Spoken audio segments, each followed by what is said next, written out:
Hello, happy Thursday. Let's figure out what we're doing. We ended on Tuesday without really having a plan for today. Currently we've got lead and silver processing running, and we have closed the loop on silver. But my concern is that the thing that we realized, or I realized, is that the lead containers are gonna blast through my iron niobium alloy.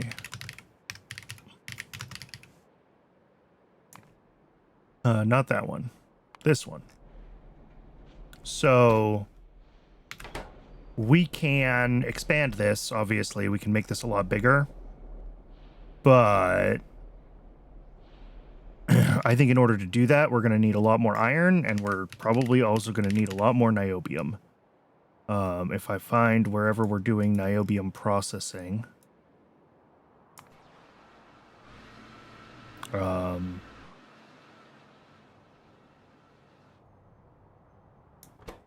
Ooh, well that's bad.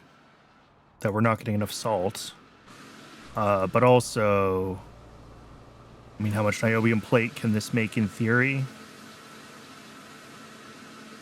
Alright, like 6 a second. Which would get us up to a whole 3 iron niobium plate alloy per second. We need at least 6, plus whatever other purposes we need it for. So we may need to revisit niobium. We may also need to revisit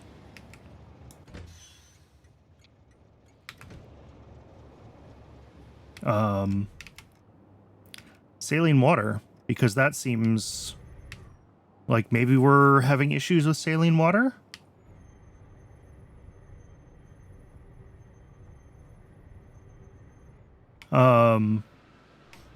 We are gonna get this better alloy smelting recipe, which will let us do iron niobium alloy from the liquid iron and the liquid niobium. So that's maybe what we want to go for. If we look in YAFC here, I've got iron plate. Let's grab niobium plate as well. So yeah, we make like 100 a second niobium complex, and if we want to get up to, I mean, we'll say 7 a second, because that's the 6 a second we need plus spare, because we obviously needed it for other things. And we use the new recipe. Yeah, this is significantly better. All right. 50 a second molten iron, 20 a second niobium complex.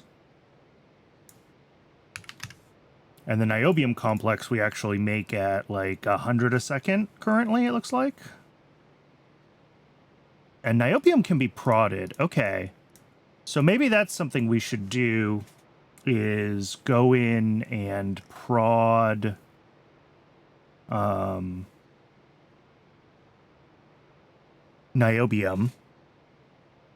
And we'll have to expand some of the buildings for that, but it since it can be prodded, I think it makes sense to do so. At every stage that it will let us do it. So, oh yeah, we can prod at literally every stage.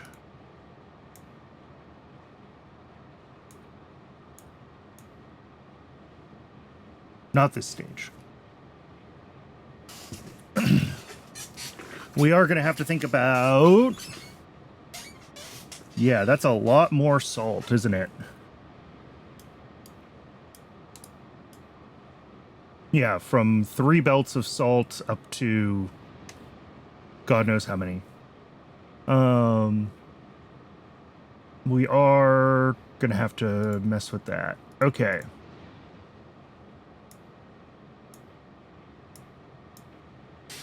We're gonna have to figure out how to get 90 salt to where we need it.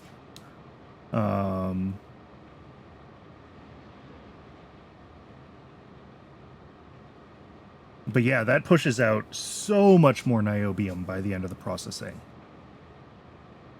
Right, if I use more complex and less plates, I don't need more salt. That is true. And we will be switching the iron niobium alloy over to the complex. So let's actually do that now.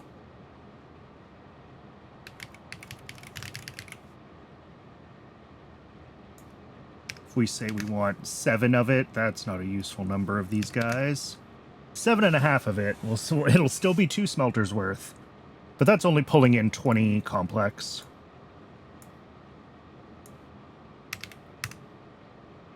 So we would still need more salt. But maybe I try to get this to, like... Here, if we allow overproduction... Yeah. And then let's,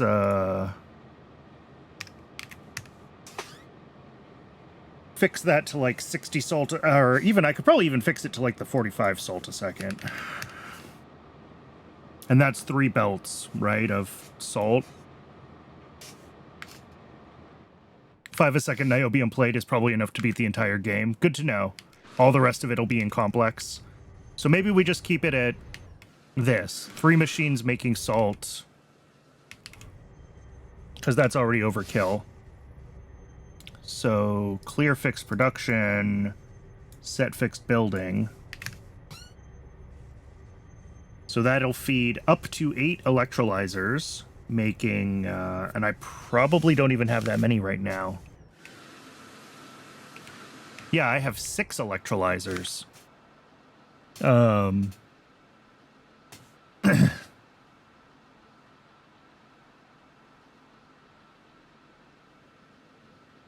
Do we just keep it at 6 electrolyzers? Is that... Yeah. Okay. So we keep that at 6 electrolyzers. We prod everything else. And that gives us a lot of spare niobium complex. Shrug? And if we want to, with 3 evaporators, we could go up to like 8 electrolyzers if we decide we desperately need more plate. But hopefully I can use, you know, it'll be the complex that we need for more alloy. It's the complex that we need for cladding. Yeah, we'll need that for lead and stainless later. Upgraded version of things. Okay. So yeah, let's upgrade to this then. Oh, this is a pain. Okay. How do I want to do this? I need to set my requests, and I can't do it from here. But if I go back to my inventory... you know what I'm gonna do?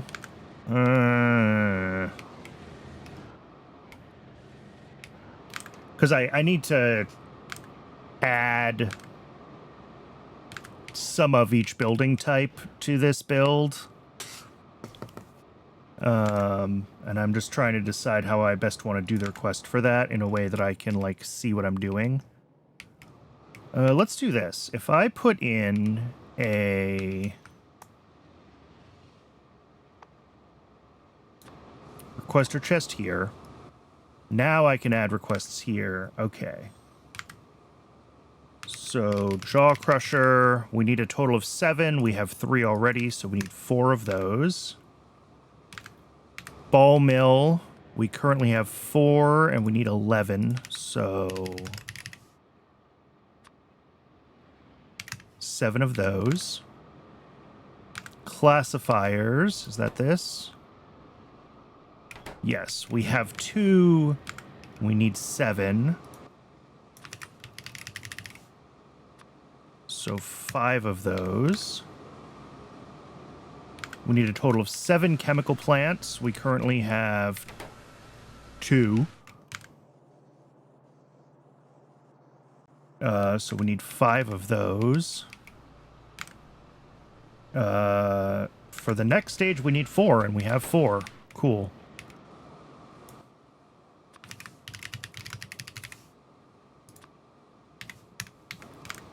And then we're sticking with the same number of evaporators and electrolyzers. So that should be the requests. So we can just cut that and bring it down here. Let the bots do what they need to do. Whoops, sorry, I was on the wrong screen. I didn't flip it back while I was doing that. I was just setting up requests in a requester chest. So that's over there. The bots will start filling those requests for us.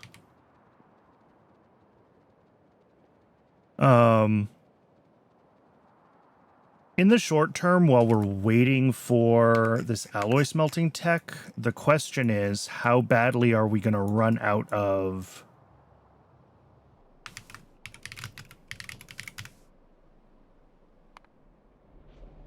niobium plate? And the answer is we're out right now. So my concern is that silver's going to back up. So we might still need to expand this. We can't make it a lot bigger without until we get the techs for it.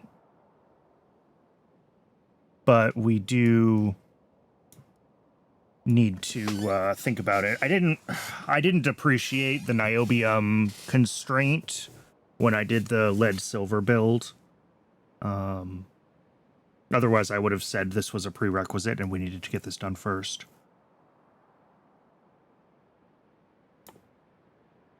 Did we already research? Yeah, we did already research silicon processing too. So I guess while we're waiting for this, we can also start to think about diamond and silicon. Did I do diamonds already in here? I did. Oh, that's right. We decided we had to mine like 5 volcanic pipes in order to get the kimberlite that we need. Or 3 with speed modules.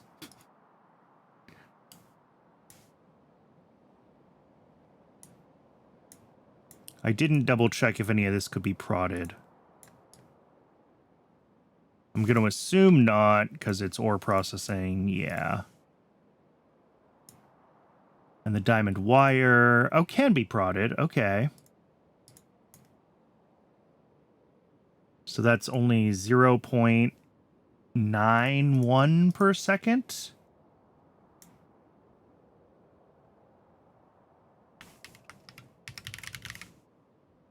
Because PyScience 3 also needs 0.067 plus 0.91 is like 0.98.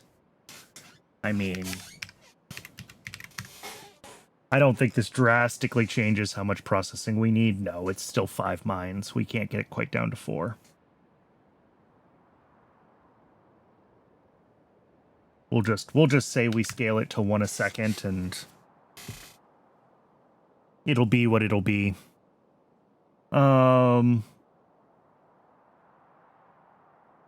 Cool.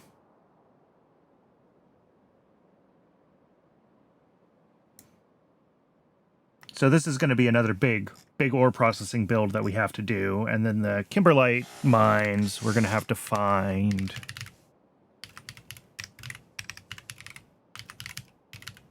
There it is. Really? They don't show up when I search for kimberlite? That's funny.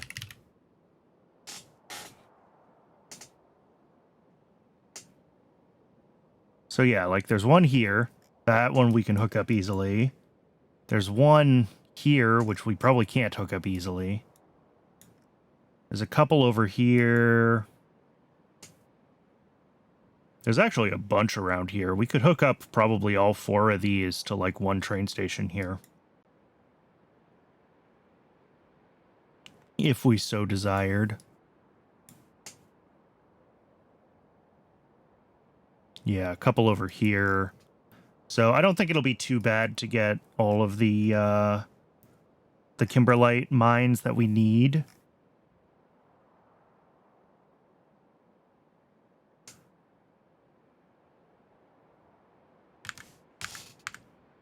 But we'll take care of that after we get niobium prodded up.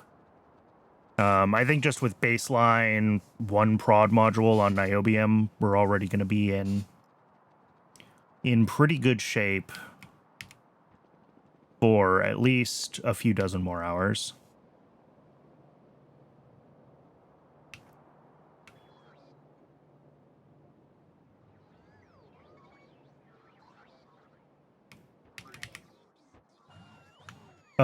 Oh, I don't need those anymore, do I? And this has got it all. That's got everything. Excellent. Don't need the spare deposits anymore. Do I have anything else in my inventory that I don't really need? Some spare signals. All right, I think we're good. Let's go do niobium.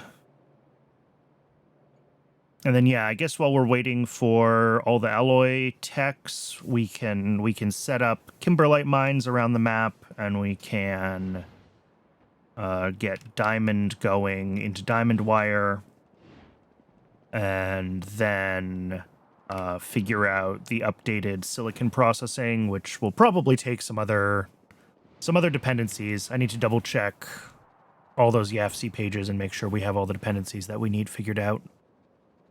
Excuse me, my poor voice. So, yeah, we're coming in from the start with... We now need 7 jaw crushers if we're going to prod these. I had prod modules. There they are.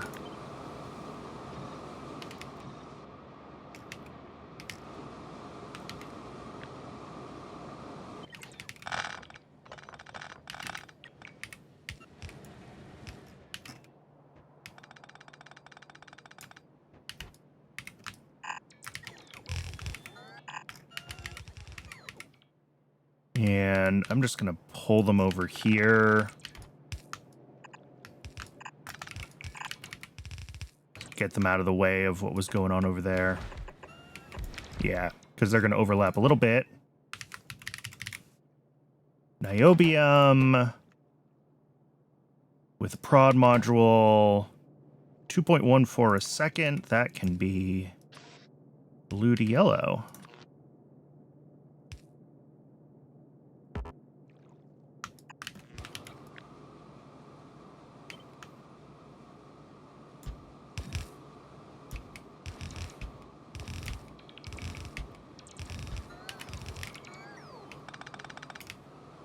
Did I not get... Oops.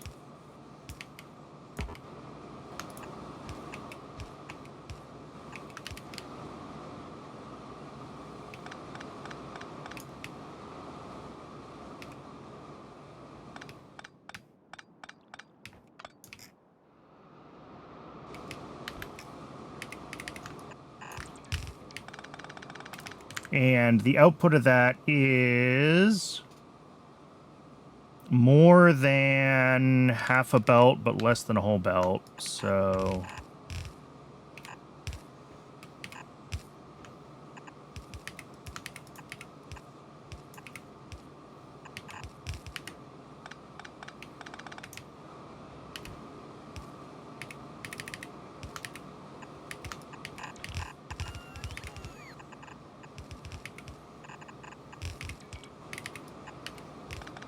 There we go. Let's just make sure that 4 of these is still fine on 1/2 of a belt. 6 point... whatever. Yeah, that's fine. Less than 7.5, so it'll be fine. All of that comes into here, where we now need to have 11 ball mills.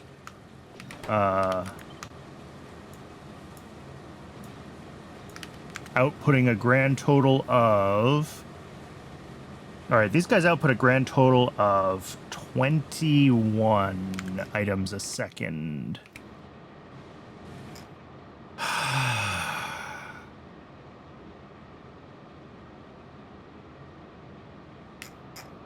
I'm gonna go get red belts.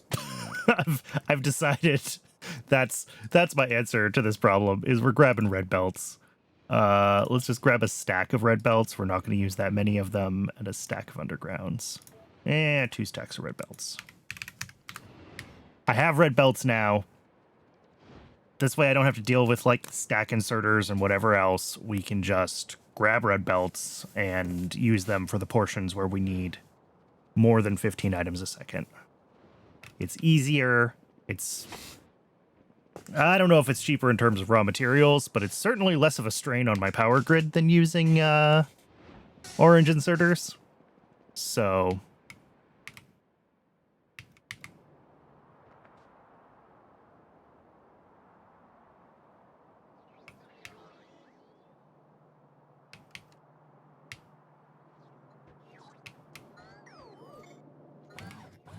there we go.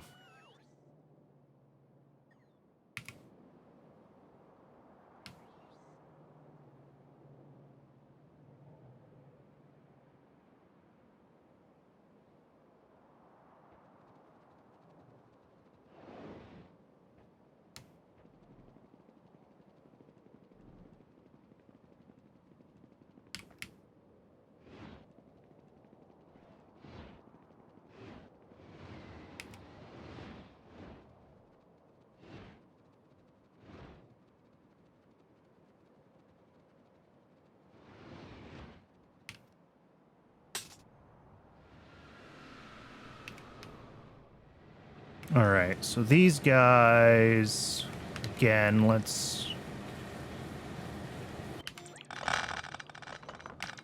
rebuild it, because apparently when I built this, I like wasn't even using blue inserters regularly yet. Everything's got like stacked yellow inserters.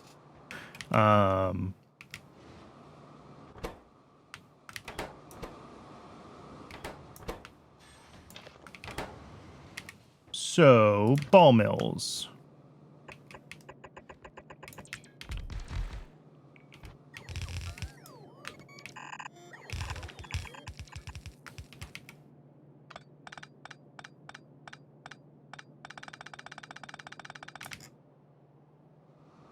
Ball mills doing niobium whatever with prod modules. So each of these is, it looks like a yellow in and a blue out. That's fine.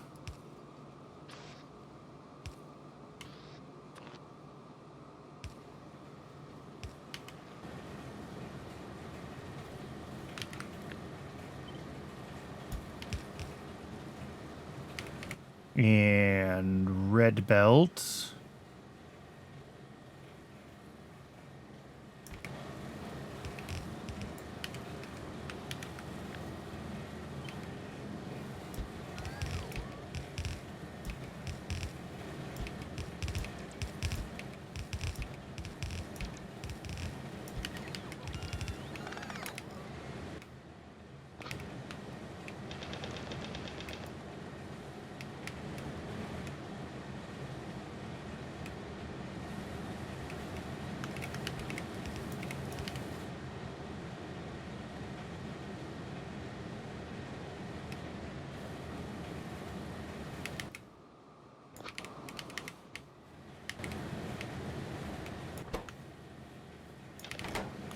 Now, this comes over here.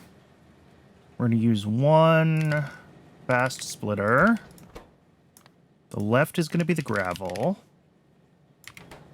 And that can swap to a yellow belt at this point.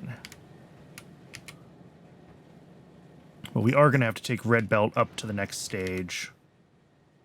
Because the niobium concentrate... Yeah. How much gravel do we make in total? 4 a second? All right.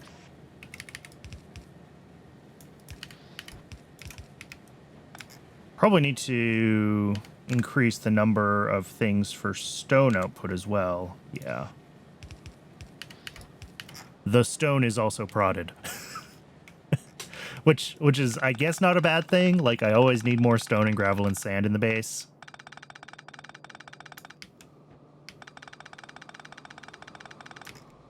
I did not bring...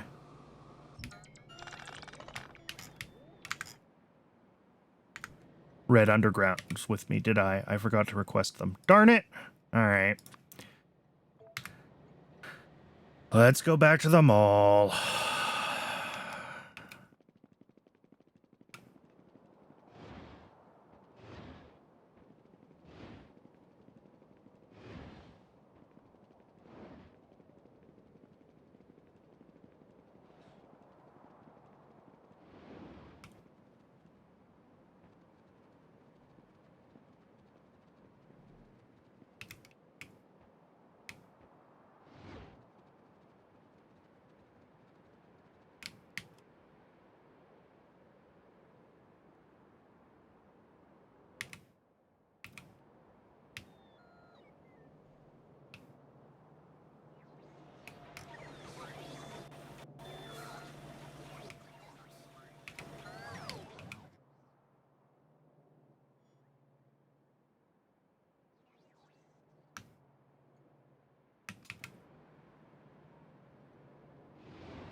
Nope.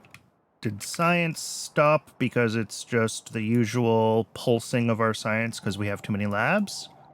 Or did science stop because something is horribly broken? Pi Science 2 is not running. Oh, glassware. It's glassware. Which, is it running at least? Yes, glass is running at least.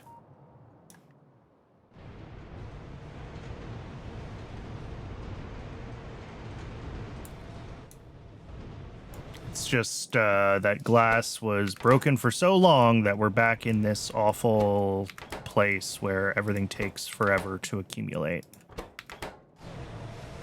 Yep.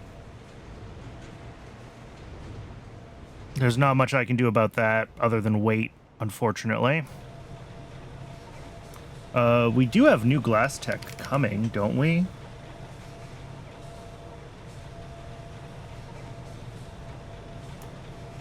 Quartz processing 3.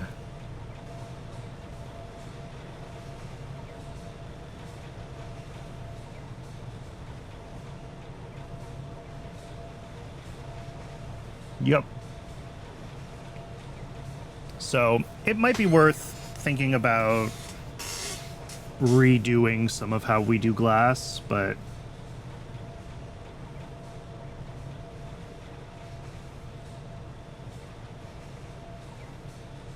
for now,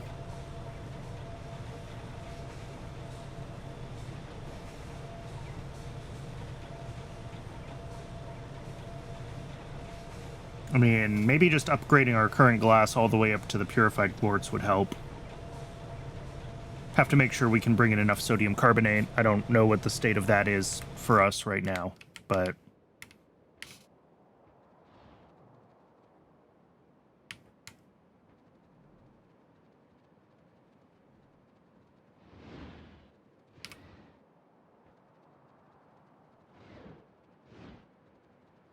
But it looks like to get the better glassware ratios, well, we can just get the better molten glass ratios out, but if we want to use the new glassware recipe, we also need that improved quartz product. Yeah, the purified quartz. And refined syngas, which isn't too bad. But just in the general case, our current glass build is not really set up to be able to, like, split out. And we could split out some of the purified quartz, right? Because hopefully that would be such a better molten glass yield that, like...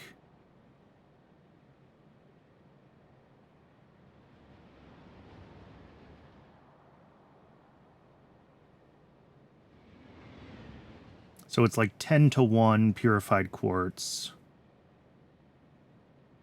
So that's like 30 powdered quartz into 1500 molten glass versus 2 powdered quartz into 50. So that's like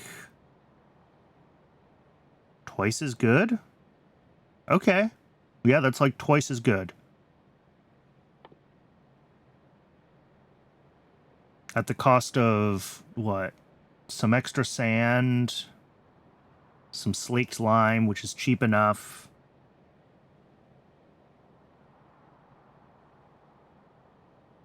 Some creosote, which is always just a byproduct. And then, of course, the sodium carbonate, which I need to think about. But everything else in this processing chain makes it seem, like, very worthwhile. Probably also means we use less purified sand. Oh, we use so much less purified sand. That'll be great. Okay, but before we even think about that, back to niobium. We need 7 classifiers, and they're also going to need to output a red belt, so...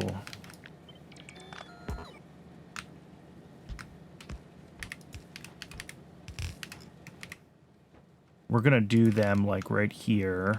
Oh, but they... okay, that's fine.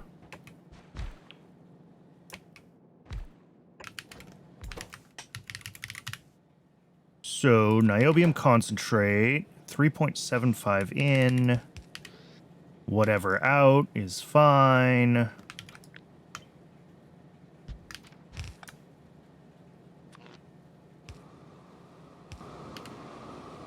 Belt output also means free stacking, yes, which means I don't need a red belt on the output of this, do I? Because it's only like 17 items. Cool.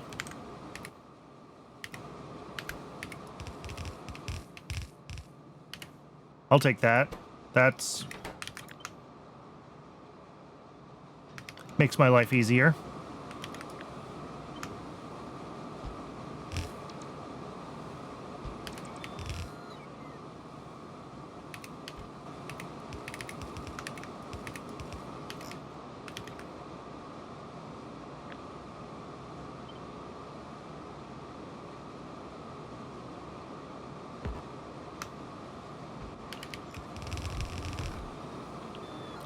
That's wrong, though.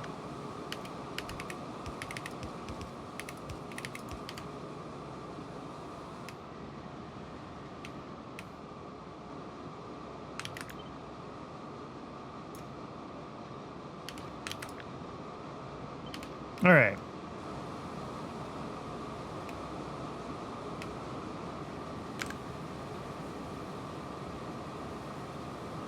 This actually would probably all... this will all fit on one side of a belt. I don't have to do this weirdness.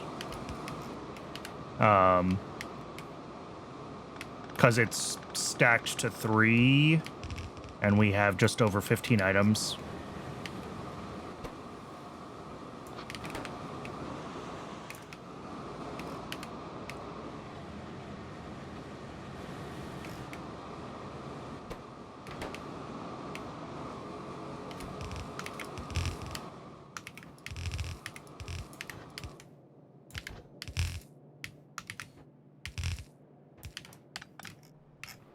Cool. And that comes into 7 chemical plants doing the niobium complex. So let's just split this to, like, here. Grab this.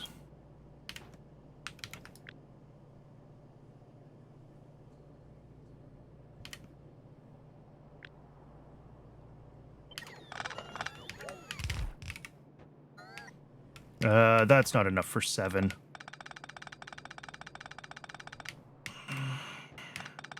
How do I want to do this? I mean, we're going to do them, like, here.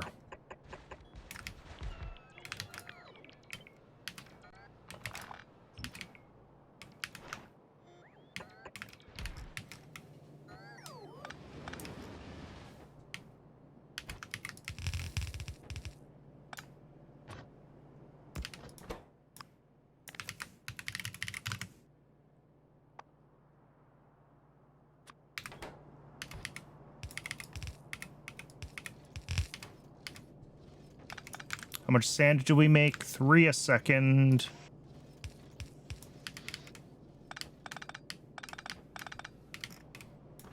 These guys are making the niobium complex.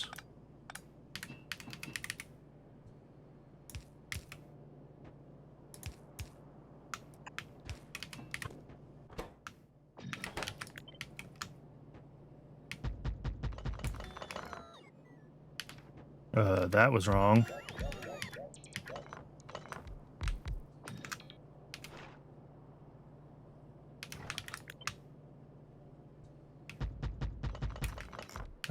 Did that...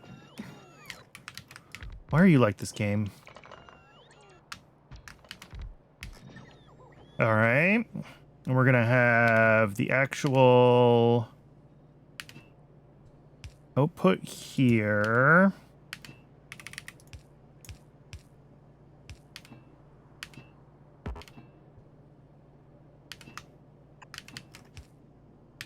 And then 2...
Cool.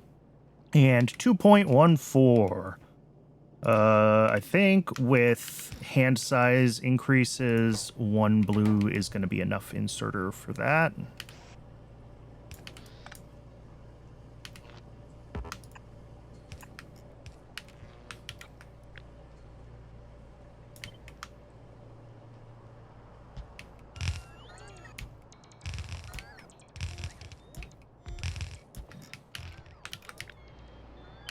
All right, and that is 7. Spitting out niobium complex, which goes to these machines, which also need to be prodded. But still only 4 of those, apparently. And then 6 of these prodded as well.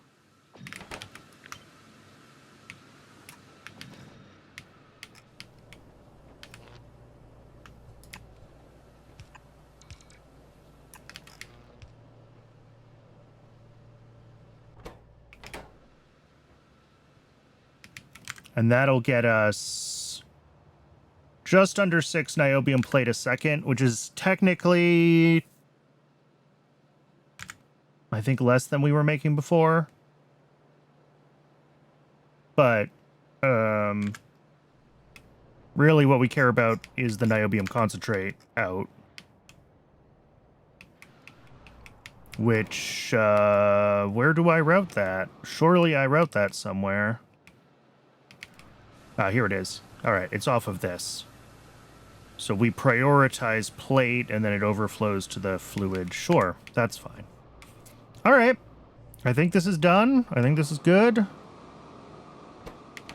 Yeah, we can see that with the belt stacking, there is plenty of space on these belts.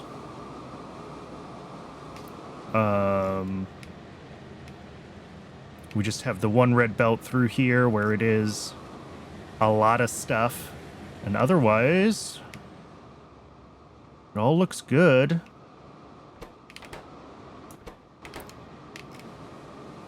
Did I mess up the first stage?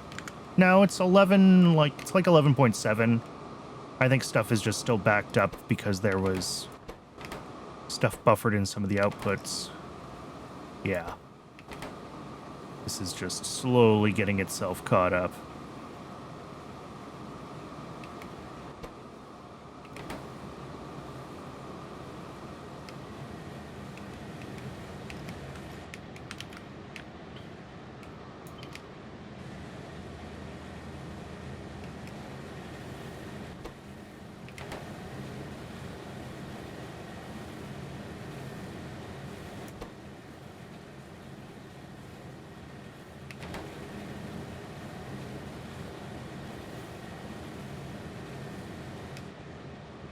Cool. Cool. That looks fine. And that is going to make heaps of niobium complex.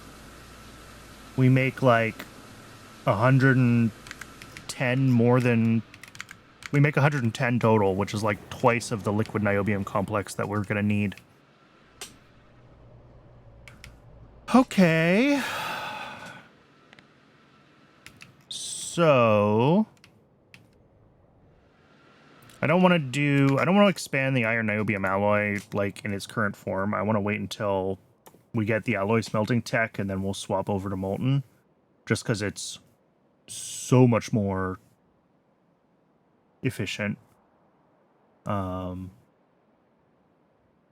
it doesn't need the salt input. It doesn't need lots of stuff, right? So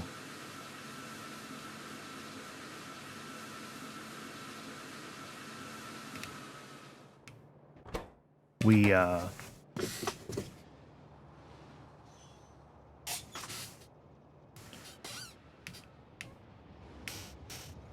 probably pulling in more of some of these fluids than we were before, just because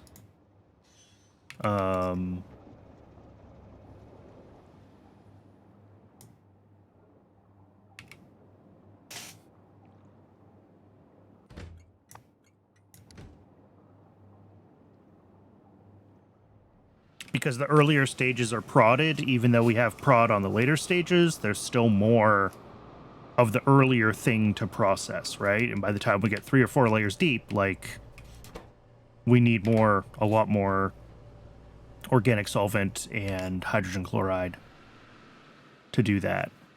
I'm not too worried about either of those things these days. I think if we need to, we could probably increase hydrogen chloride production, but organic solvent should be fine. We upgraded that not too long ago.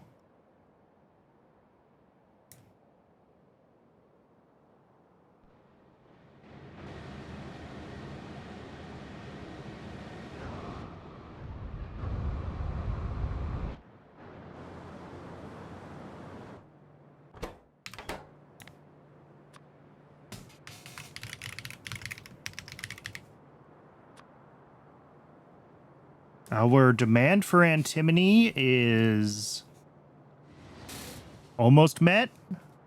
I mean, it does seem like we're kind of keeping up. A little bit, anyway. I think this is the antimony alloy, yeah. And this is probably one of our bigger consumers of antimony oxide right now. Mechanical parts still running fine. Mechanical parts are still running fine. Which is just wild to see.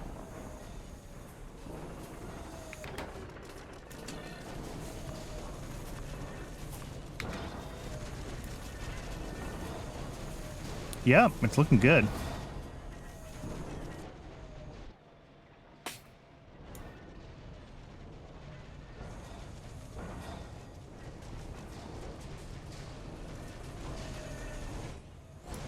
It's been a long time since shafts have run this consistently. Yeah, and gearboxes are backing up. This is blocked on control panels? Eh? Is that just green chips? No, it's batteries. Okay. So, also antimony, but that's fine if mech parts 1 aren't running, right? I have heaps of those. I have some of those, yeah. And we don't go through those particularly quickly. So it's fine. The shafts and the gearboxes will have a chance to fully run and maybe get some deliveries to other parts of the base. And then once we have more batteries running more consistently, we'll be happier.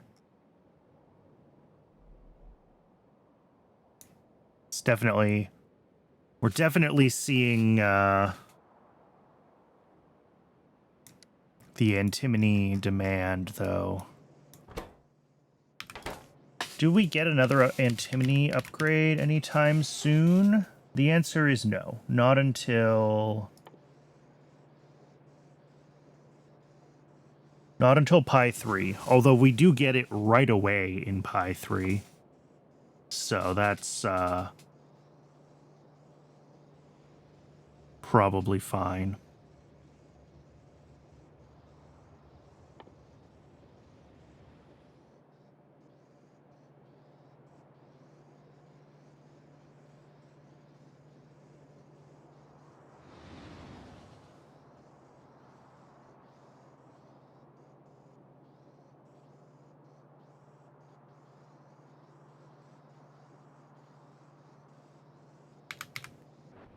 Okay.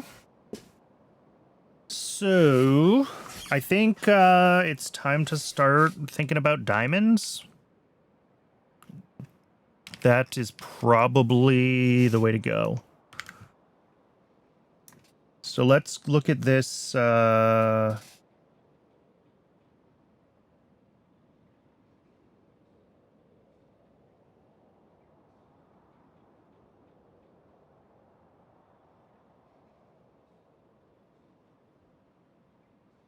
I might need to expand my lime build. That's a question. I do have a relatively big lime build, but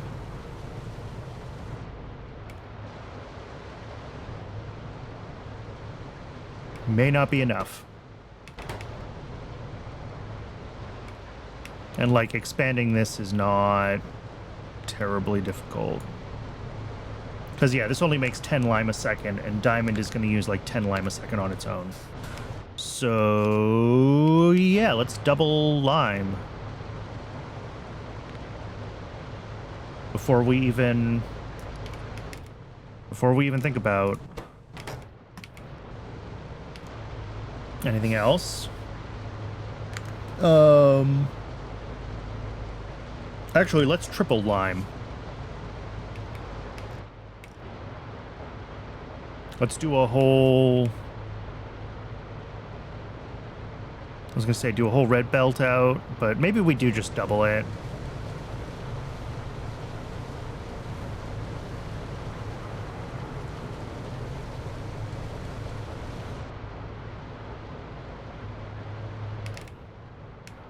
Yeah, let's just double it.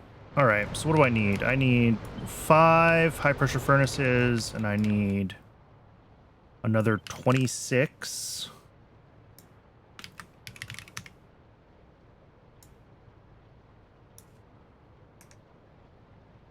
I need another 24 soil extractors, actually, if we want to just double this up to 20. Yeah, 24 soil extractors, 5 high-pressure furnaces.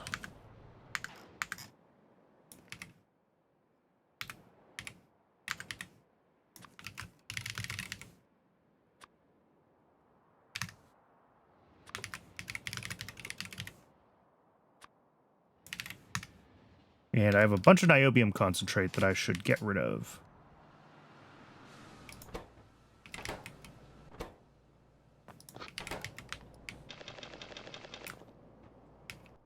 And we are out of HCl, which is deeply concerning and shouldn't ever happen.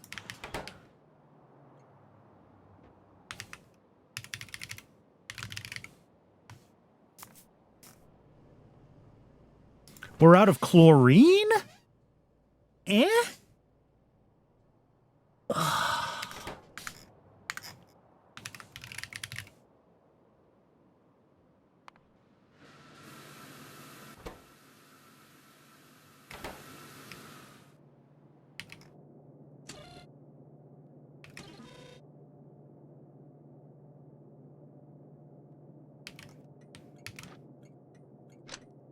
Look at that.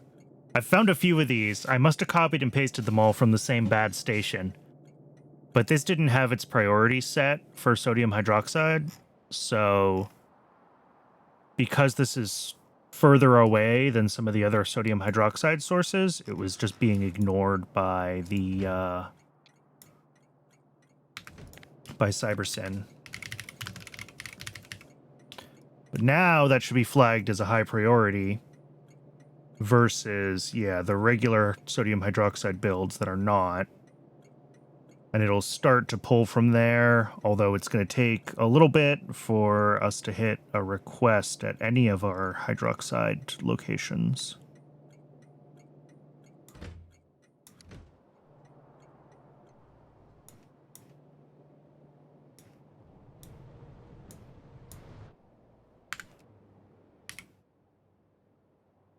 Okay.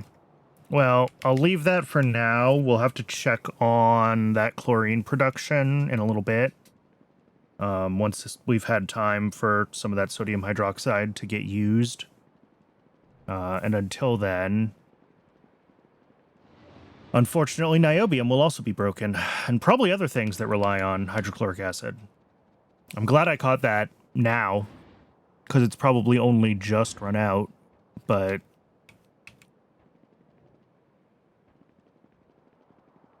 Well, hydrochloric has just run out, which means chlorine has been run out for a while. I don't know what else might be broken due to lack of chlorine.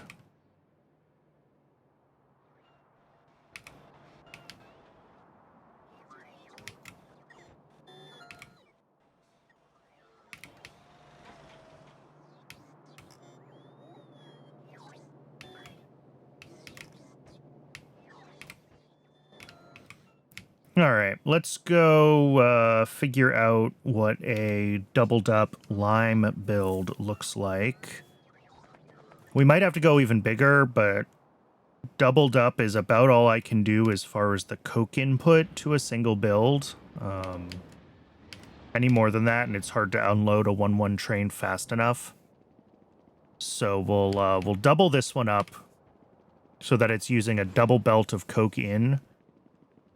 And then beyond that, we'll just have to make it bigger.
Cool, that was a mistake, but I think I'll be able to deal with it.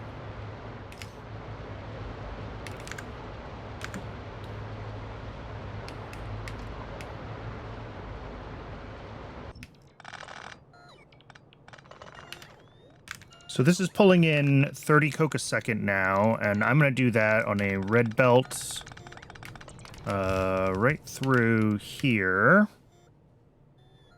We're just going to move everything around just a little bit.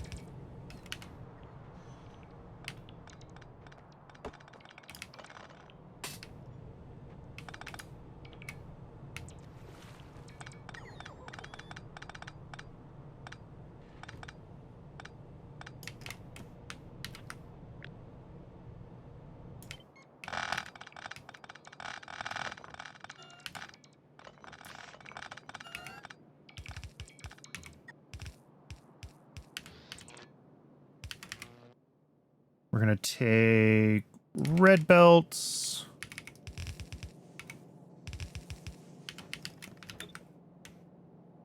And we want to have space to do like 2 of these. So it's going to be like that.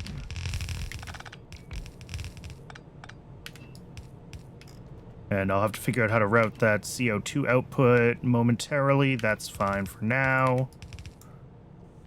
And then this is the lime, or the limestone rather, input. Coming from limestone. And that's going to be a lot of these guys.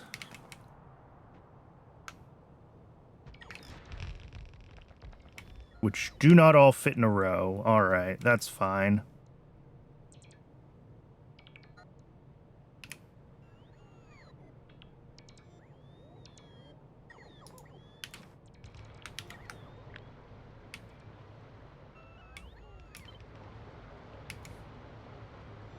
Oh, Twitch is telling me that it is just about ad break o'clock. So we'll go ahead and let the ad break run. And when we return, we'll finish figuring out this build, which hopefully won't be too bad from here on out. I think we got most of it done already.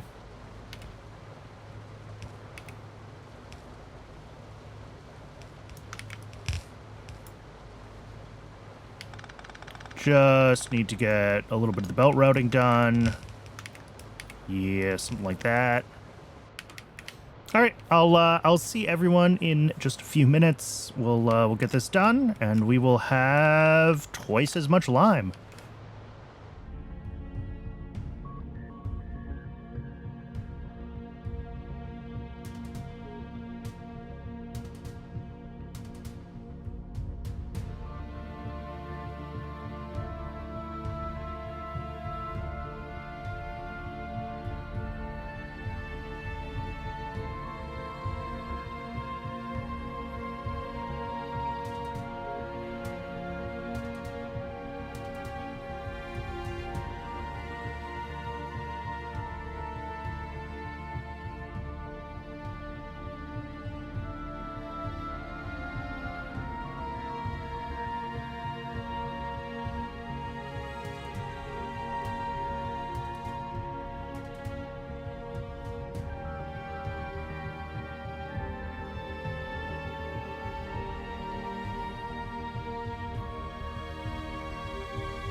Welcome back, everybody.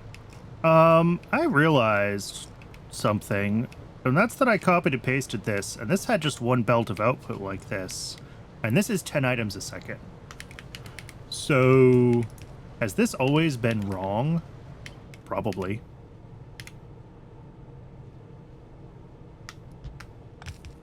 So that'll help with the total output.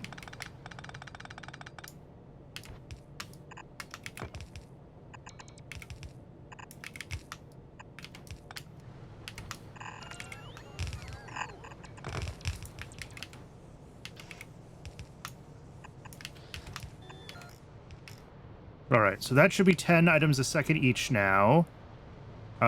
These ran briefly because I had some limestone in my trash slots that I got rid of.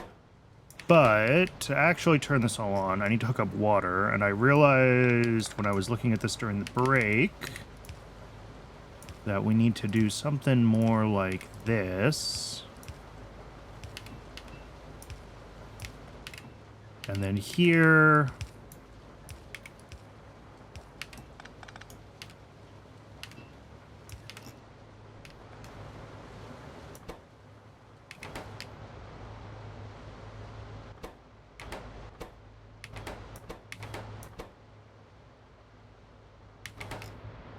One water pump is supposedly enough.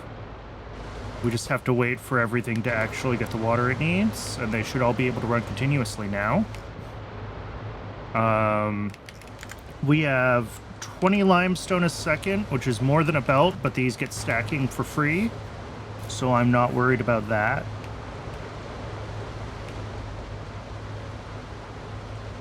It should all fit.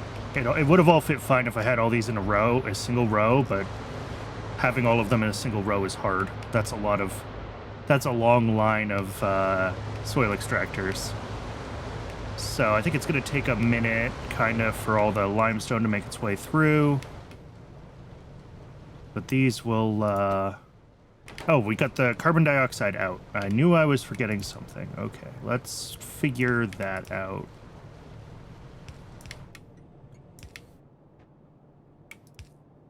That works.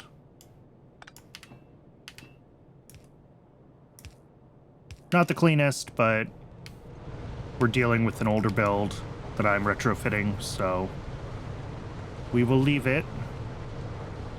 And then we've got 30, or what should be 30 coke a second coming in. A single red belt should be enough to run all of these.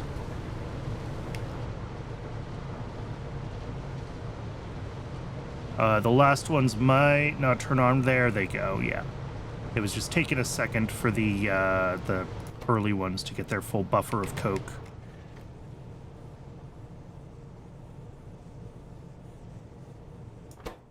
Cool. Besides forgetting...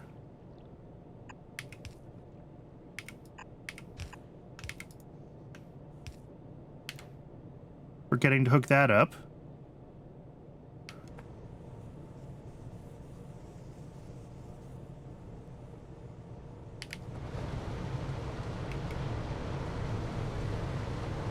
So that should now be 20 lime a second, which is probably enough that I should switch this over to orange inserters, huh? Let's do that. Let's pull this all back.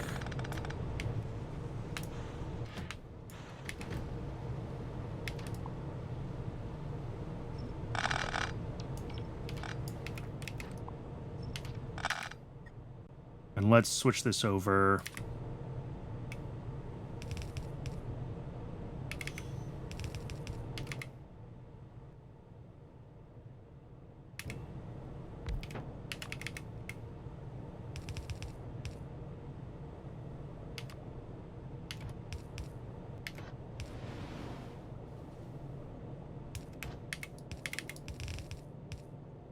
And I'm going to have to move that.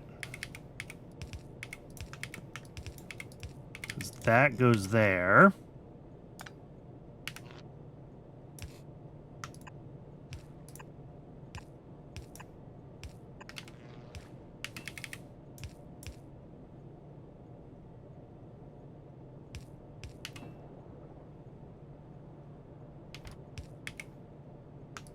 Oh, whoops.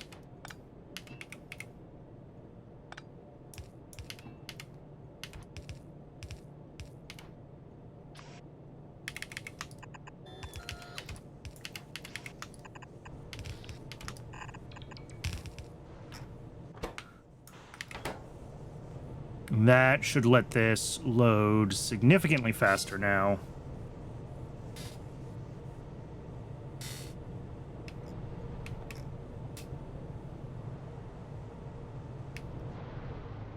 Something I could probably do with these stations, actually, is start running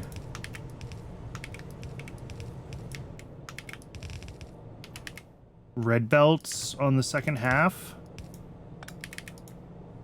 Because we rarely get the full capacity of these stack inserters with yellow belts. Like, they really don't fully run. So using red belts through here should get us a slightly faster loading and unloading time on these stations. I should do the same thing here.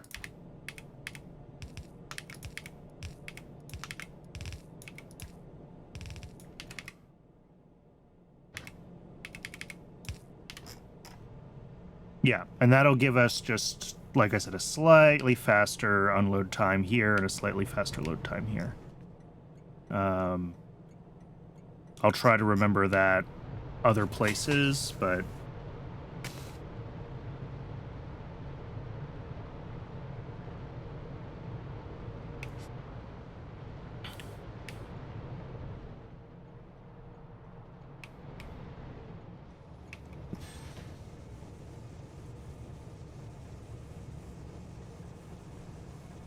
yeah, we can see more of these are running more often all on these belts than would have been running with the yellow. So it's working, and it's technically still not full bandwidth. I'm not sure how many of these we would need to have like full bandwidth, but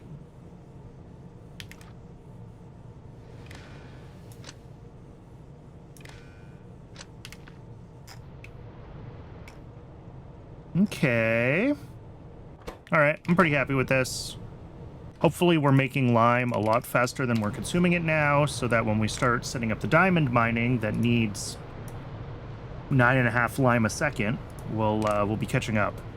I think with my belt error on these furnaces, we were only making 7.5 a second before, not even the full 10 a second that I thought we were making. So...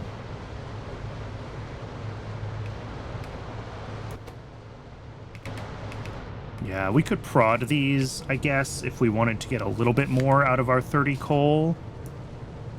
What does that look like in yet? We would need a lot more...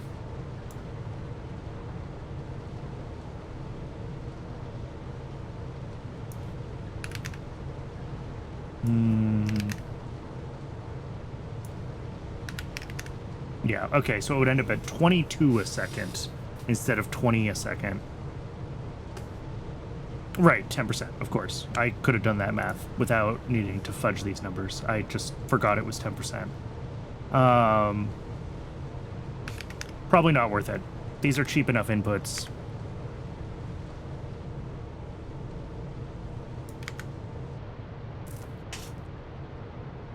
So...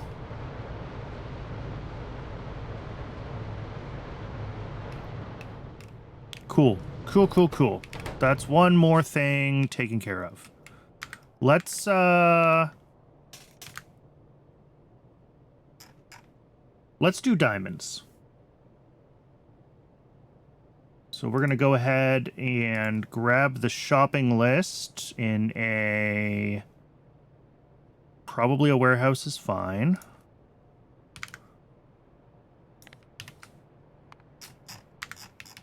And drop that over here. Let the bots get to work on it.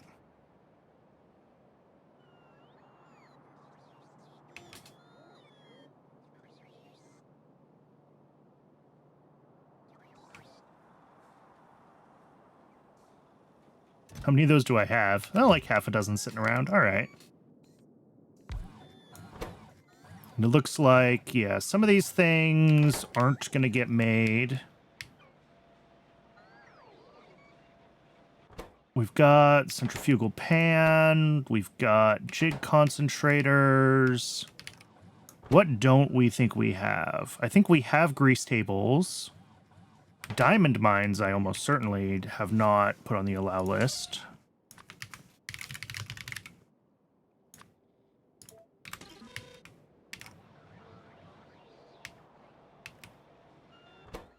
What do those need? Mechanical parts, electric engine units, simple circuit boards. It's all stuff that we actually have available, wildly enough. So, I think the mall can do this. Ugh. I'm always so happy to see this thing working. Like, I put way too many hours into fighting with this thing, and it's really too bad that I couldn't get it to work the way I wanted it to work. But unfortunately, since it's not possible to track, like, items that are in flight in the logistics system, it just didn't work the way I wanted it to work. But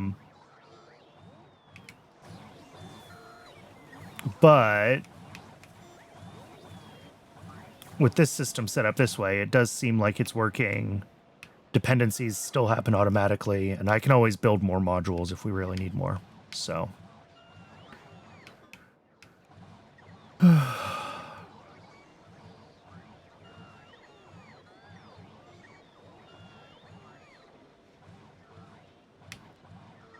Let's, Oh, you need 2 secondary crushers, but those should be getting built somewhere. Oh, maybe not. Maybe secondary crushers aren't in the allow list. They're not. That's funny that I ended up with a thing that uses secondary crushers, but not the secondary crushers themselves. Probably secondary crushers were brought up from the old build, and, well...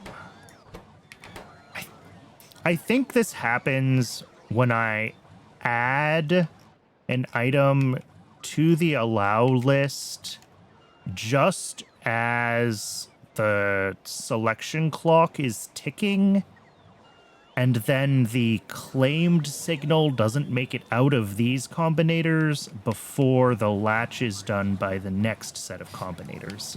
I think that's what happens. It's fine. It's not great, but it's fine. It's fine in that because the end of the recipe is driven by the number requested going to 0, these will both just end simultaneously. And any extra materials brought to their requester warehouses will be gotten rid of. It's bad in that extra materials will be brought to their requester warehouses. There's no way to avoid that.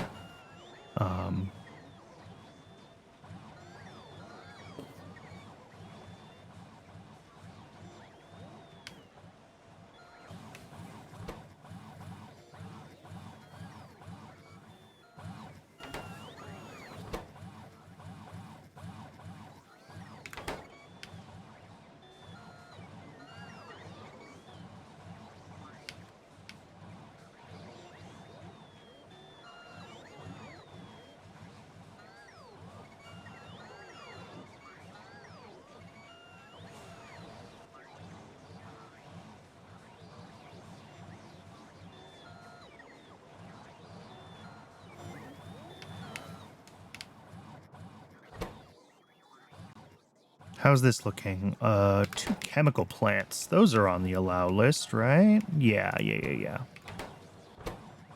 Just waiting for the bots to bring a few things over.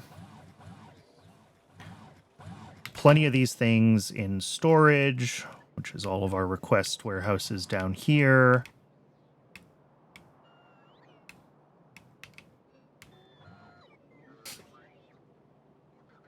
Science is still running, which is also good to see. It seems like I might need more chargers sort of between the metals and up here, because I'm seeing a lot of bots drifting all the way over here, carrying steel and small parts and things like that to charge here. So maybe we want more chargers next to each of these roboports.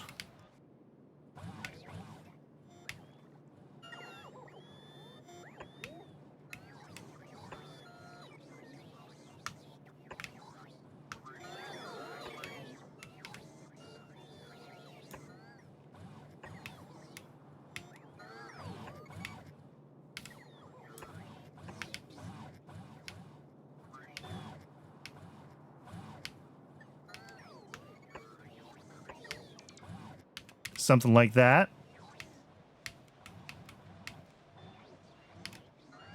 Oh, they keep going, though.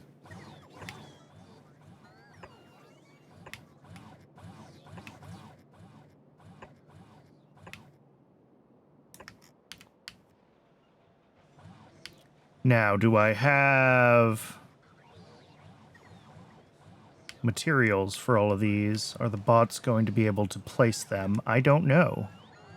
Honestly, don't know. I do see a bunch of yellow bots, though, so, like, construction bots are moving around. And I don't see an alert, so...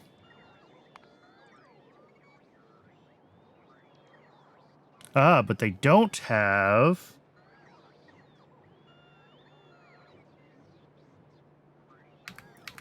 landfill in there.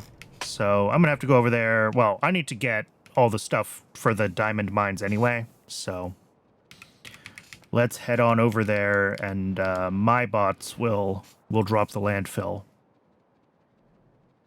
That's fine.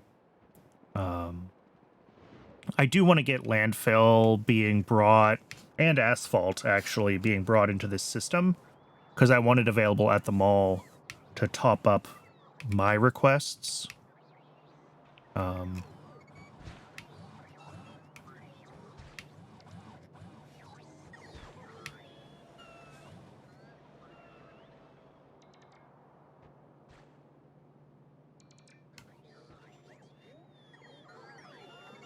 Cool. That should be...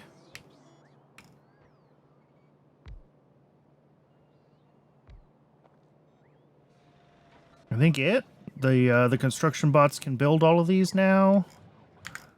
And hopefully that'll help with when things are coming from, like, down here or down here up towards this part of the mall. They have a closer place to stop and charge. We'll see if that's sufficient. I could also add chargers at this row. Same thing, just a bunch more chargers close to all the casting. If it seems like bots are still being inefficient.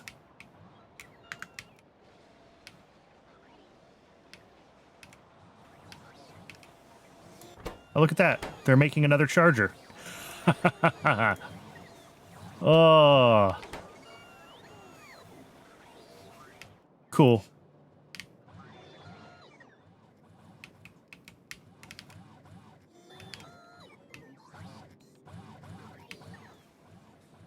Are chargers one of the things that I have in this buffer requester?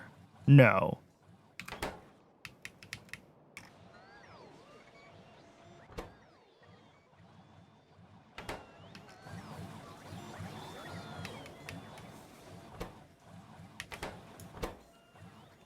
We are waiting for one more pressure pump to show up. Okay.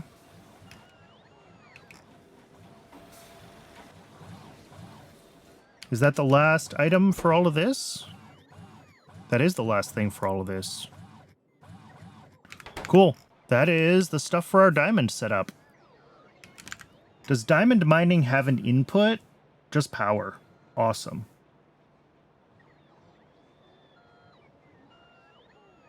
Let's change something here. Instead of scaling to our output,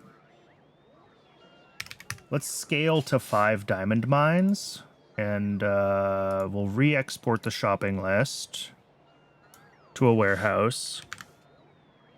This might change absolutely nothing, but it might end up wanting, like, one more of some buildings. Yeah, it's going to want one more of a few buildings. How did it end up wanting 3 times as many grease tables? 2 more secondary crushers. 3 more centrifugal pans. That's all fine. 1 more chemical plant. So yeah, it does want a little more of a lot of these things. I'm just surprised at the number of grease tables.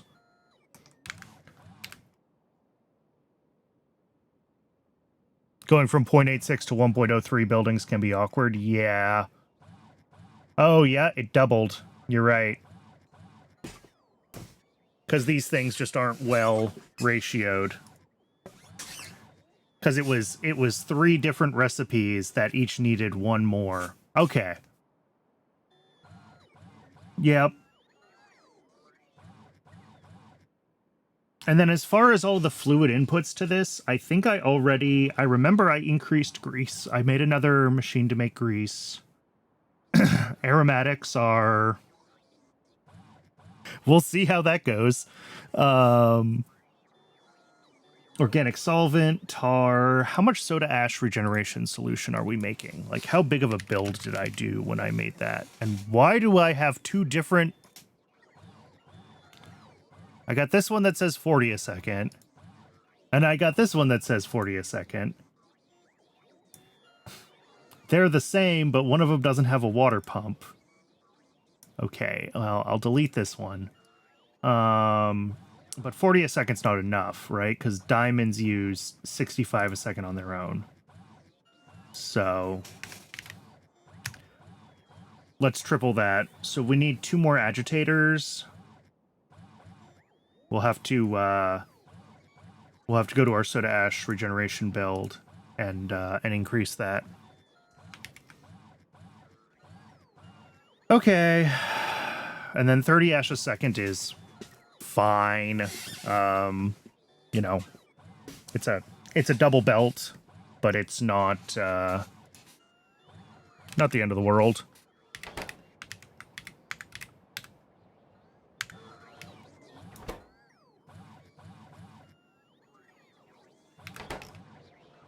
How are we doing here? Ground borers. Presumably those are an ingredient for something else.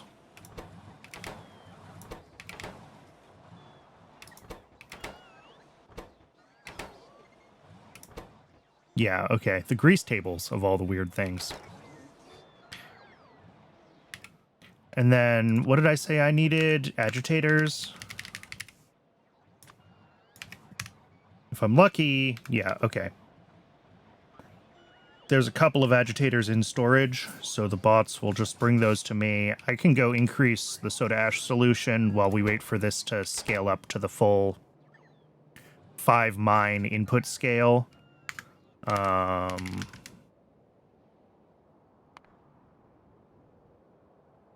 Okay, way down at the bottom. And this is already almost set up to be able to do.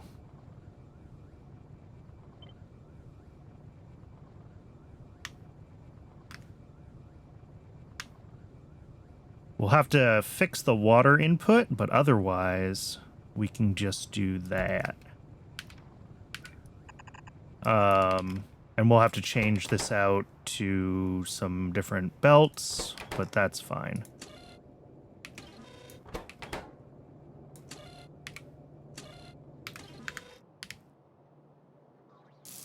Either different belts or different inserters. Doesn't really matter which.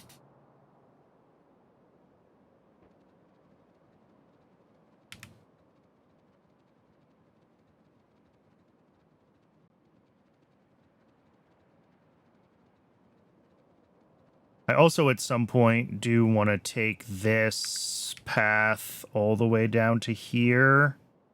I still didn't do that. For now, it's fine. We can go over this way and then cut south, but it'll be nicer when we can loop all the way around to the bottom without... Oop, train is out of fuel. That's probably my train that empties the old mall and brings stuff to the new mall. Because that's just been refueling itself based off of, like, coal that gets brought to it from what was in logistics storage, so...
All right, yeah. And right now we have plenty of this, but as soon as we actually turn on the diamond processing, we are not going to have enough of it, so...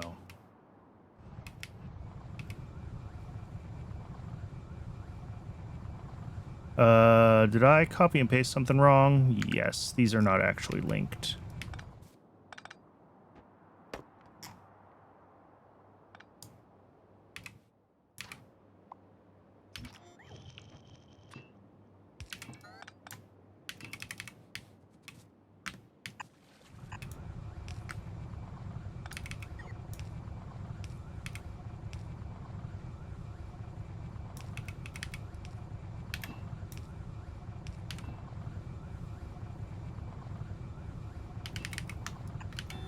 Cool. That should be what we need it to be now. Let's go find this train. Yes, it is the mall train, and it is sad. Do I have... I must have a couple of stacks of coke somewhere. I can at least get it running.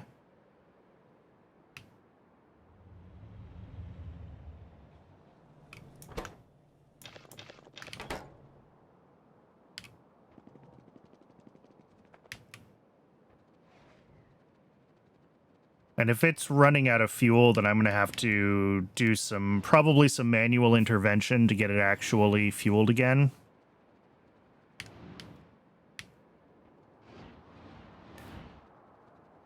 Maybe I could just switch it to fuel by wood, because there's probably still a bunch of wood in the old Logi storage.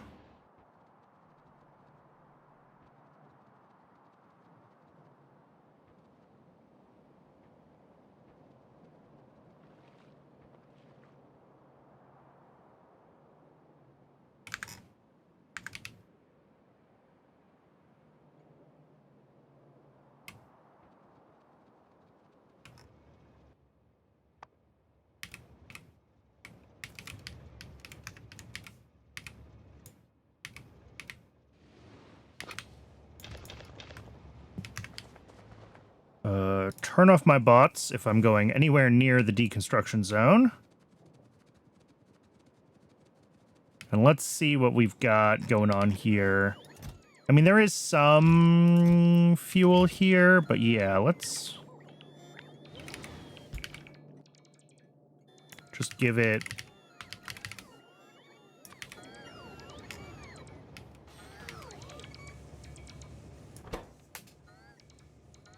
I don't know if there's still logs in the Logi storage or not, but...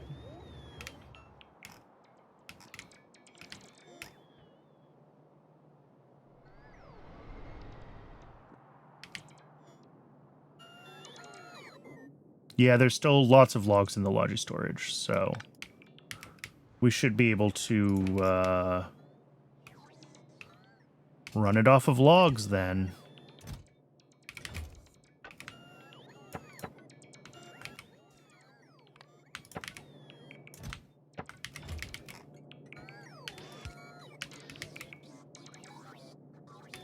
What's going on? Oh. Do we also have... we have some Logibots here. Have we pulled all the Logibots out of the system? Not yet.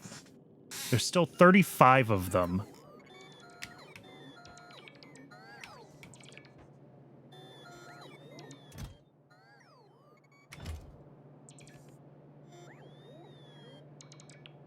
Which is interesting.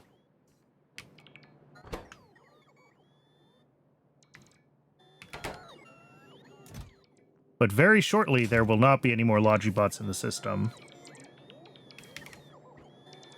Which is fine, because, like, these get filled by the construction bots as the construction bots are disassembling other storage areas. They don't get filled by the Logibots.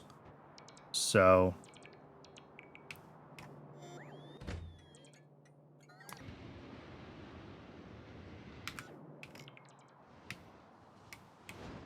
hopefully, a bunch of logs are going to be a good enough fuel.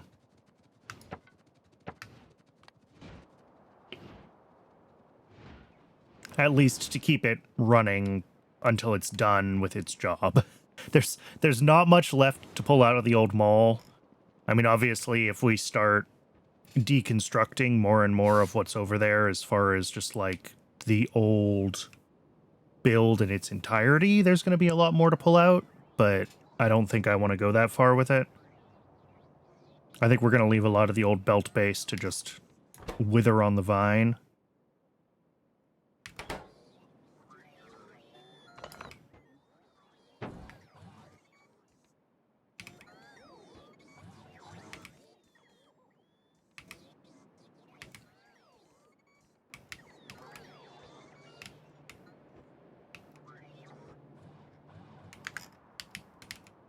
Make sure that that soda ash all looks good. Yeah, that looks good.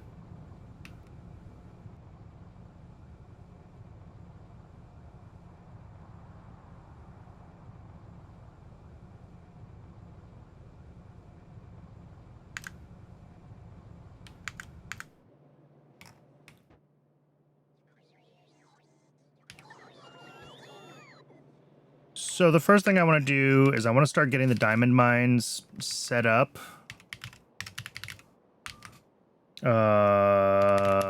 No. Volcanic pipe, that's what I have to search for. There are these, like, 4 that are relatively close to each other that I could probably just belt into one station here. And that's... We need 5 of them in total, but getting 4 of them at one station is convenient, and it makes the train logistics slightly less awful if we're not bringing things in from 5 different places. It would be cool if I could find somewhere that has, like, 5 of them really close to each other. I mean, there's another one down here. We could bring this one all the way in. That's a long belt.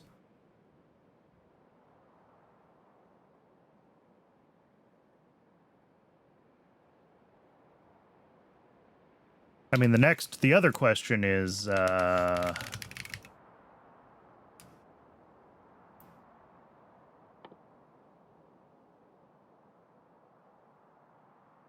interesting. I don't have military science packs. I've never done military science packs. This must have been an auto tech change to get mining productivity 4 behind military science. But is my YAFC up to date with my mining productivity level? That's a question.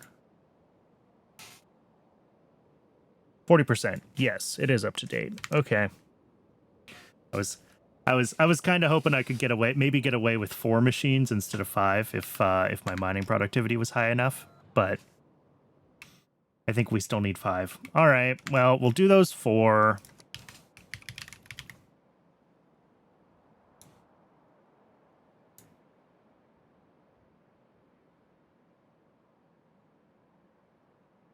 These 4, and maybe this one, maybe this one, maybe this one.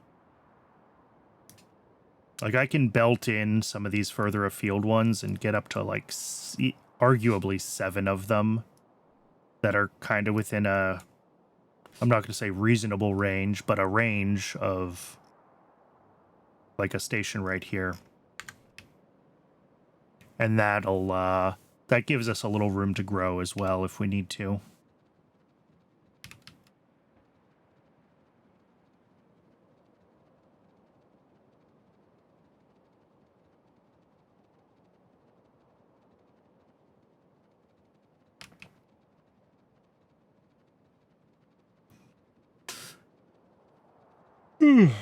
Excuse me.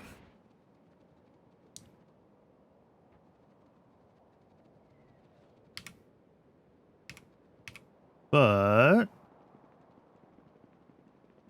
once we drop the all the kimberlite mines down and that gets started, we can get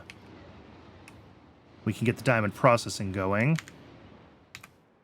And then diamond wire after that isn't awful. I'll have to double check, like, stainless steel and silicon carbide, make sure we're making enough of those, because I don't make them in huge quantities.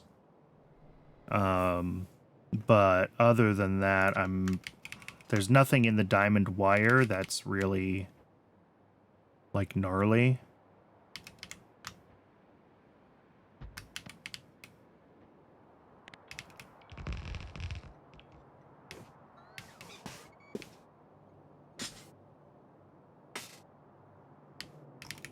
We're not getting huge quantities here, so that's a fine whatever.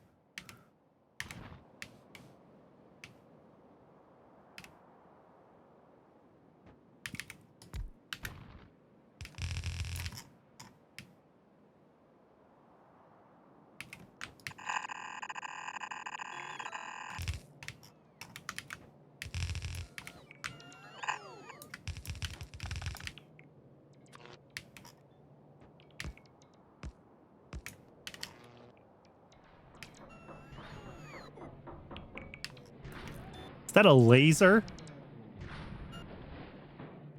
Sure. Lasers. Why not?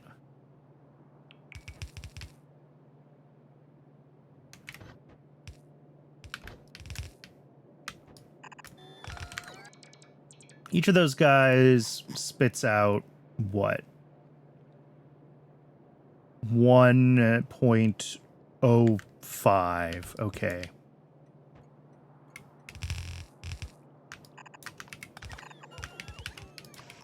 So we're just going to have like 2 inserters worth, and we just kind of have to merge it all together as we go. Another kimberlite mine here.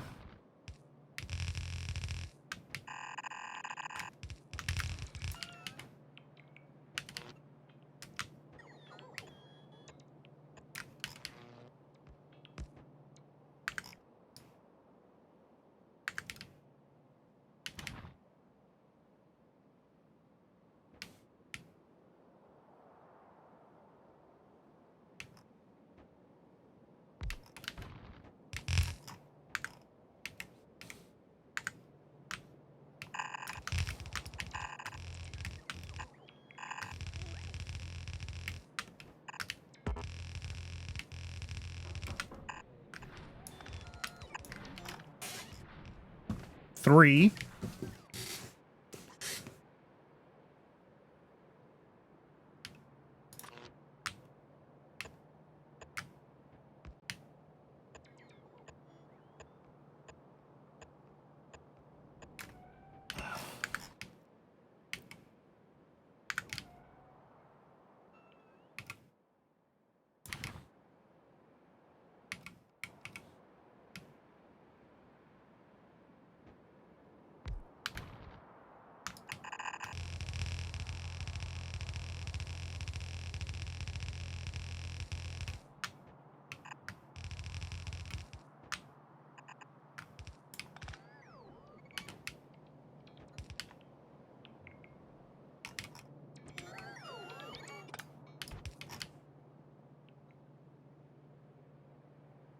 This is number 4, and number 5 is going to be a pain in the butt because they're all a little bit further away than these 4 were.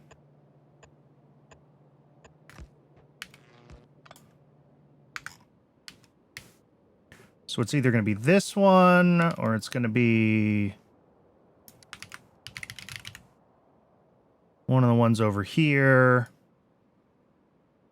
Let's do this one.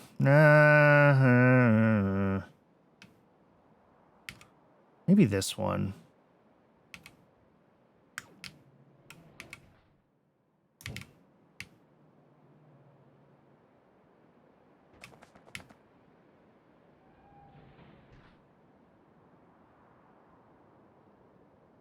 Let's get our radars figured out.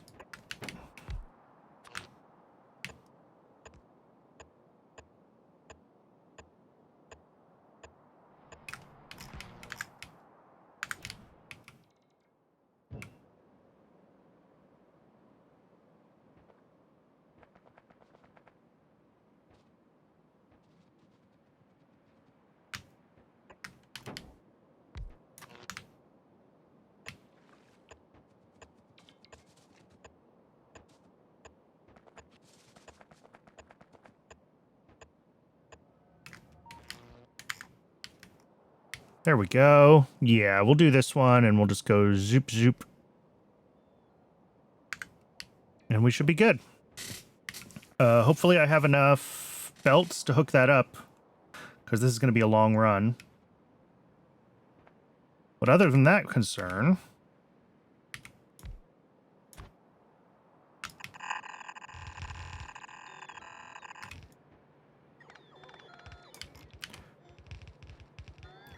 give the bots a chance to catch up here. I usually try to, like, drag belts myself and only shift-click when I need, like, landfill placed or trees removed.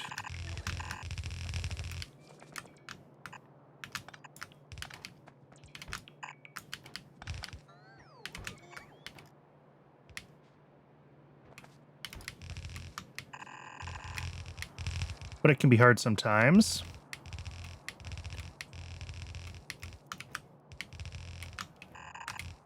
Through some of the terrain that Alien Biomes generates. There we go. Did I actually hook that last one up to power, or did I forget? I think I forgot to put it on power.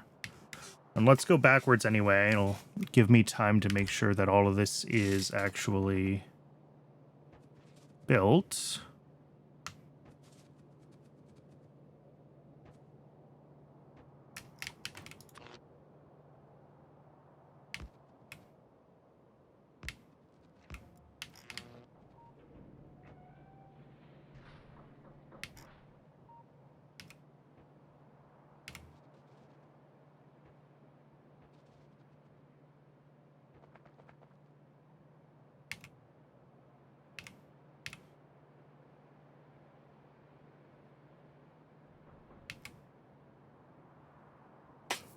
All right, that's a bunch of raw diamonds now. Hopefully, well, it should be enough. We scaled everything to 5 of these mines, so...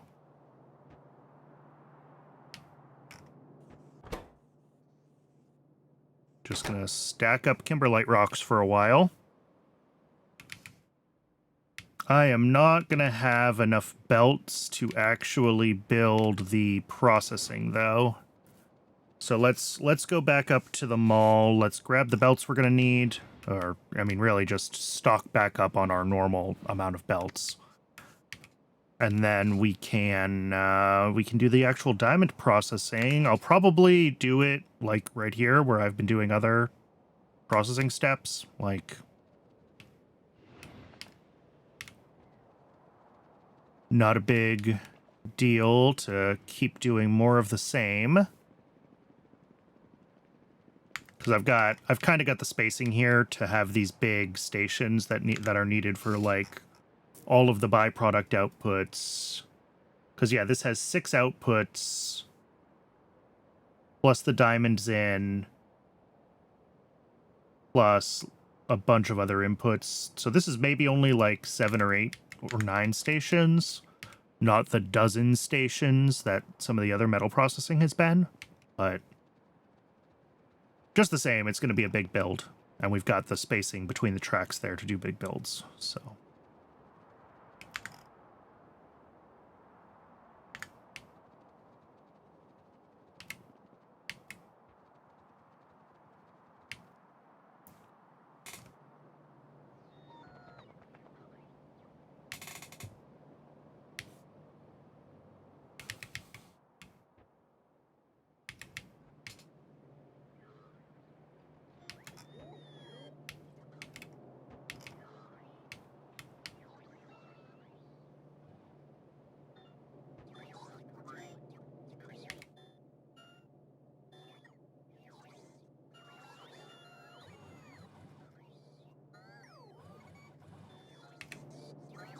All right, rails and big electric poles, there they are. Are we waiting for anything else? It doesn't look like it. Cool.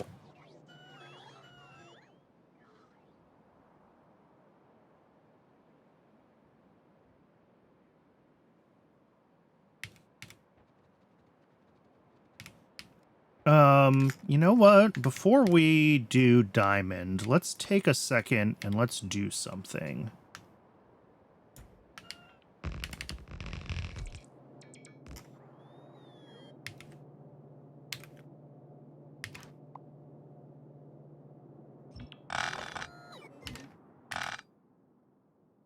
I want to make blueprints for the bulk stations that I've been avoiding making blueprints of for God knows how long. Let's just do it while I'm thinking about it.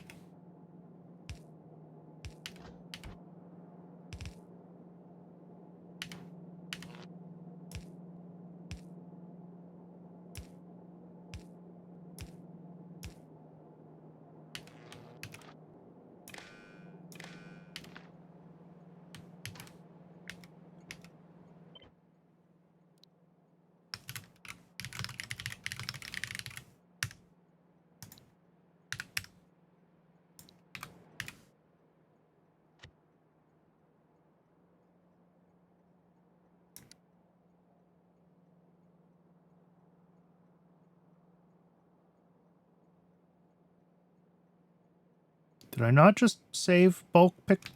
Did I not actually save it? Did I close the window without saving it?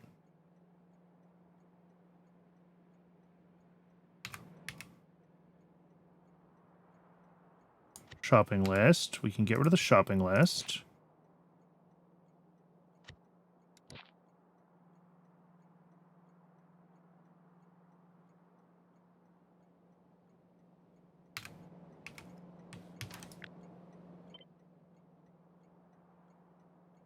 Oh yeah, I did not hit the create blueprint button, did I?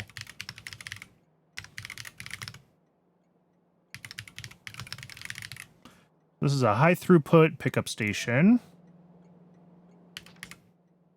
And that can go into here.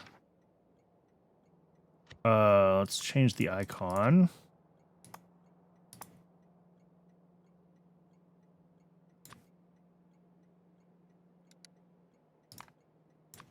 Let's do the warehouse, and let's do the warehouse plus the orange inserters. There we go.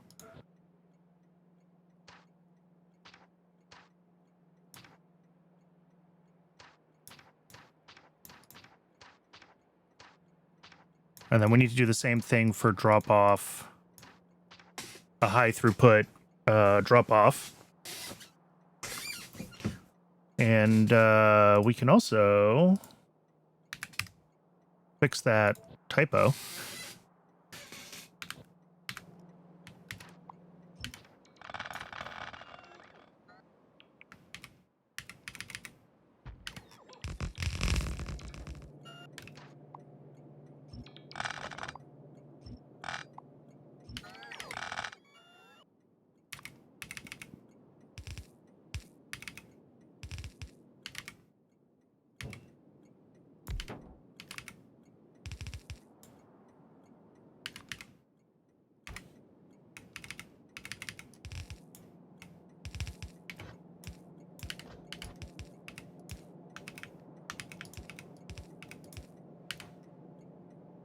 And then these read, hold, set filter. All right, and that should let these guys sort of automatically clear themselves when if we have more than one type of item coming in. I don't think it's harmful for if there's only one item type, so I'm just going to leave it for always. High throughput drop-off station.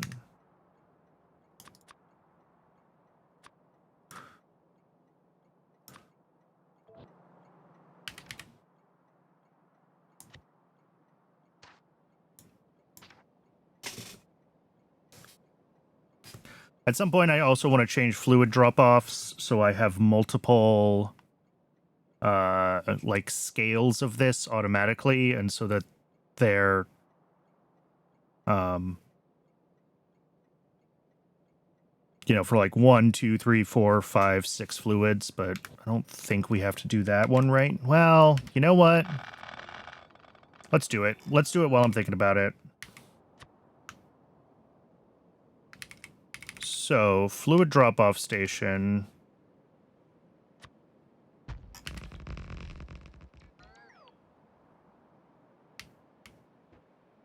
Might be easier to just make like a 7 fluid one and delete the extras every time. That's true. If I...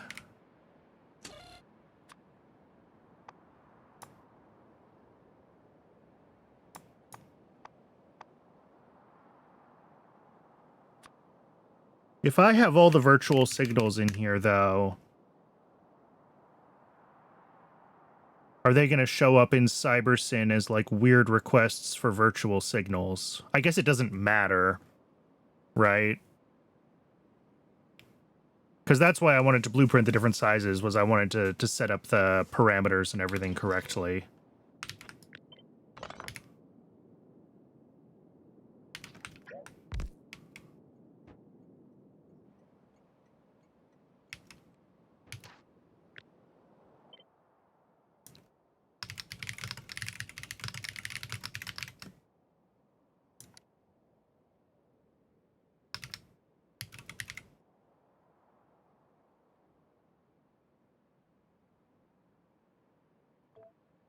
Because, like, for this, it's not a big deal, because we're only requesting... Oh, and actually, get rid of that while we're at it. I could have done that in the blueprint view.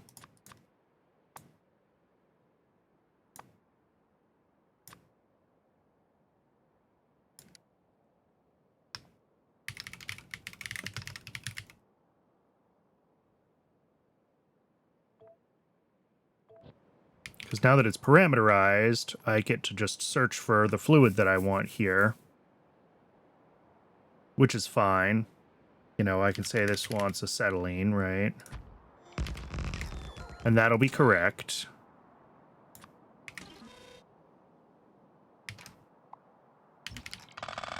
But when I build the 2 fluid version...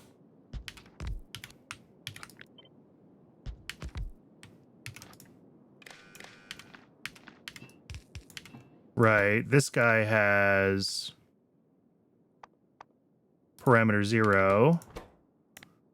This one has parameter 1. This has parameter 1.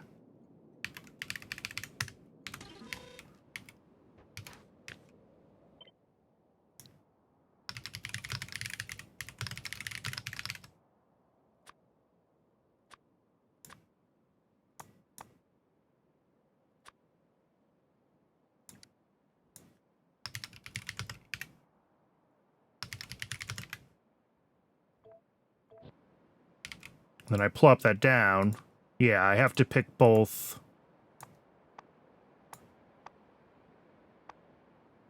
I'm like, one of them's water, and one of them is... I guess I can still do a placeholder.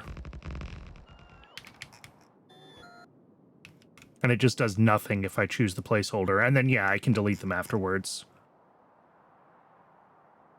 Yeah, maybe that's the way to do it. I could go all the way up to 10 of them if I felt like it. What if I don't pick a value? If I just drop the blueprint down...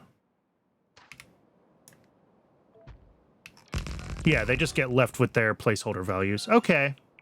Maybe that's fine then, if that's the way that it ends up working. And I can still just delete what I don't need. The only issue with having a big one is that if I'm, like, retrofitting something, the big one might be too big, right? But maybe in that case, I just have... Maybe I have a single, and I have the 10. And if I have to retrofit and do 3, I just start with a single and I do it by hand because I'm retrofitting and everything's a mess anyway. That might be a reasonable compromise. All right.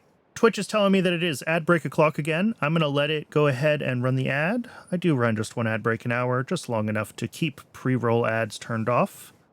I'm going to get myself a little bit more water during the break. I recommend you do the same. Stretch your legs, hydrate, take care of yourself as human beings. And when we're back, I'll finish some of messing with these blueprints, and then we'll get to work on diamond processing. I'll see everyone in just a few minutes.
And we are back. Thanks for hanging around, everybody. Okay. So, I just made this one. Yeah, and this one I can pick just one fluid if I need it. That's fine. And then I made the double. And I think we're just going to extend out the double to, like, I don't know, some number. If we need really big ones, we'll still have to extend them by hand, but like...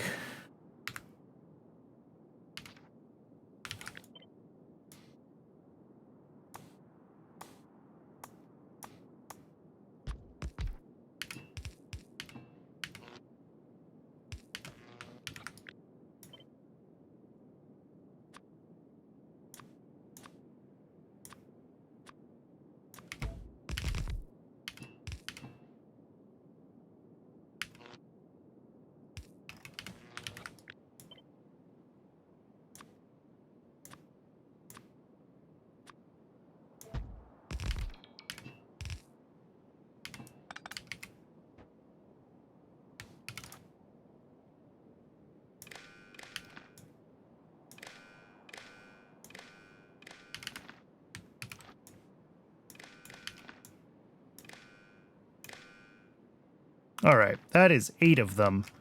That should be more than enough, and now we have to do this.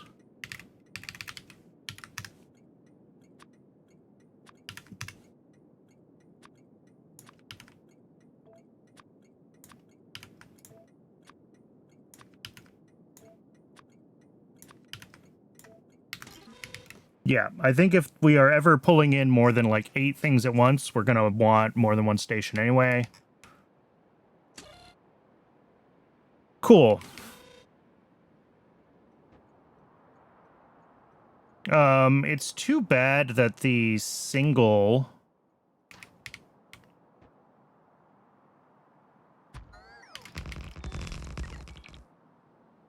I guess I could set the filter here, even though it doesn't actually matter.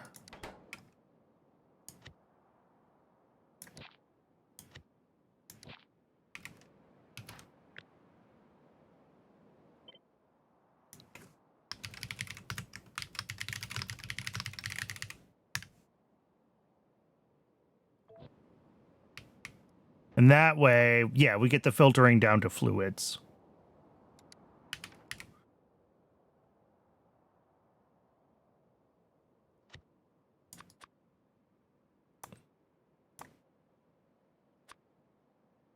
And parameter 0, I mean, it's just called parameter 0. That's fine.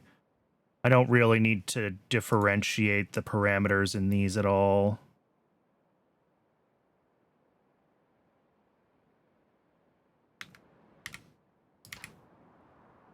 Yeah, so it just pops right up and I get to choose the fluid. And then for the, let's drop that one more time and let's make sure that that we don't encode in the blueprint. That was wrong. Need to actually place it with the parameter. We gotta make sure this is connected. And this one is already, yes, good.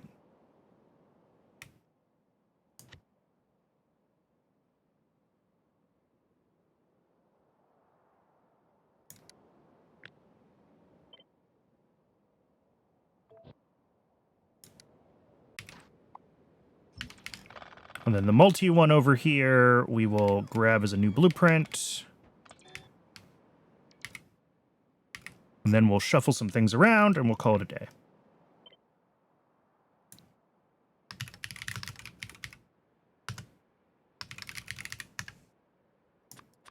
And I'm going to just give this 2 tanks as its icon, because that just lets me see easily what we've got.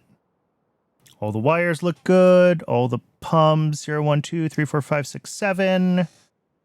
I can't actually look at that from here, but whatever. 0, 1, 2, 3, 4, 5, 6, 7. Create that blueprint, and when I drop it, I can pick as many of these as I want. And then whatever we don't need of them, we just clear off the end, which is not, like, great, but it's still faster than the alternatives were.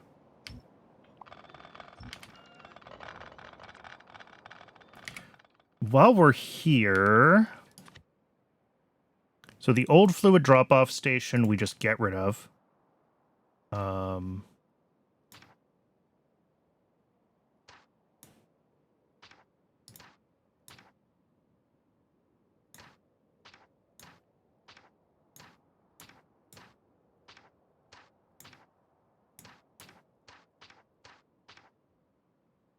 think here we have, yeah, can I remove that?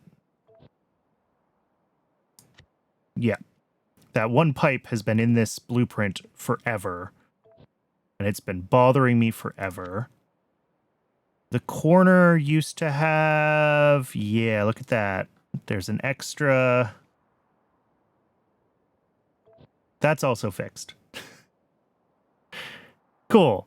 I think that's everything that was weird about my blueprints that's been bothering me. The only thing we could maybe blueprint would be... ooh. This doesn't have...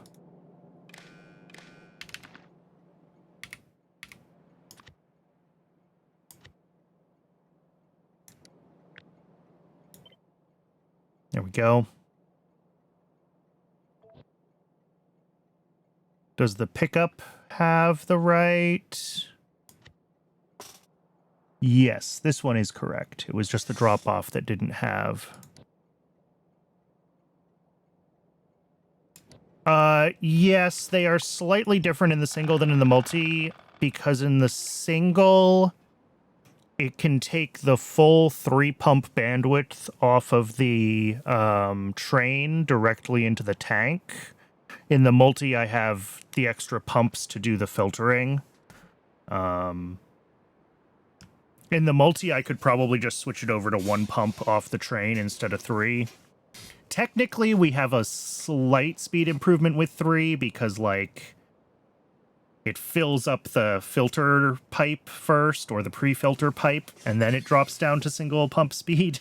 So, like, we can still get stuff out of the trains slightly faster with 3 pumps. But yeah, that's why they're in different places, and it is intentional to keep the bandwidth higher on the single station. Not that triple pump bandwidth is ever really necessary at my current scale, but it's nice to have when we need it.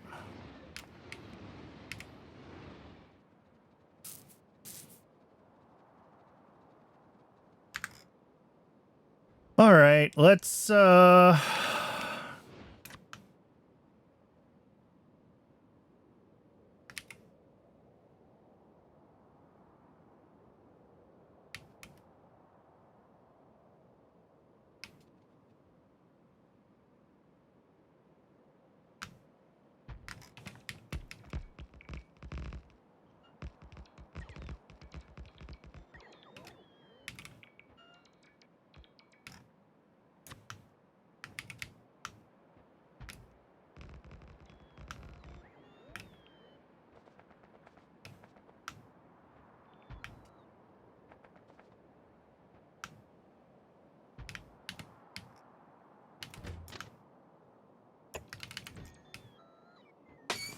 get to work on diamond processing.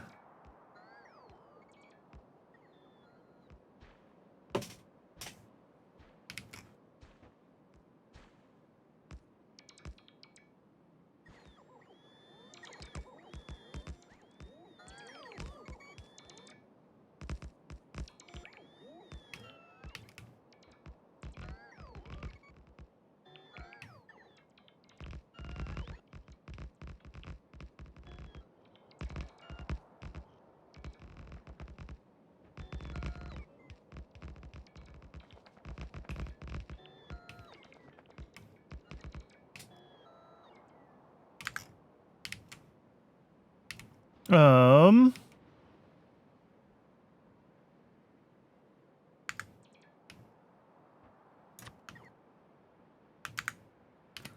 guess, what have I been doing? The first input is just the ore in? Yeah. So that'll be a... I guess it's just a normal solid drop-off in this case, because we don't have... Ooh.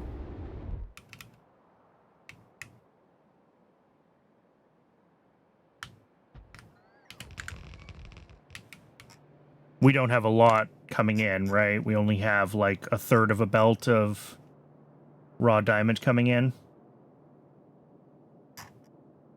Yeah. Here, I'm going to switch this over. We're bringing in 5 1/4 a second. There we go. What if I just said 5? Do the ratios get better? Not really. 5.1? What an awful number. That would get us to 1 grease table, though, instead of 2. Yeah, that's fine. We'll do it. We'll do it with 2. And this build will be able to handle a little bit more throughput with just a little bit of extra scaling for some of these, right? If we only need to add 1 or 2, like, centrifugal pans to add another kimberlite mine, then that's fine. So... this is all, like, backwards from how I usually do these. I usually start from the beginning with what we're doing at the top. You know what? I'm gonna redo all of this just because...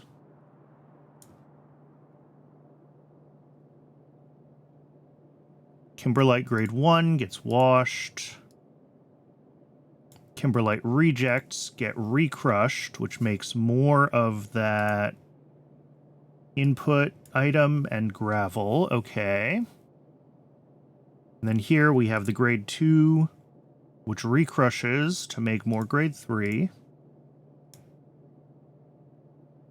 And then the grade 3 turns into the kimberlite pulp.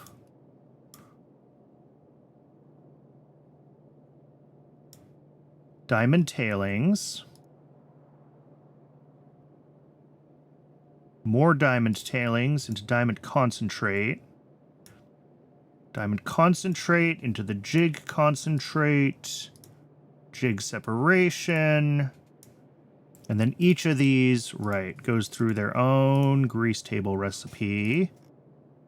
All of the crude diamonds get washed. The washing gets classified. And that's industrial diamonds. And then we also have the kimberlite residues, which get screened.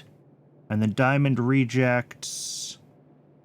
Did I decide on recrushing or rescreening? Now I don't remember. If it recrushes, we end up with 14 secondary crushers, and I think that's what I have. I do, so I think this is what we did. Okay. So screening kimberlite residues is up like here. And then that feeds back up. And the last kimberlite residues here also get fed back up into this system. All right. That's fine. So we start at the start with 2 jaw crushers.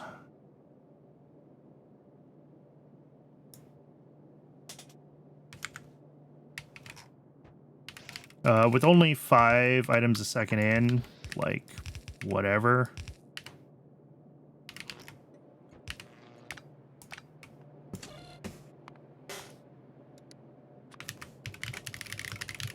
Gonna bring in the kimberlite rocks. Let it start bringing them in as we build the processing. Did I change this station to allow more than 1? There we go. So just like the other processings, you can see that we have a lot of space like in the middle to get things in and out, and I still want to have all this space between the stations and the processing to get things in and out. I think I did a better job of it on the lead than on the tin. On the tin, I went a little overboard. But that's still a good, like, 3... like that far.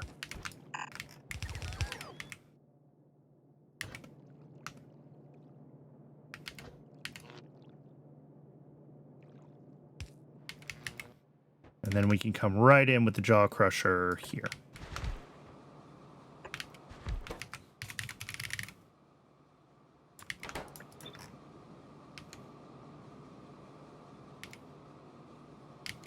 And this brings in an awful lot of stuff.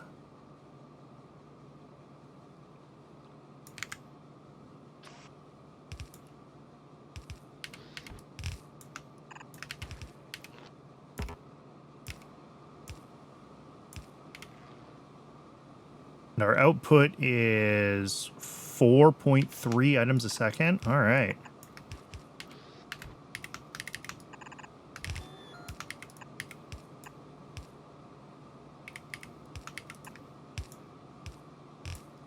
Cool.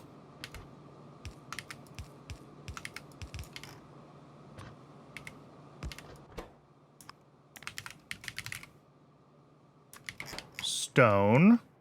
Stone goes to a normal pickup station.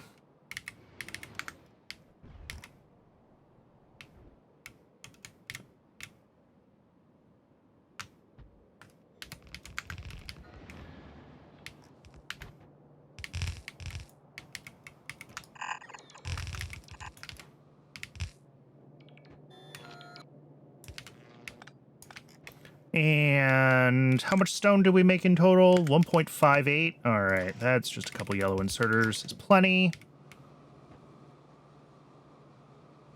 And that feeds to... let's make sure we've got enough inserter capacity here. Yeah, we're good. That feeds 3 automated screeners.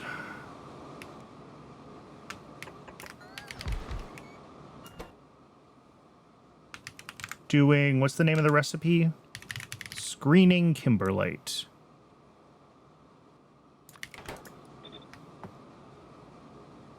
That's 2 in to 1.8 out. All right. So...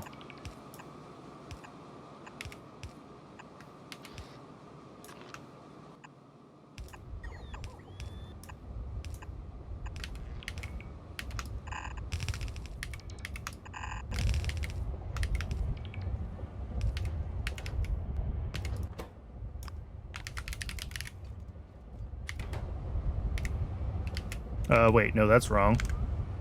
We make kimberlite rejects and kimberlite grade 1.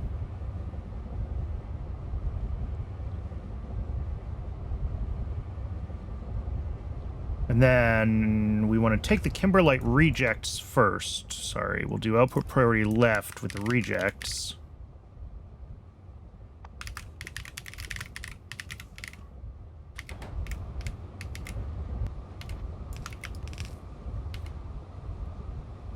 And that goes into 1 secondary crusher.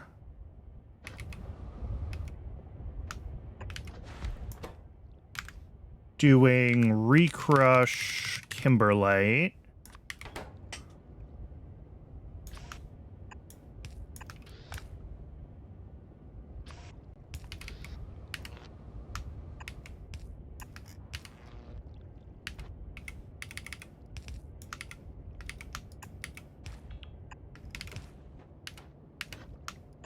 And this is the stage that has a gravel output.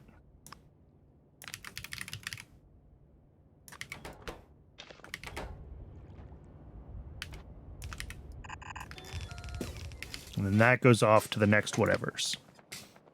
So gravel.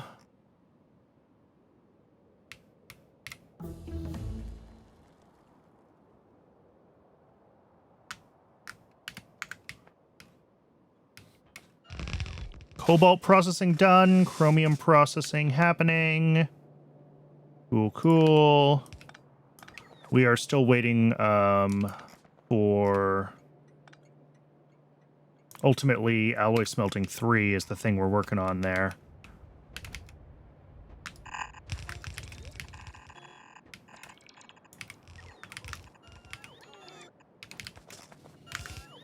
In total, we make 5 gravel a second. So let's just throw a couple of blues there, and we'll merge the other gravel outputs over into this belt. And then the other output of this is... Oh, the other output of this is crushed kimberlite. Okay, let's do this a little bit differently than we normally would then. Let's do it like this.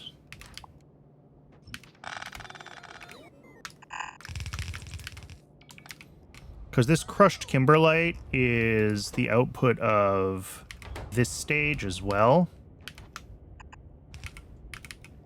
So it needs to come up here. The first stage makes 5.25 a second. Okay.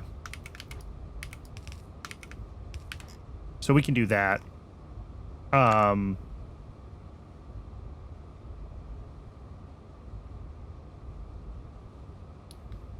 I guess technically this does all fit on one side of a belt at the first stage. It's 6.8 something items a second.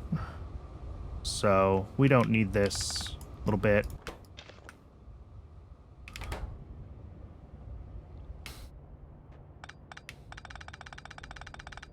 All right.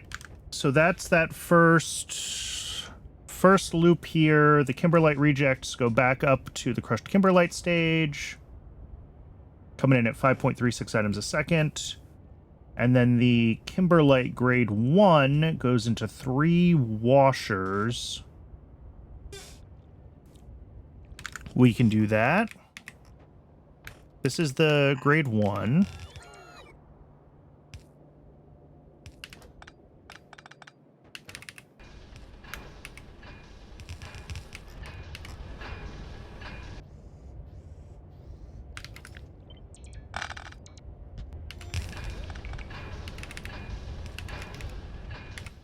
Into 3 washers.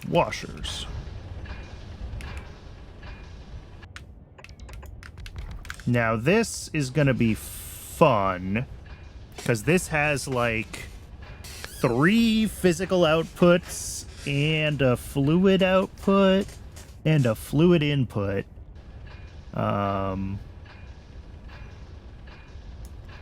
And its total outputs is 8.3, which is more than half a belt.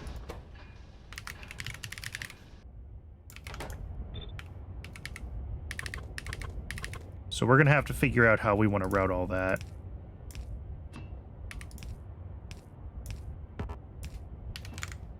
Is there other water use besides this? Yes, a couple of other steps. Okay. So we'll bring water, like, out here, and we'll need to hook water up. I mean, honestly.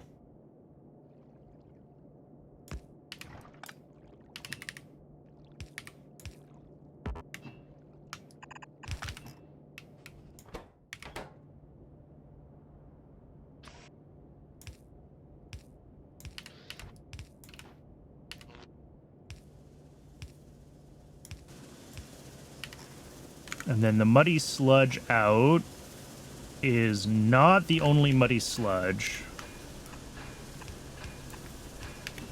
But we'll figure out how to route the other muddy sludge into this after the fact.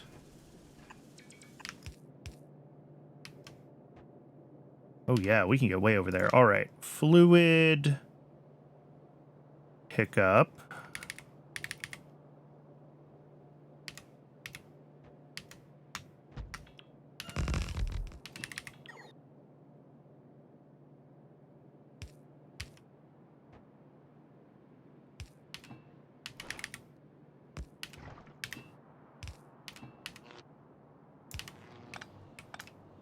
There we go. That's the muddy sludge. And then what else? Right. All of this is awful. There's a lot of sand out and then everything else. So I think we will do 2 sets of inserters out. We'll do 1 out just for sand.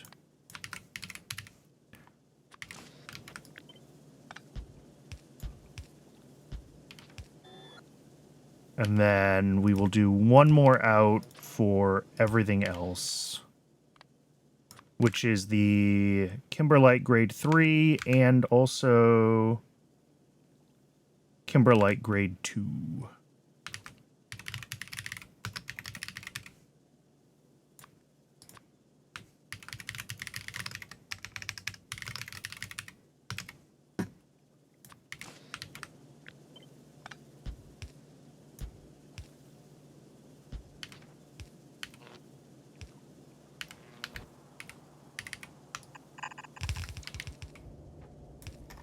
So, sand, it does not look like we have an output for yet. This is all of our sand, so I can just route this wherever. Which we will do... I guess I'll do it up here, kind of over this way. It'll be kind of an awkward routing getting it all the way over there, but I think it will be sufficiently out of the way of everything else, which is what I care about. More than anything else, I care that it's out of the way.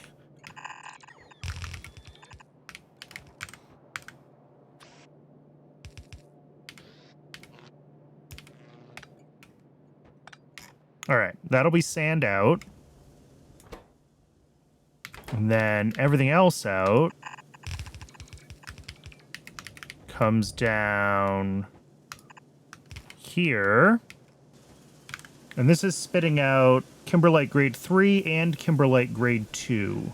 And then the grade 2 gets turned into grade 3. So we want to grab the grade 2.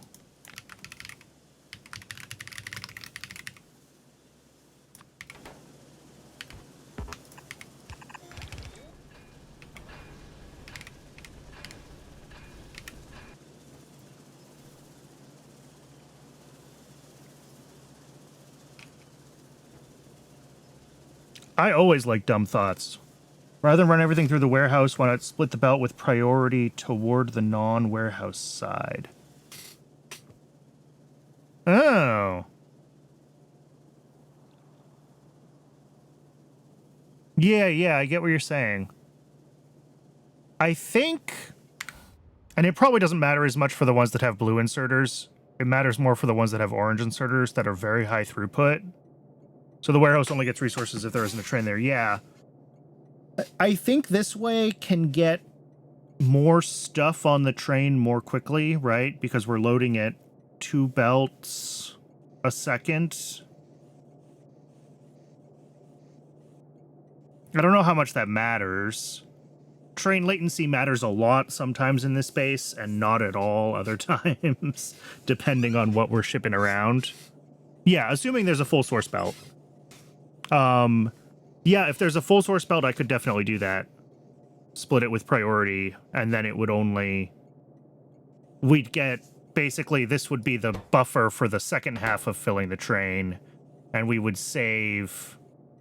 We would save half a dozen inserters at the cost of a splitter, which is totally worth it from both a raw materials and a power perspective. Yeah. That actually does make sense. For things that have a full belt.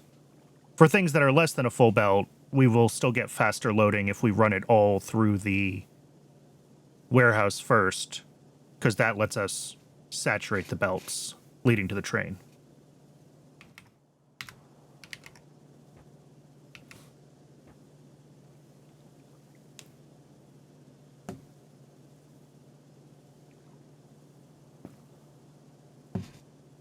But for things that are less than a full belt, Yeah, use the source belt with priority and only supplement from the warehouse. That would be an option.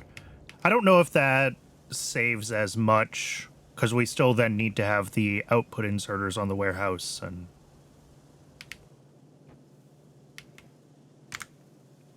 what am I doing here? Recrush Kimberlite grade 2, 6 secondary crushers.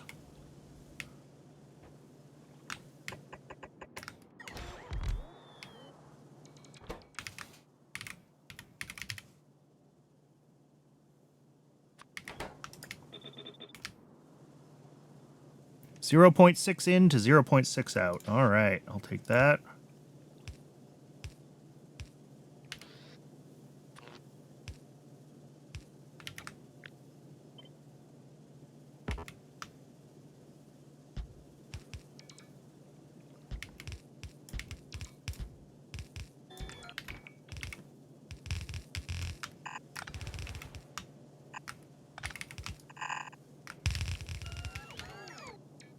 And then this makes some Kimberlite grade 3 and some gravel.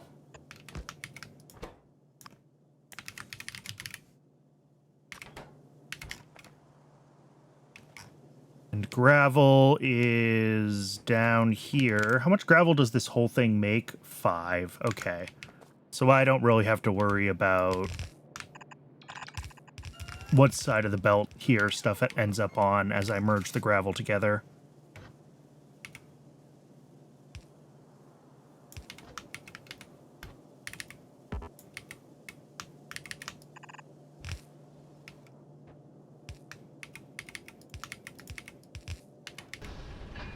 And then our 2 sources of Kimberlite grade 3 are a grand total of just under 5. So that's fine. All of that goes into... What are we doing? 4 mixers making Kimberlite pulp.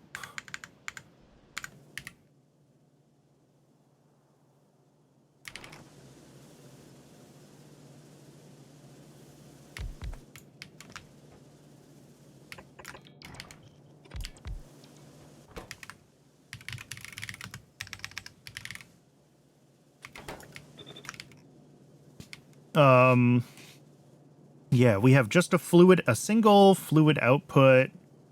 We have a second solid input.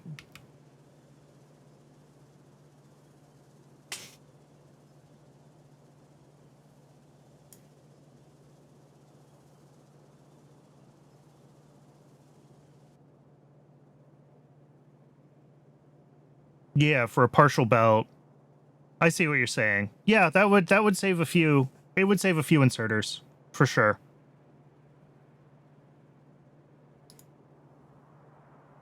The real question is a few inserters worth having to either make additional specialized blueprints that I have to flip through or specialize them by hand at this point in the game?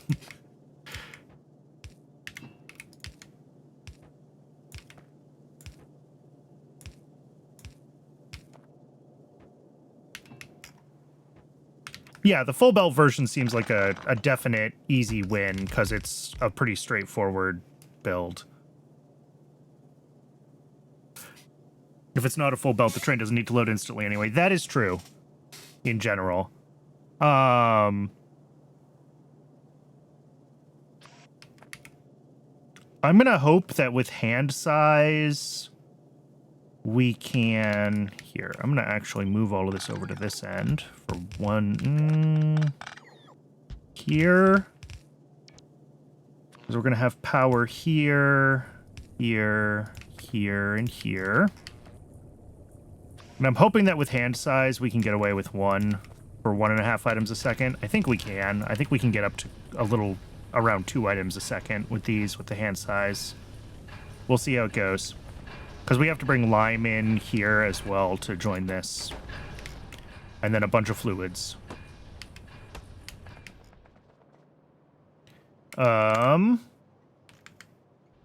Is lime our only other solid input besides the Kimberlite rock? It is. I'm still going to bring it in on a separate station. Just because if we do scale things up... Let's see that one. Yeah, exactly. That's super clean. That's what I was imagining when you explained it to me. And that's very straightforward to do.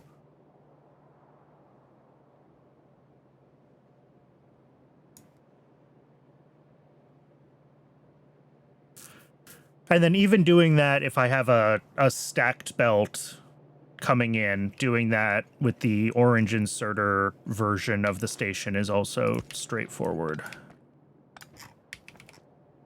It's basically the same thing, just with orange inserters.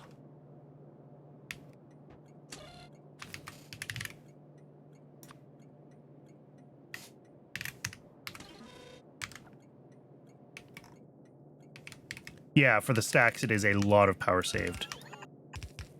Agreed. Our stack inserters still... Yeah, particle accelerators, centrifuges, electric boilers, and stack inserters. Some of these guys I could probably be throwing efficiency modules in, although I don't think you can efficiency module...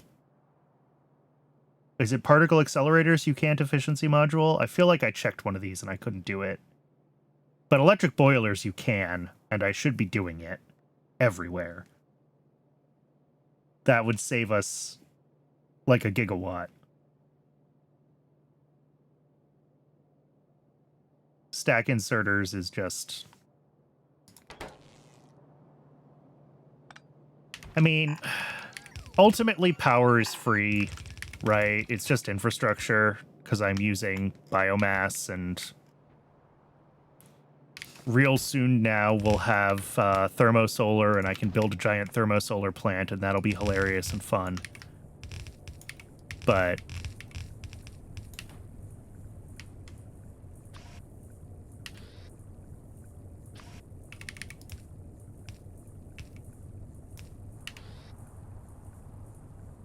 Right. So this is our actual output on the top. And then our inputs is to 1 million automation science packs. Holy crap. Oh. That's cool.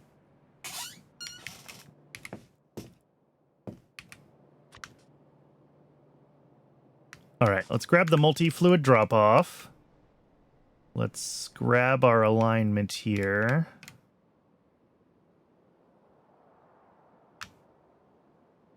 What are our fluids that we're bringing in? Let me see what Yafsi's got. Soda ash. Regeneration solution. Organic solvent. Tar. Slaked lime, which... Oh no, we're going to do that on site. I just didn't re-add it when I figured out the... when I changed... When I rebuilt all of the... Is this 1000x? No, this is 1x.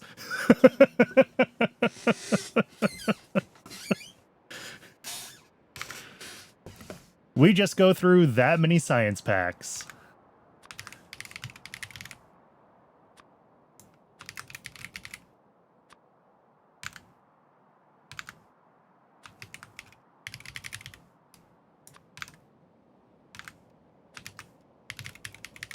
Well, I'm glad I didn't make this station any smaller.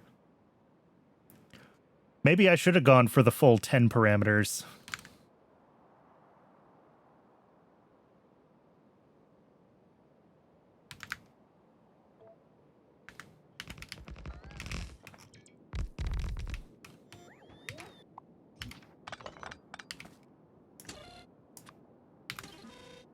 And then I have a chance to confirm this all looks good before I hook it up to power and the requests start flying. I didn't fix that in the blueprint. Honestly, Probably 4 is fine for most fluid trains. Fluids get loaded and unloaded very quickly. But, like, because of how Pi does its science packs, right? Like, we're now burning 10 automation science packs for every, like, 1 science. So they grow linear. I guess it's linear. It's more linear than exponential, that's for sure. They grow linearly over time. Plus, automation science packs are used as ingredients in things. Yeah. You know, we use them for DNA samples for alien life. They get used in nuclear samples, which feed into chemical science. So automation just gets used a lot. All right. What are we hooking up here? We need to bring aromatics and industrial solvent into this.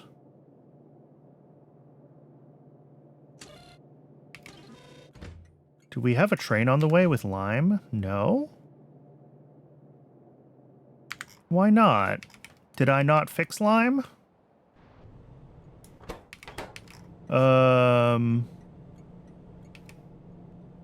Did I forget to reconnect some signal wires when I changed it, and therefore everything that uses lime has been starved of lime for the past 2 hours? Yeah. I'm so good at this game, guys. All right. That's fine. Being starved of a material for a couple of hours is nothing for this base.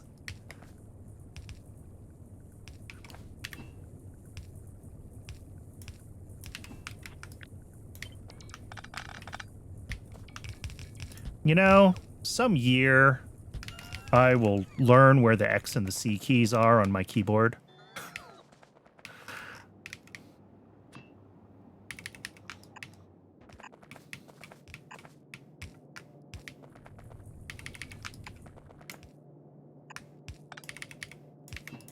All right, there's aromatics, and industrial solvent is right here.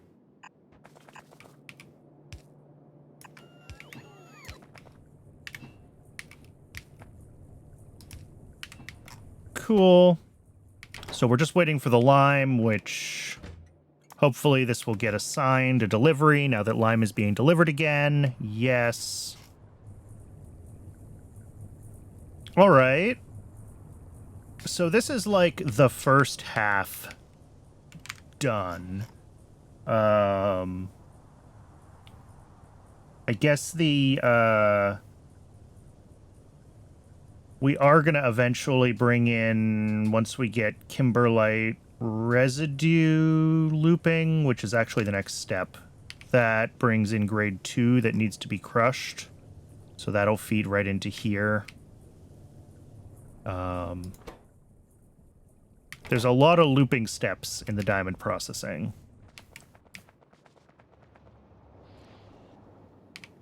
All right, let's make sure all of these look like they're moving correctly. Yes. We still need 70,000 tar and grease, but neither of those has actually gotten a delivery, and I can see those tanks are actually connected. It's amazing. When I blueprint things, I don't have the opportunity to screw them up. All right, let's get our next step here done. What does YAFC say we need to do? So we are just now spitting out the first stage kimberlite pulp. So that goes into a bunch of centrifugal pans to do a couple of other things. So, how many of these do we need at this stage? 9.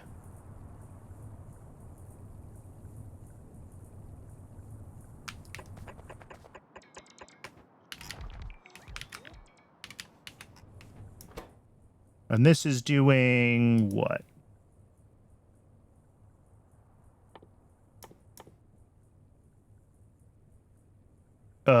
This one, the diamond tailings recipe.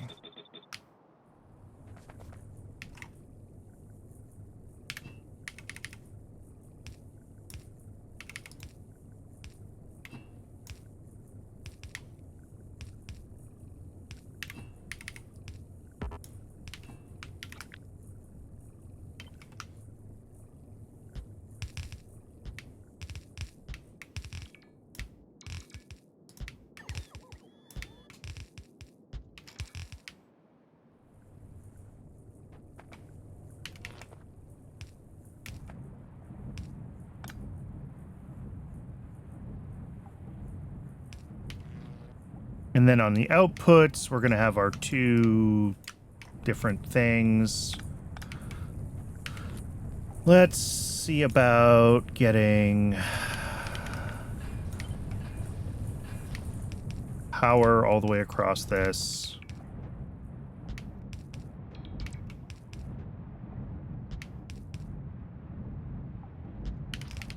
All right.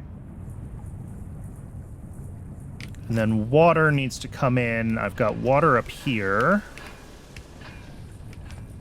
Ooh. Of course I did that. Let's just pull this one in a little bit. That's fine. That way water can come past it to... well, actually right to here.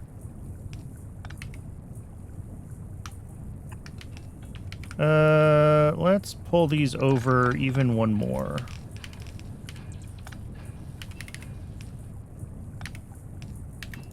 There we go. There's water.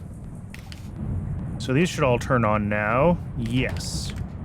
So those are all going to spit out. We're going to spit out kimberlite residues, which we need to do some reprocessing on, and then a couple of fluids. The couple of fluids for now, we're not gonna really worry about because we want to do the kimberlite residue processing first. Generally with these builds, I try to do anything that loops back to a previous step, I try to do that first. We get the looping out of the way, and then by the time we get to lower levels, we're only really moving forward again. So we'll do the kimberlite residues from here because those loop. And it has occurred to me that because we need to output a solid, can I... Yes.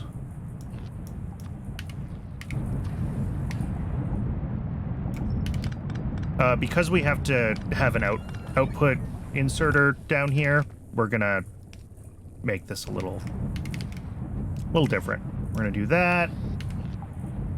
We're gonna have that, and right in the middle there.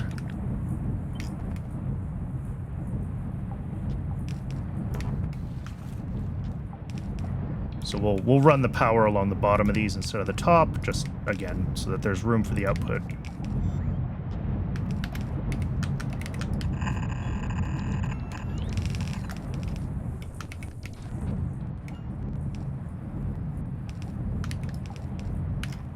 Now that goes into 9 automated screeners, which is all the automated screeners we have left. I love it when the numbers work out. It means I didn't make mistakes.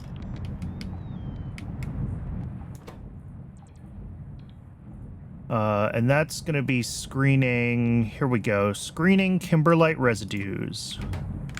Right, that's the recipe? Yeah. And each of these is 1 in, 1 out in total, all right. Yellow inserters, power.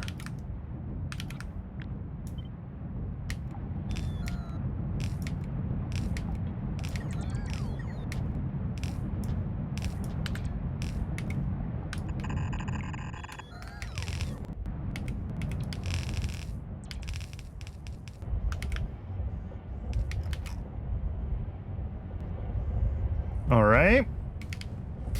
And then gravel needs to get filtered out of that.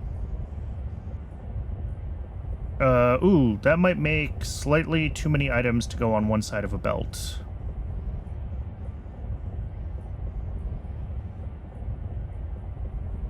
It does. Okay. So we'll take like half of these. We'll do that. And then output gravel on the right.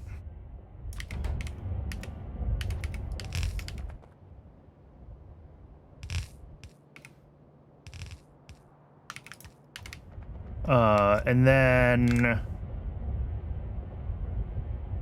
we've got 6.9 diamond rejects a second coming from that phase.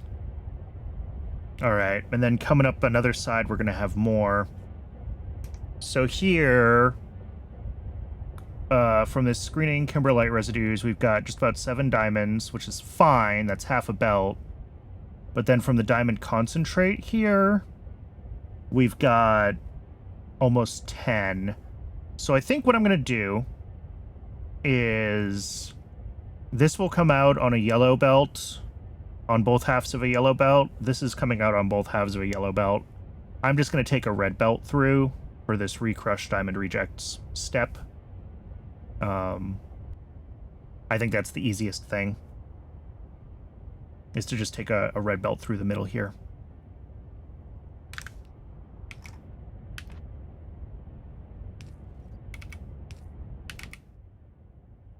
Just like that.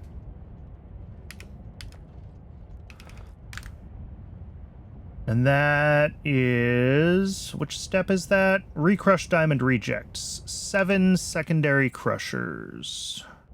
Which is exactly how many we have, which means so far still no mistakes.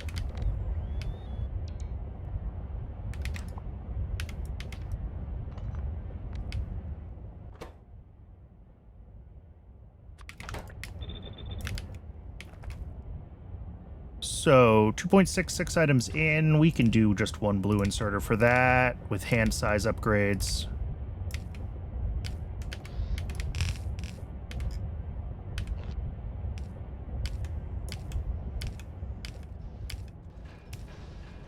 And then our output is 0.8 items. Okay.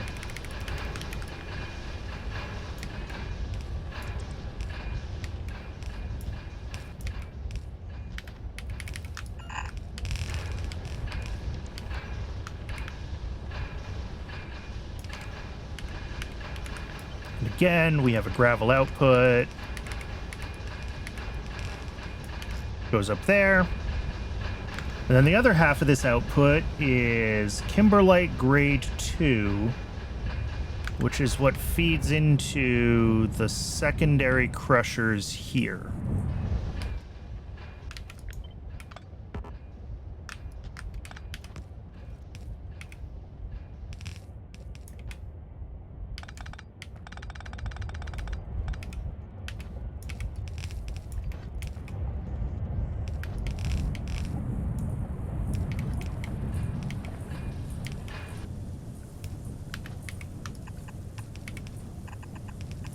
Just like that. Should be good.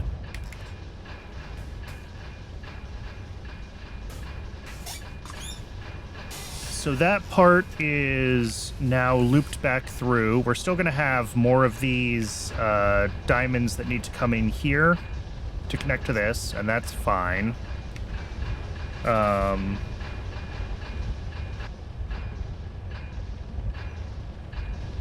What else is going on here? I think at this point our next step is taking, the kimberlite pulp out. And that's going to be one of these guys making that. Here it is.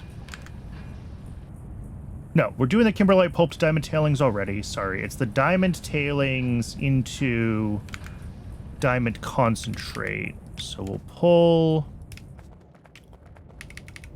this out here. Diamond tailings to diamond concentrate is 10 centrifugal pans.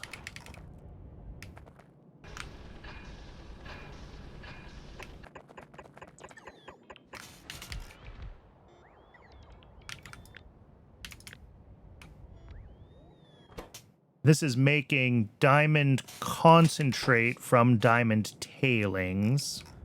Yes. And it also is going to use the soda ash regeneration solution that we need to get hooked up. That's going to be in our fluids down here somewhere.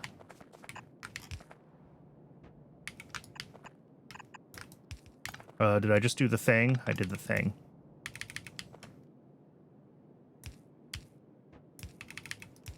The thing is a thing I often do where if you hold Control Shift when you're dragging pipes through like this, it will overwrite ones that are 90 degrees.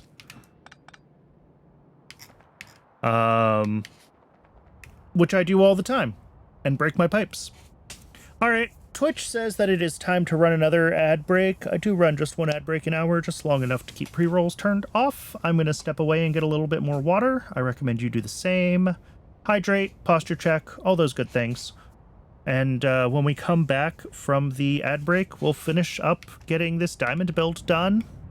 And that should feed us right into better silicon processing, which will open up a whole new bunch of bottlenecks for red chips. And then we'll go from there and see what else is holding us back. And eventually we do still need to do the better iron niobium alloy as well. Lots to do still, but I'll see everyone soon.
All right, welcome back, everyone. Thanks for hanging around through the break. We are in the process of getting... Ooh, what went wrong? Oh, I just didn't actually hook up that pipe. That's what went wrong. We're in the process of getting diamonds hooked up still. So we're going to have a couple of outputs here. This is what? Muddy sludge? Muddy sludge. We already have muddy sludge going out somewhere, don't we? Yes. All right. So we can just kind of shove muddy sludge up in this direction and we'll figure out how to connect them. That's fine. Probably like here.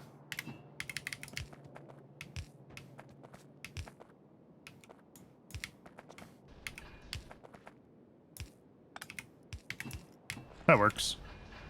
Disconnect that for now.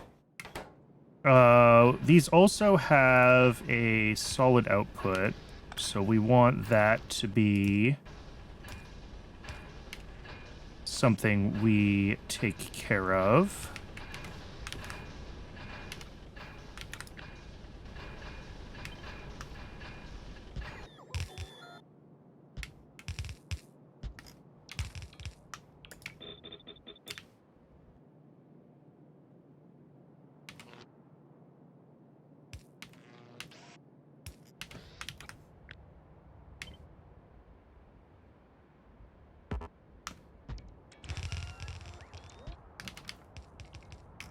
And the inputs are pretty much standard all the way down. Except I don't know how to click in the right place. There we go. So now when we hook up power to this whole thing, these are all going to turn on. We've got an output here. This is the stage that outputs additional... Yeah, this is outputting like 10 diamond rejects. So we do have to kind of split this down the middle. 5 and 5 here. Like that. And then these diamond rejects misplace in the middle inserter side. Oh, yeah, you're right.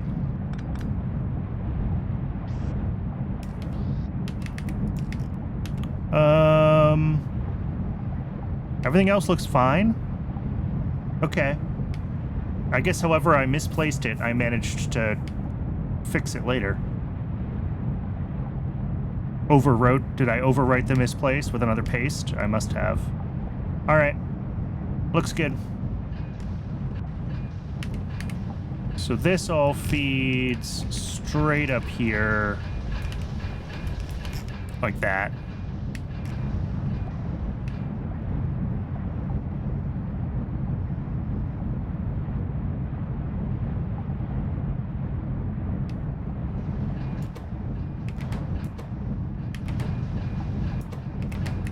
Boy, these guys are dumping a lot of... I guess there's a lot of this diamond tailings in the system backed up, so these are running like full bore right now. But even so, I'm surprised at how much is backed up in these. Yeah, okay, they're catching themselves up. All right, that is muddy sludge out. So that means the next thing out is the diamond concentrate.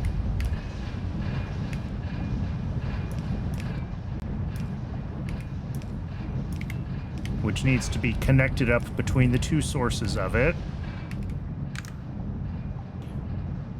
And then the diamond concentrate goes into 5 jig concentrators, which is going to make even more muddy sludge for us.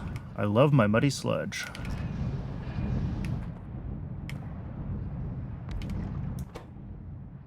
Diamond jig concentrate, yep.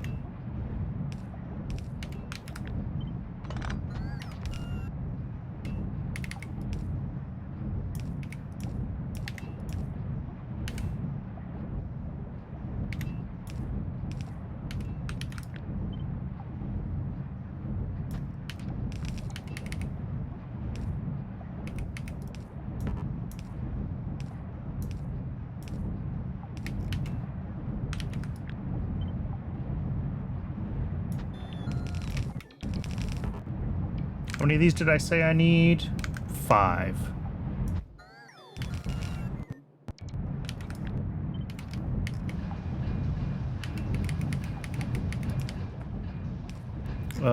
Water is here.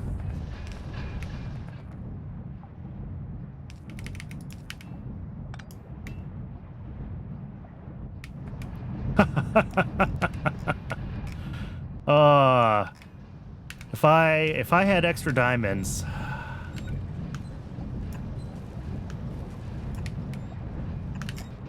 I'm out of... Wow. All right. I'm gonna have to get myself more power poles.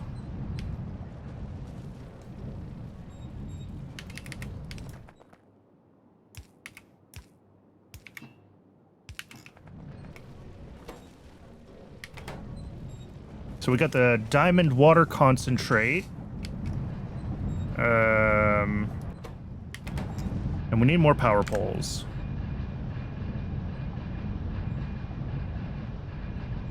All right, and then this goes into, yeah, we've got a few more stages that we need to do. So I'm going to go ahead and run back to the mall and grab power poles now.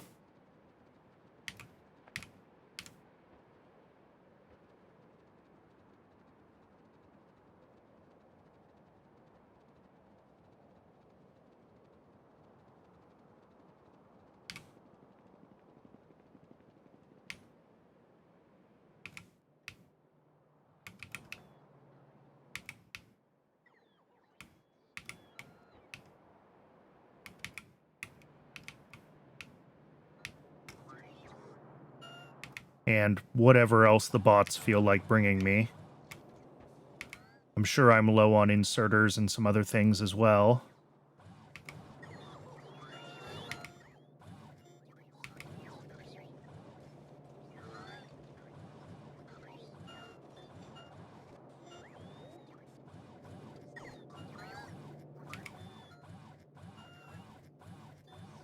Probably good enough.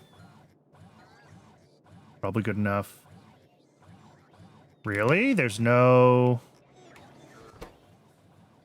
Ah, okay. That's fine. Well, quote-unquote fine. It's expected. How's that?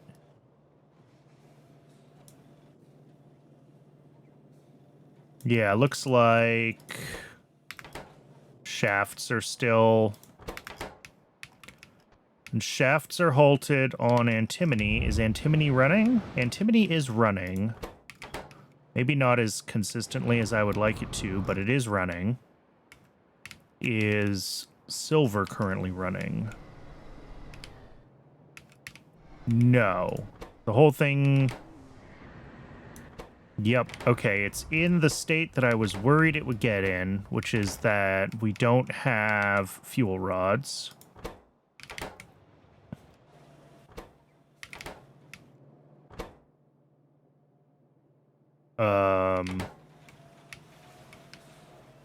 Yeah, we need a few more deliveries of lead antimony alloy for fuel rods to happen.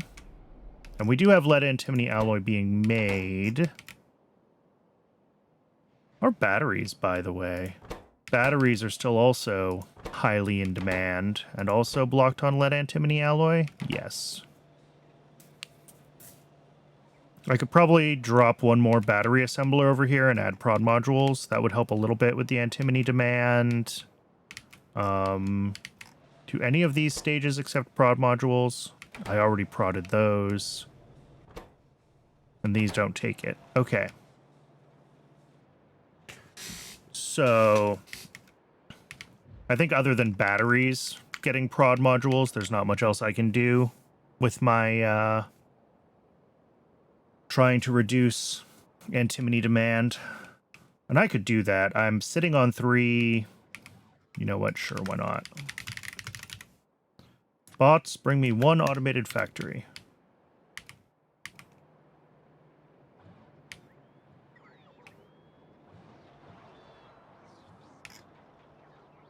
I'll give batteries prod modules while I'm thinking about it.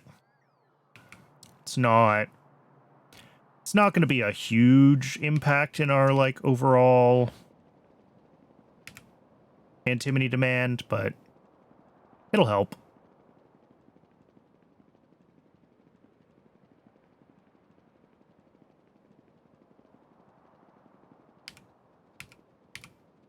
And then really I want to see silver manage to run again without me having to hand deliver anything in the fuel rod loop, because that'll tell me that we're at least managing to make enough silver into antimony to close the loop. And like the FC said that should work, but you know.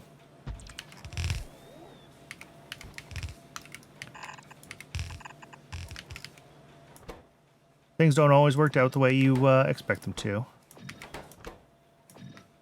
We have a lot of other weird demand in this base, so...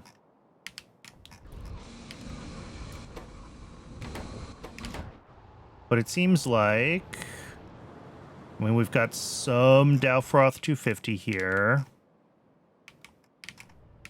Making more is, as always, blocked on ethylene glycol. Yeah, we might not close the loop. Not this time around. Might take one more time. Because we need, like, just one more delivery of silver here would be enough. And we might get that from...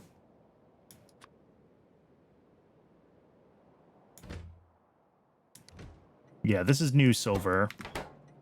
Like, we do still have silver here that runs from soot, right? And we have tar quenching, and we have things making soot, so, like... I think the loop will close with the help of this. It's just... It's taken a while.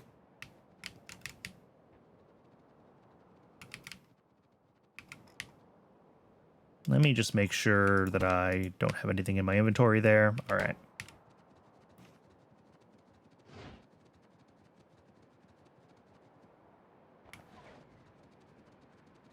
Let's get back to work on diamonds.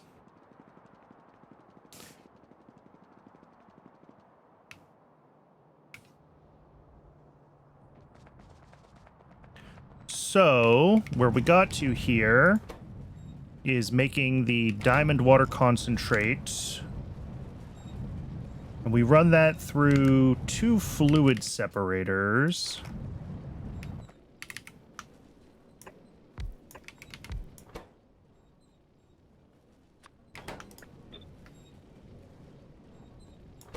Which makes these 3 different grades of diamond water.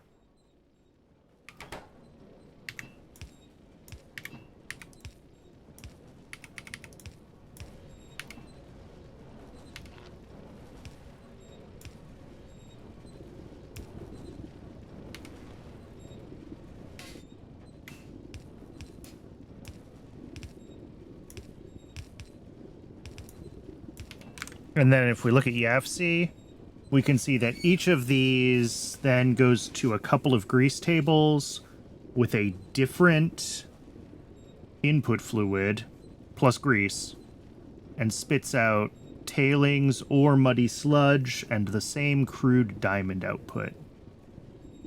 So that's going to be kind of the same build 3 times over, just with different inputs. We'll have to figure out how to lay that out. And then we wash the diamonds, we classify them, which gives us a little bit more of these kimberlite residues that filter back up to the top here. And then we're done. What stage is that? That's the kimberlite pulp. Did I do that correctly for...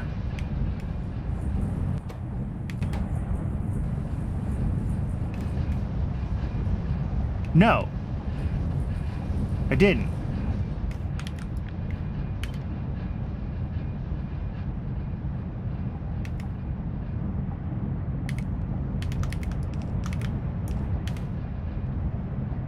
So split that 4 and 5, and then we'll bring in the other one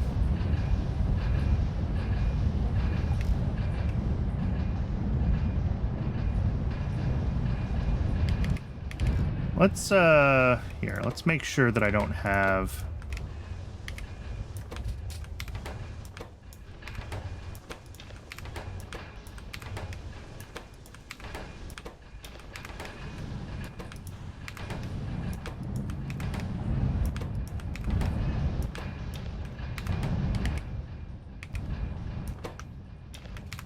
Clear all the random diamond bits out of my inventory. Okay. So we're going to have a few of very similar builds, which are going to do diamond water processing of different numbers. They're going to have the same... Ooh, we're going to have to move our muddy sludge to, like, here.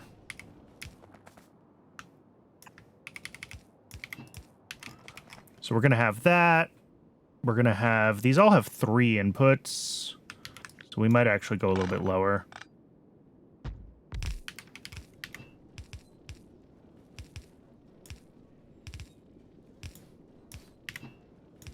They're all going to have grease as a shared input as well. So we'll get grease out to a point where it can be easily a shared input.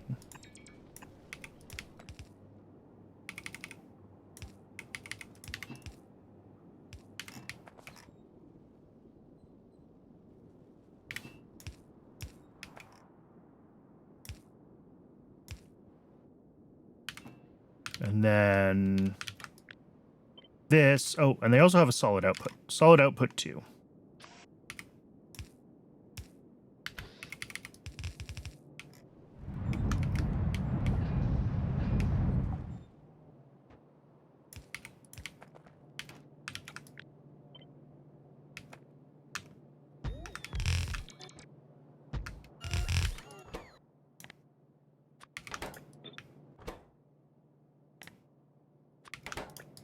All right, 1, 2, and 3.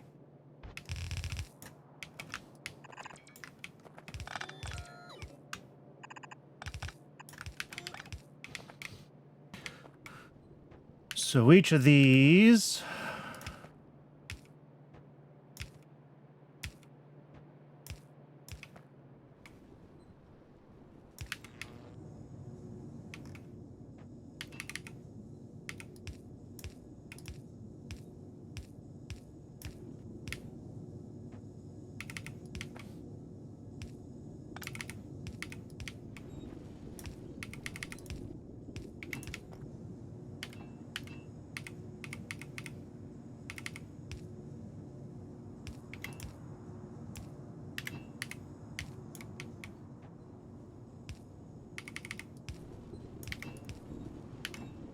All right, 1, 2, and 3 all hooked up. Good. Good. Good. Now, the grease hookup for each of them should be there-ish.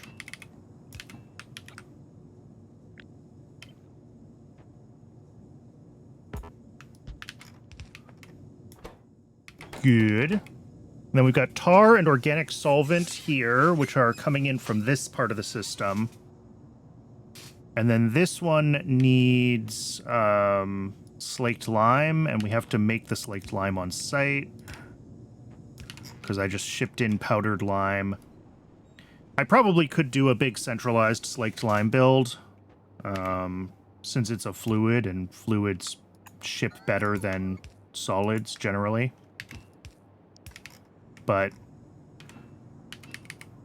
that's a problem for another day. I don't need that much slaked lime for this setup, so...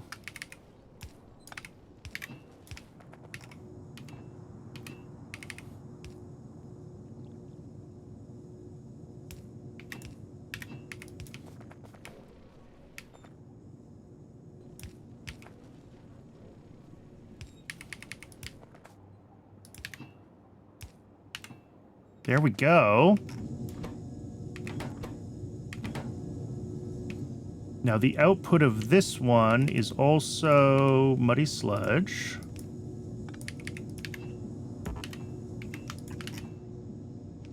And the output of the third one is tailings, so I'll need to put a station here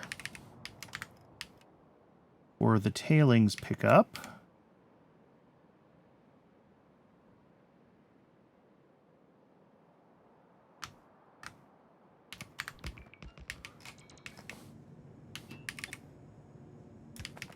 Oh, beautiful.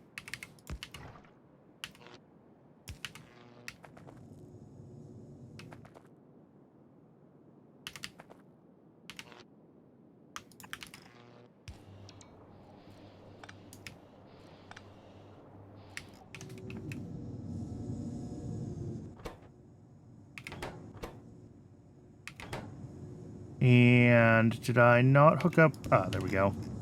I was going to say, did I not hook up tar correctly? And the answer is no, I didn't. So we just need the slaked lime now.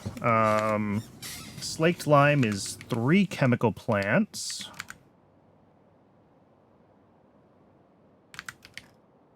With how much lime? 4 lime a second. All right.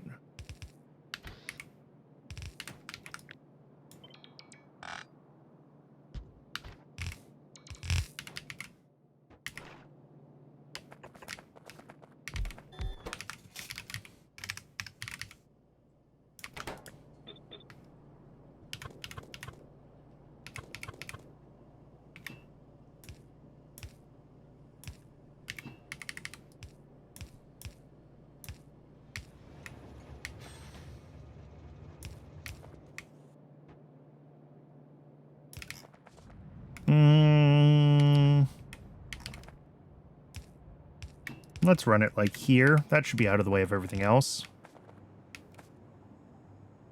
That was very nearly famous last words. But it works.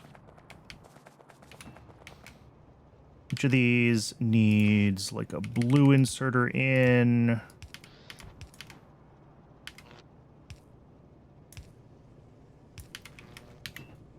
And water in.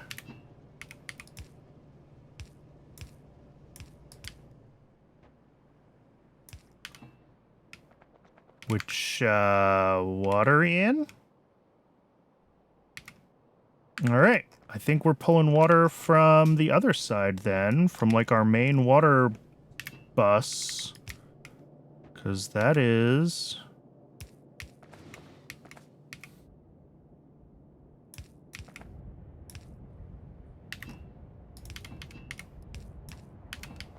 not looking easy to get water on this side of the train tracks. So...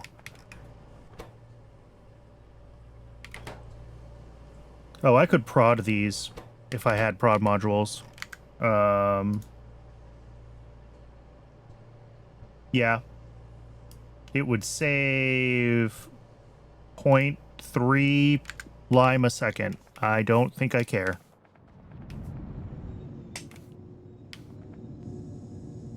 All right. So all of these together are making a grand total of 4.8 crude diamonds a second.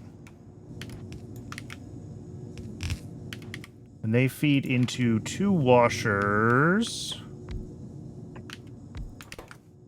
making this recipe 2.85. All right. Let's find sulfuric acid here.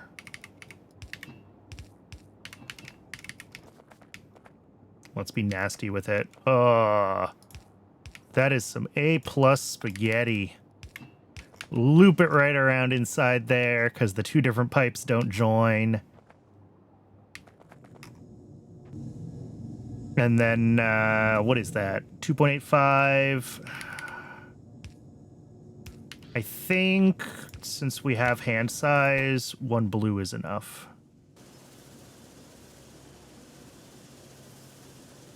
Yeah.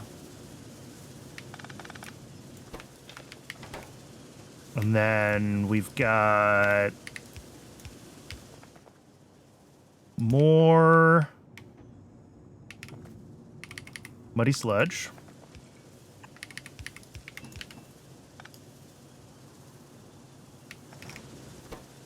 And these output their own...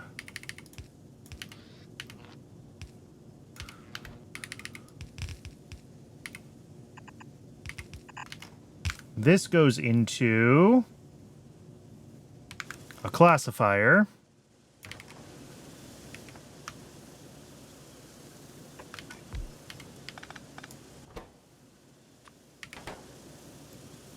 Six items a second. Oh, and it has a chute. Beautiful.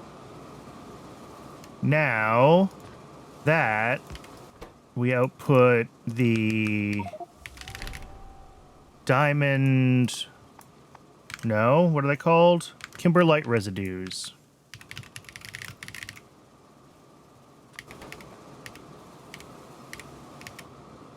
To the right, not the left.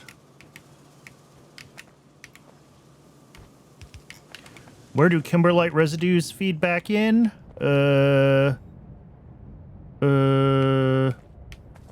don't know.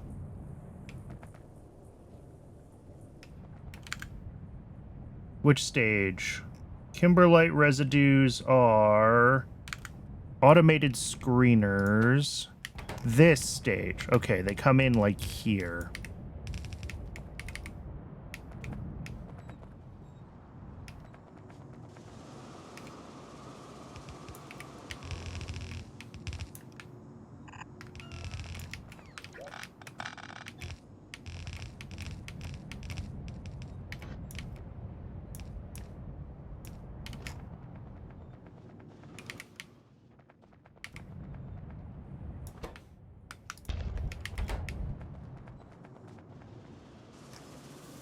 And then the actual industrial diamonds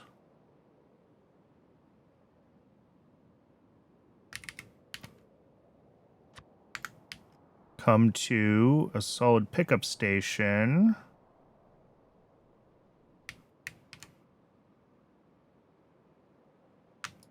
Here.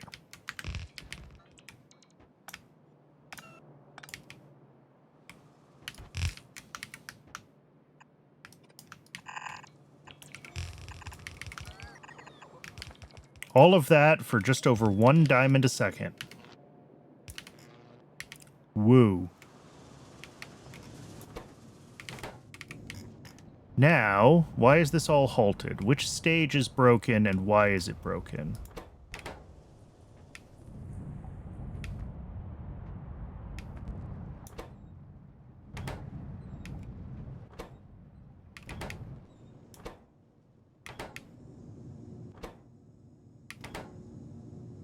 Ah, tailings out. I think I assumed this was muddy sludge. Or no, I just never hooked this one up. Okay.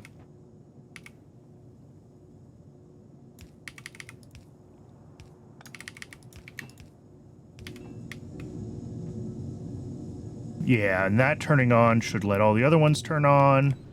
Should let this turn on. And we see everything kind of turning on all the way up the system. Beautiful.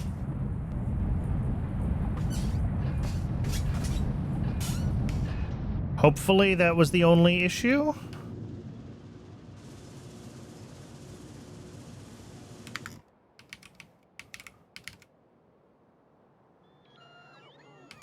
Well, I'm not going... I can tell when this deselects because I stopped getting errors about not having bots to do things, but let's fix all of these being properly marked for deconstruction.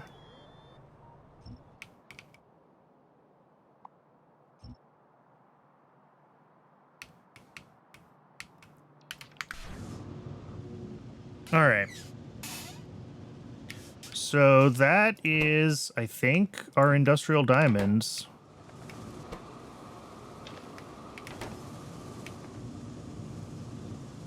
Might take a second for this to catch up on its processing here from these guys, but it should. you know, ultimately 2 of those washers is more than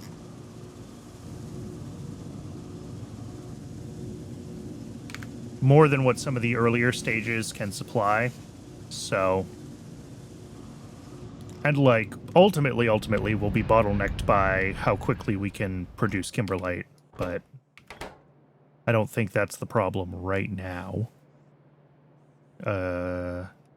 Yeah, 4 of these is overkill number of inserters to run like 5 items a second.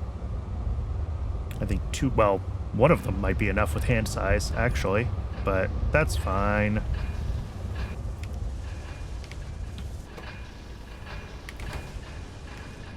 It does seem like most things are running. This stage is Recrush Pure Kimberlite Grade 2, which outputs a grand total of 3 items a second. Okay. I think this stage was just off for a little while, so this was backed up. Because, yeah, the kimberlite pulp is where we get into the liquids, and the liquid processing was backed up before. So this is where the solids will first start to back up into the liquid processing. So I think we're just waiting for this stage to catch up. And this stage to catch up.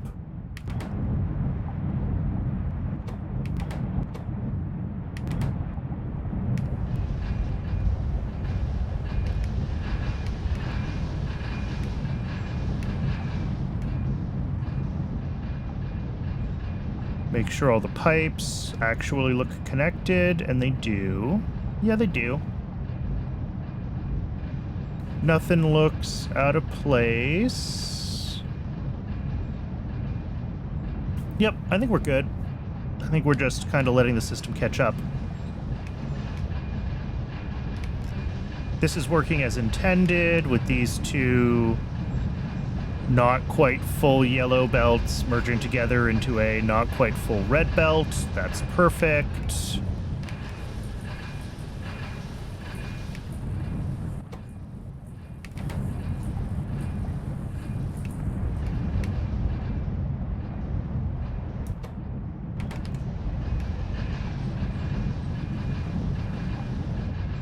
Yeah. I think the diamond tailings into diamond concentrate stage at a recommended 9.6 machines with 10 of them here is our like limiting step. So it's not, I guess it's not surprising that the things feeding into that are yellow and the things feeding out of that are occasionally flickering red. That's just what happens when things are not properly ratioed. And it makes me sad, but we'll cope. Somehow we will learn to deal. Cool. We got diamonds. I guess the next thing on the way to improved silicon processing is diamond wire here. This is all a bunch of stuff that we have. But, like,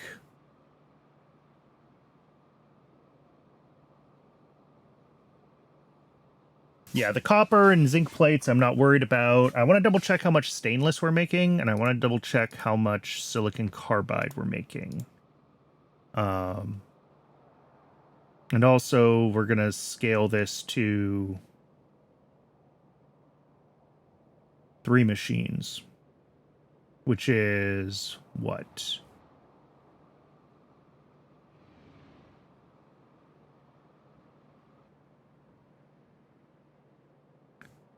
0.9 times 1.1 times 0.75. 0.7425 should be the number that I put in here. The reason that I do this, by the way, where I'll calculate what goes in here instead of just setting this to a fixed 3, is that I want to be able to search by desired products in YAFC. So I want to have the desired product. I guess I could set the desired product to like a low number and then allow overproduction. That would also work. But regardless. Yeah, so let's check on silicon carbide and let's check on stainless. Let's see how we're doing with... I have no idea how much stainless steel we make. 3 1/4. Okay. Do I know if that's a lot? Not really. Here, let's clean up some of the mess from Tuesday. And we can... Hey, I want a summary sheet. That is correct. Let's find also in ingredients, so like advanced small parts, chemical science, mech parts 2. Our grand total usage is, oh, very small. 1.64 plus the 1.13. So like 2.3. And we've got 3 1/4. So we have plenty of stainless steel. Cool. And silicon carbide is the other, which is used in MOSFETs. Yeah, we only make 0.8 a second.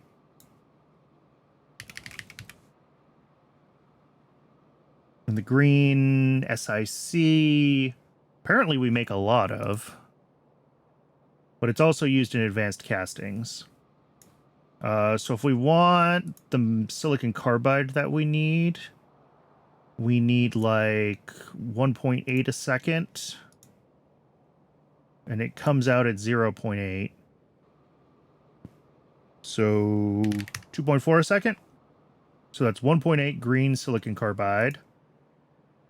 3.3, and we're at 2.5, and that's ratioed to just 1 ball mill here. Okay.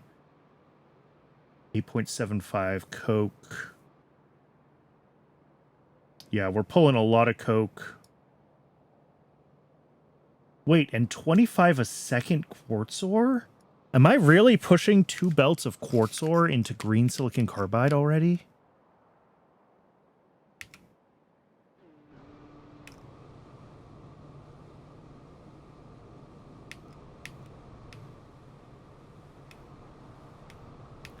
Well, clearly not.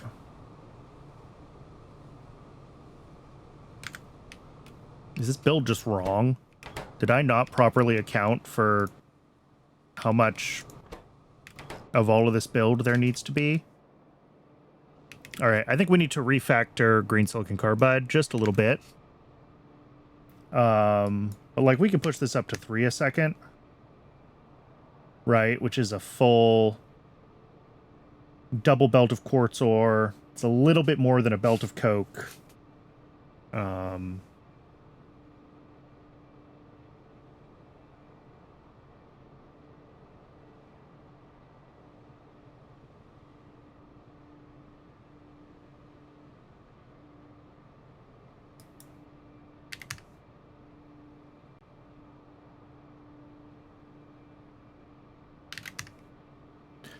What does a belt of green silicon carbide look like? No. We don't get another recipe for this, do we? Nope. It just is what it is.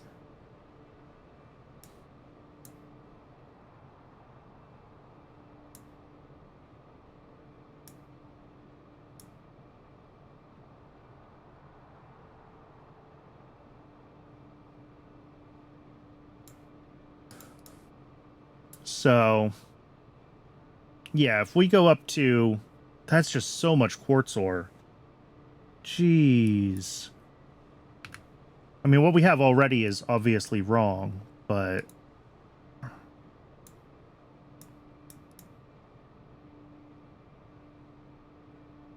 I wonder if I want to rebuild green silicon carbide next to a quartz mine. Because then I can bring in... you know, a triple stacked belt or whatever. of quartz.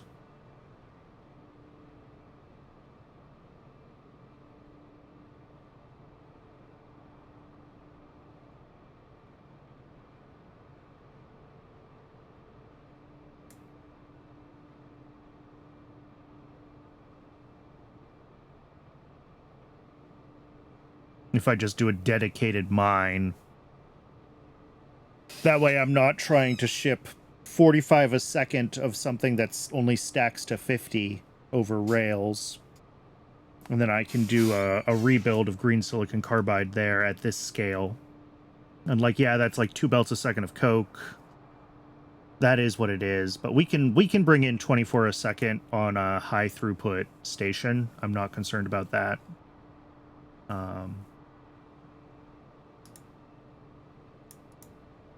All right, let's see if we can find a quartz patch then, and we'll rebuild green silicon carbide.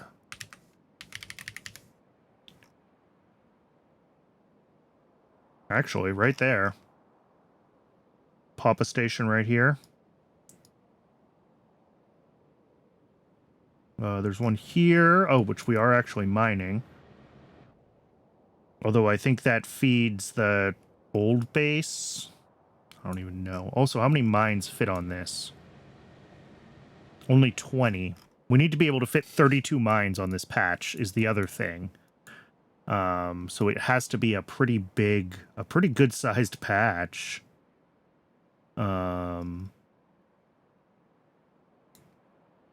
Or I need to grab red crystal mines, which maybe is what we need to do.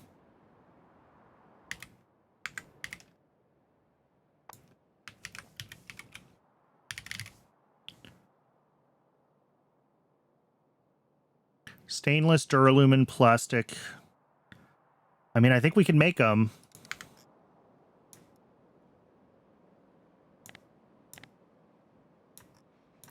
Here, let's see what happens. I'm assuming these also use the first stage ones.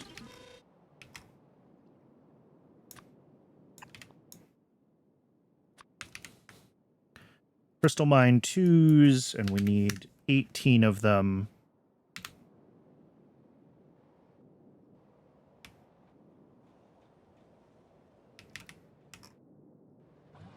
Let's see if we think we can do this at the mall with our current level of tech.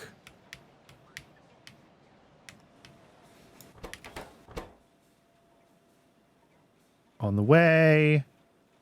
On the way. On the way. On the way. On the way. Yeah. I mean, it does seem like we can do it. Okay. We'll do red crystal mines then, because then we only need, what, 16 of them? Yeah. I mean, everything else will still feed.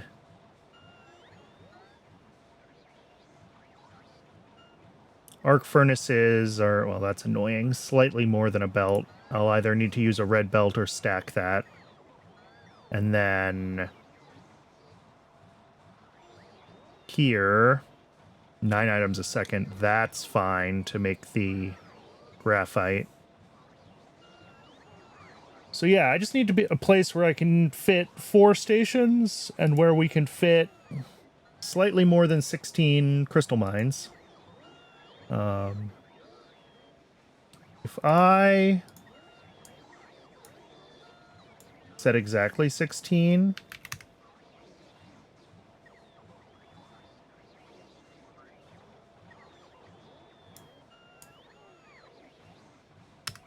No, we're not allowing that. Game, why are you like this?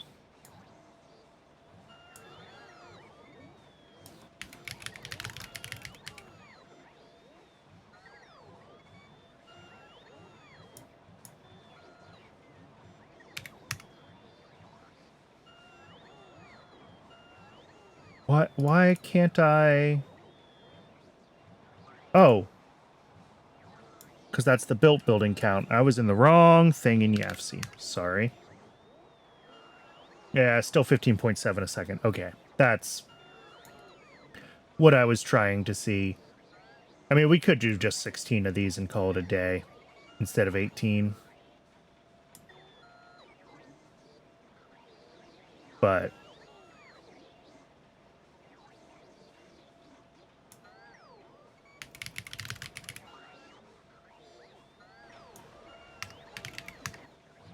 we'll do 4.5. We'll do the full packed, because this is one yellow belt fully stacked, right?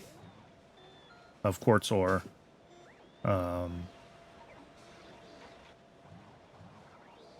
Although we might not actually quite get 45 a second, depending on...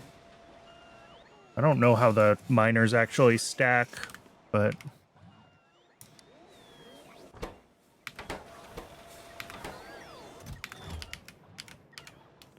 How many of these have we got so far? 6 out of 18. Okay, they're going. So, yeah, I just need to find a spot where I think we can put a chunk of them and where we can get some stations around it.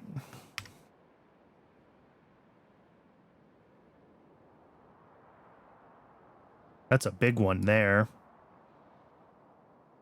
But it's going to be funky to route that to whatever build we actually want to use it with. I want to be careful here because I know that we're going to have more alien life stuff that needs to go into like central animal processing. So as far as I'm concerned, this area here is already in use.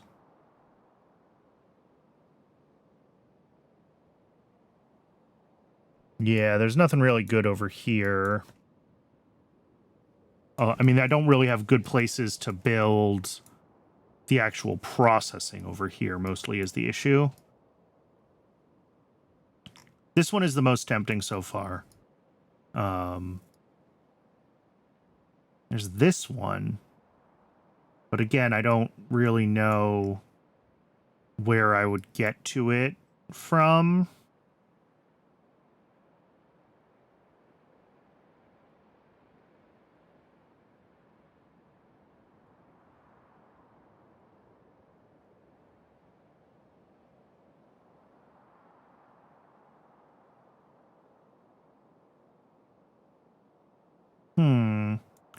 Yeah, if I can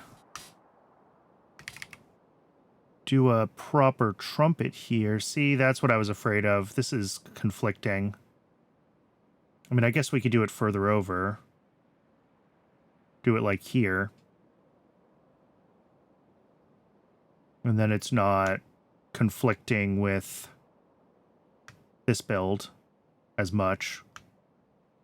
Go north here. Pull the quartz ore in and do the rest of the processing. I don't hate that plan.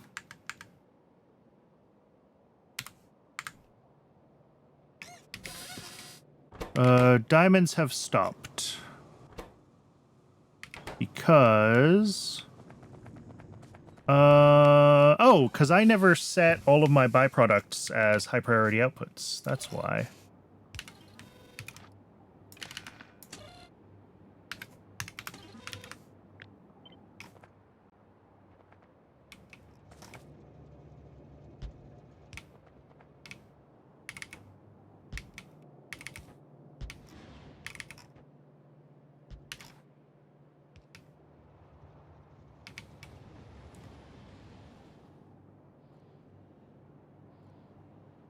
And some of these also need proper void logic, don't they? Does tailings need void logic? No. It looks like I did set it up in one place, but no. Does muddy sludge need void logic? Yes, I do have a muddy sludge void. Okay. Let me find some place where I've got the void logic that I can copy and paste to here.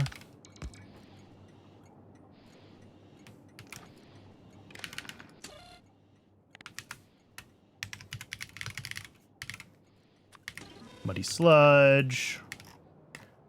And then stone, if it is above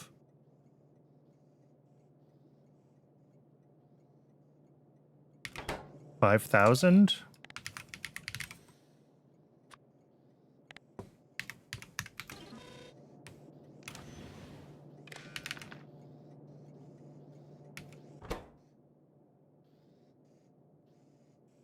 Yeah, 5,000. And then gravel stacks to 200. So that's 20K.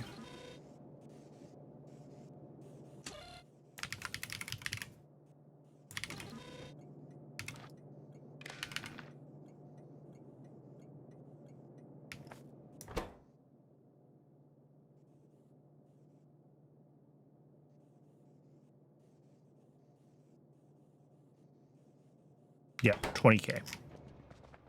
All right. And then the tailings output is not a byproduct, so we don't worry about that. Or, sorry, the tailings doesn't have a void, so it's just high priority usage. And then down here is the diamond output, and that has no weird priority with it as well. So that should all be correct as far as it goes.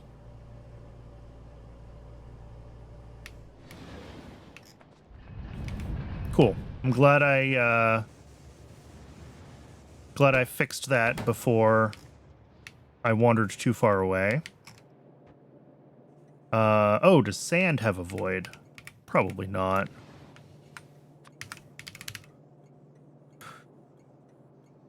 No. Again, apparently I set up some output on some build to support it, but it is not set up that way by default.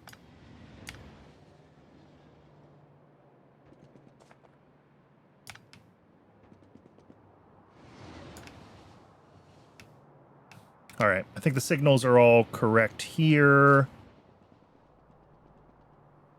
So let's... Yeah. Don't need that in my requests anymore.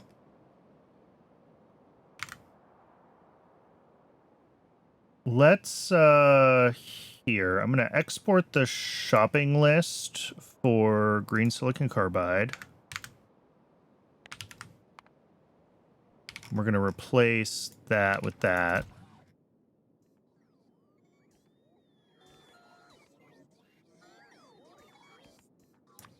Except we want 18 of these, not 17. Jaw crushers should already be in the allow list. Yeah, so we'll get the last jaw crusher built. That should happen pretty quickly. That's everything we need for this green silicon carbide build. So I think we can do that next. And that's gonna feed into... We need to expand the regular silicon carbide build. But I think that's easy enough to do. Yeah, it's easy enough to add a couple more things to this.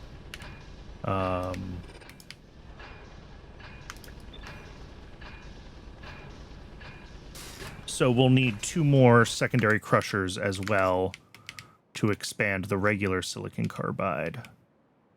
Add those to this request. All right, and that should be the last thing we need to be able to do the diamond wire. And then the diamond wire... Oh, it shipped crushed quartz off the patch. Yeah, this is so much quartz. And crushed does have such a huge density. I should probably just move to doing crushed quartz on patches in general. But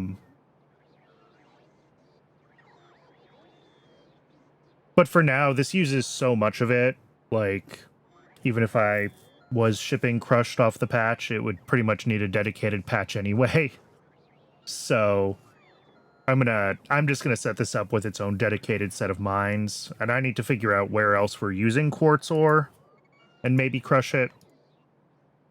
For a lot of things, I'm intentionally keeping them on rails, even though they're less dense, because we have ores that come out as byproducts of other processes and things like that. And if we're just shipping ores around, then that all just works and I don't have to think about it.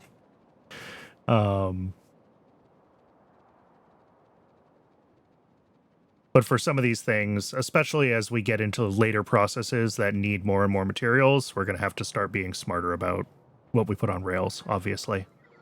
All right, it's ad break o'clock. When we come back, we'll do this new silicon carbide build, and then we should be able to do diamond wire and start thinking about silicon too. I'll see everybody in just a few minutes.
Welcome back, everybody. I appreciate you sticking around through the break. See if I can stop hitting the wrong buttons for a second. And all right, let's go do some silicon carbide.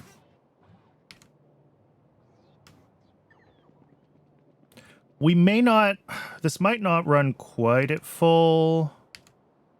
It should with the way miners work with their outputs, right? Because miners will always put out a full stack. Like they'll buffer a few items and then poop them out. Unlike the casting machines, right? That will do, you know, they have 10 items, so they'll do 3 stacks of 3 and then a single.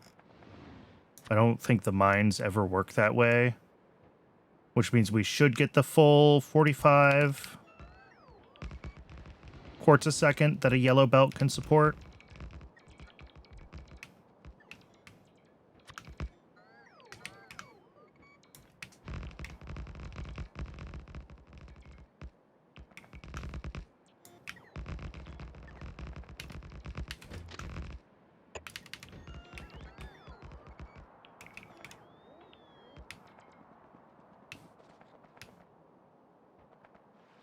All right, so let's do this first. See if we can get.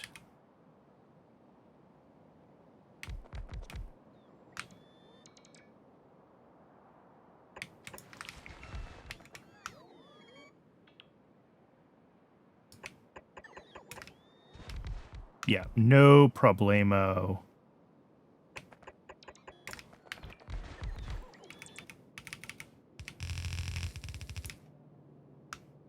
Except for the fact that this is not...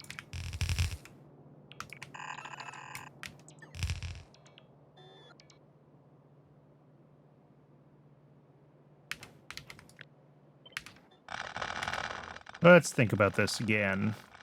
Let's see if we can do this more like 1, 2, 3. 1, 2, 3.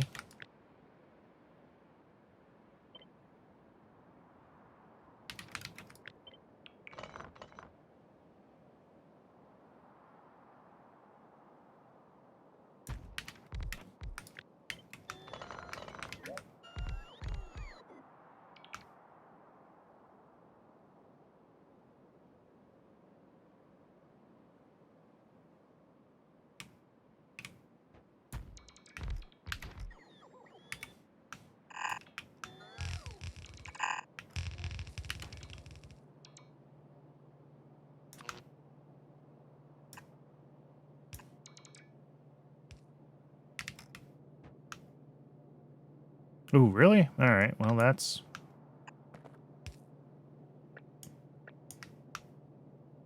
unfortunate.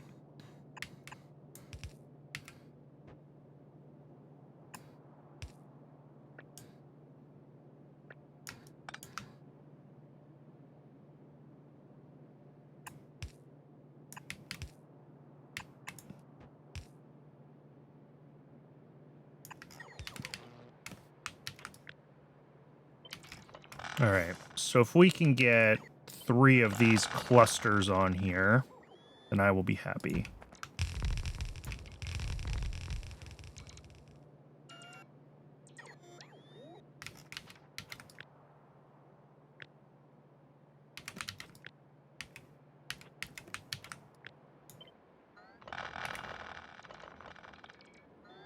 Which, like, almost easily, but not quite.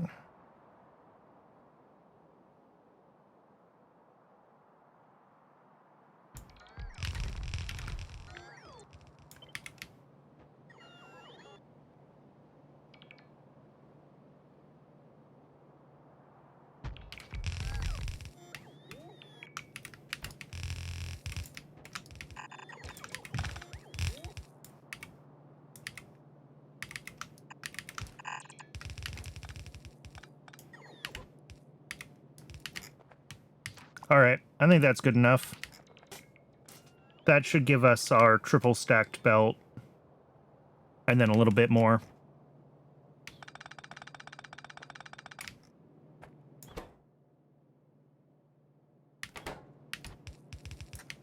So... that needs to run into 9 jaw crushers. All right, let's just do it here. Like, we've got all the space in the world.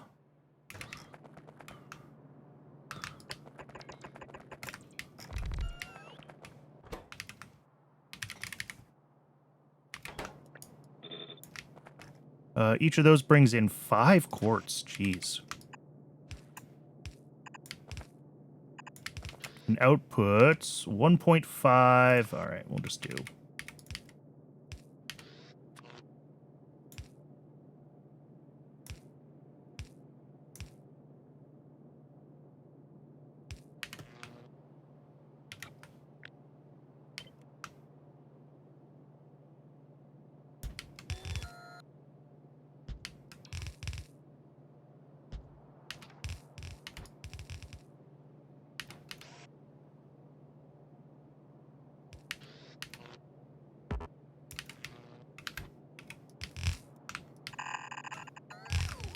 All right, that needs to be split. Oh, I also definitely need to do like half of these on one side of the belt and half of them on the other.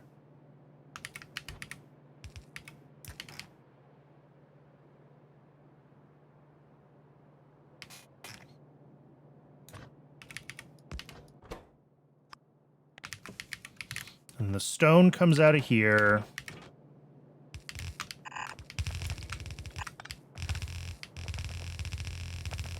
All the way over here, where it ends up in a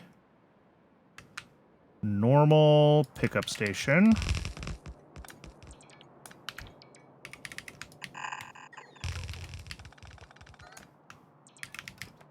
That's what? 4.5 items a second, which is like 2 blues.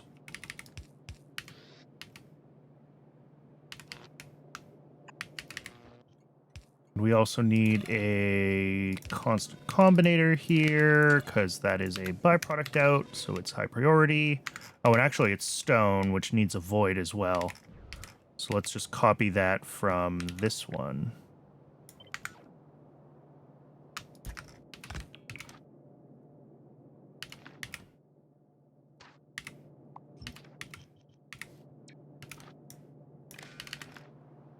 There we go.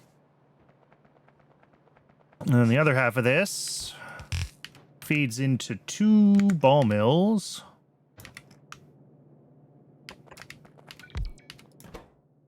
Doing not lime. Try again. Powdered quartz. There we go.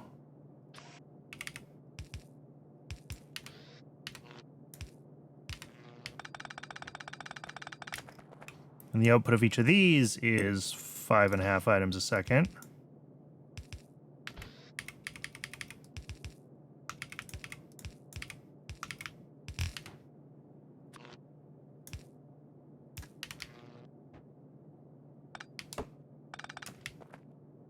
And that will have a gravel output.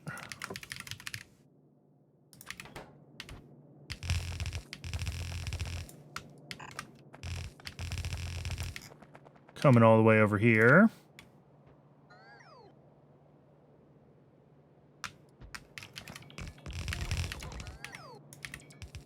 How much gravel is there? Like 1 a second. All right.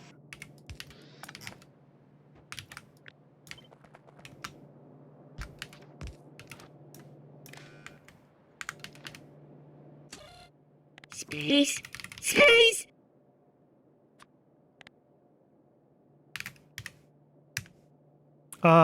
Astron is taken. Thank you so much for the follow. I really appreciate that.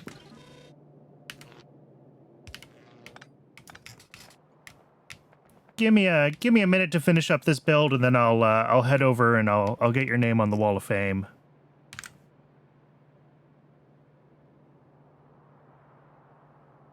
All right, so the last thing we need is we need to bring in all the coke, and we need to get it to graphite and then to the actual arc furnaces here. So we've got 12 arc furnaces. I'm going to do these here. These are making the green SiC. Input on the... Yeah, we'll use red inserters for the...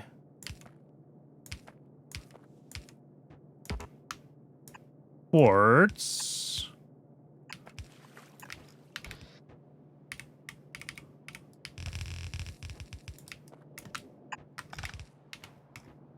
And then we'll bring in, I mean, either the coke or the other thing. Doesn't really matter which.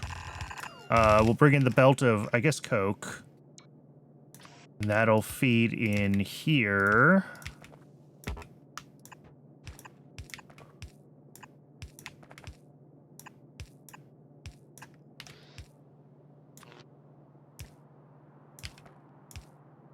And then on the other side of this, we'll have to have, yeah, we'll have the... Actually, if I stack the belts, or at least if I stack the coke on the belt, I can share the coke and graphite on one belt on the input. Maybe that's what I should do.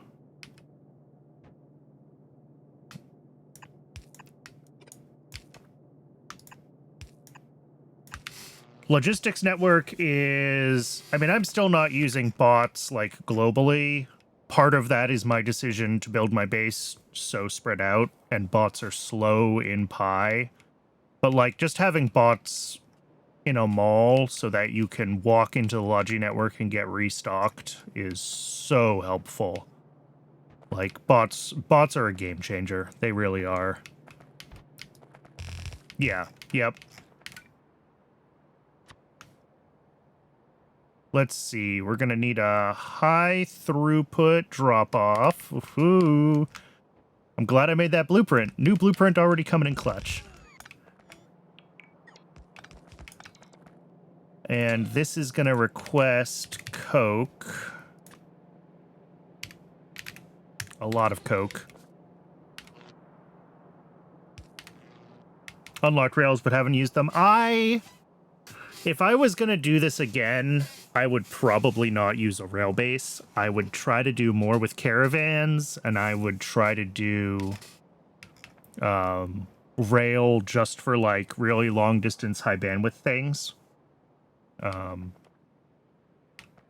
that I'm not having fun with the base as it is, but...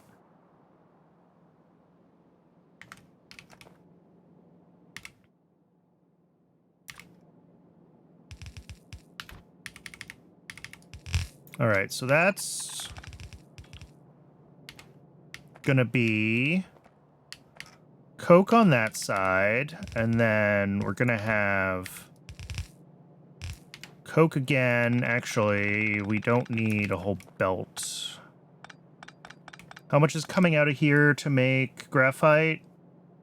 Oh, it's the other way around. Well, okay, never mind. Yep. We need more than a belt to make graphite, so we'll just do this.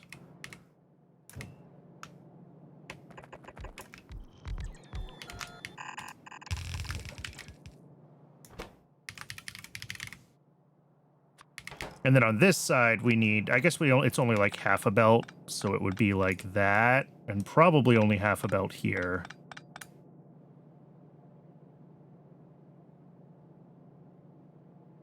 With caravans, you need to set XY of station, not station. Yeah, I only used them a little bit. I actually don't remember how well they work. But caravans are a fun concept, and I wish I had played with them more.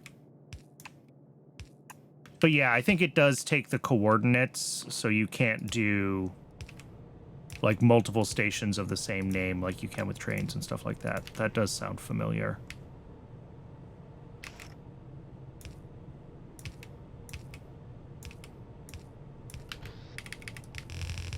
Because ultimately, they are just using the biter navigation AI, right?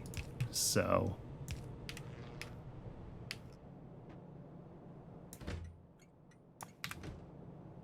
Alright.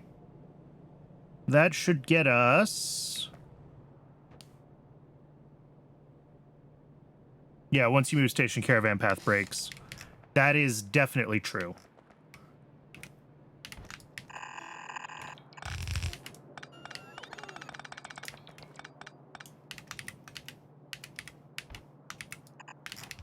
I had that happen to me a few times. Cool.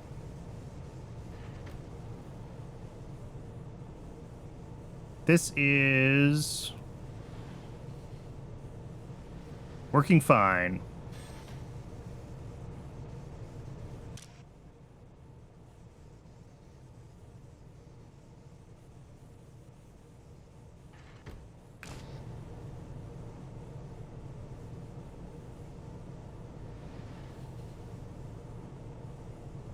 It does look like for stations like this, where I only have a single item coming in, these inserters are a little bit slow. Like, they're not... The first inserter isn't fully filling up to 16. But also I know that this belt can't handle all 6 of these inserters outputting fully, so... That might be a belt speed... Oh my god! Did I really do that wrong in my blueprint?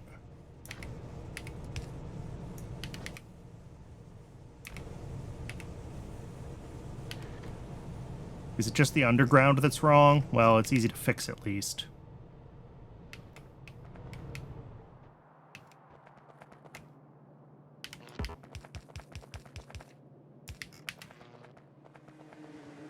All right, and then all of this outputs, these are each half per second.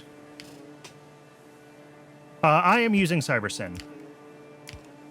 And I highly recommend CyberSyn or LTN.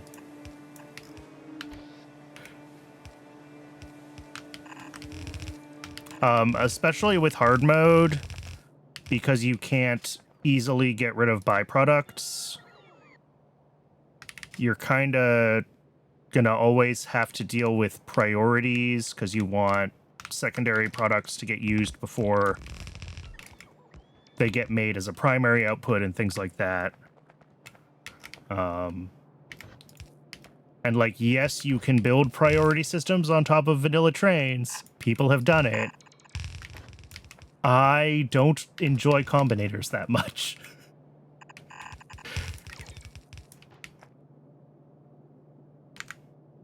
What's the total output of this? 4.5. All right.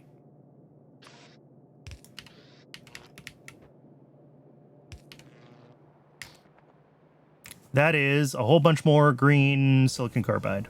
Yay. At least in theory. Practice, it's missing... oh, it's missing power.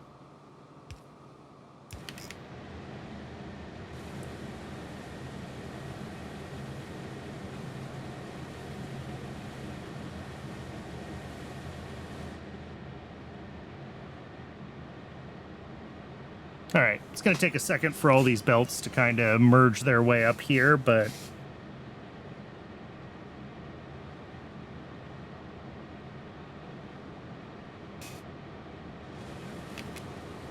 we should start to see, yeah, this one's going to back up just a little bit. We should end up with like 16 of these running consistently of the 18. So this will back all the way up to like this one, and then should end there. Same on the other side.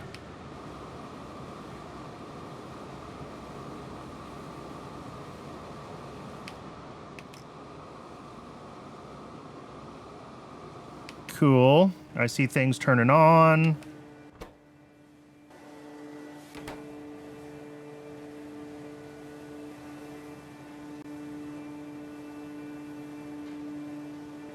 I think we're good.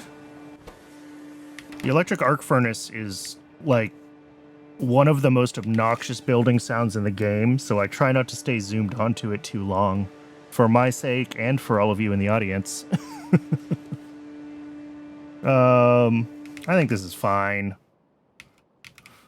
I don't love this, but...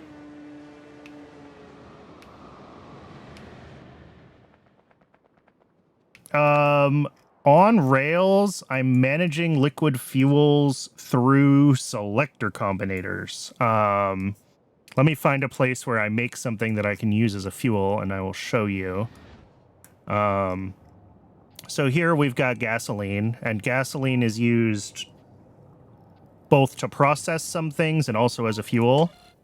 But basically, as long as we have more than a couple of train cars worth of gasoline, we say that it's available for a fuel. And I put that out on the green signal on the radars. I'm using one of my global radar signals for that. And then somewhere that fuel gets used, like Glassworks, this is the old bad one. Let me see if I can find the updated one that's less terrible. Here we go. We pull in that green signal from the radar, we run it into a selector combinator. Whatever we have the most of just gets burned as a fuel. Before trains, everything was low enough quantities that I mostly just shoved it all into a sushi pipe.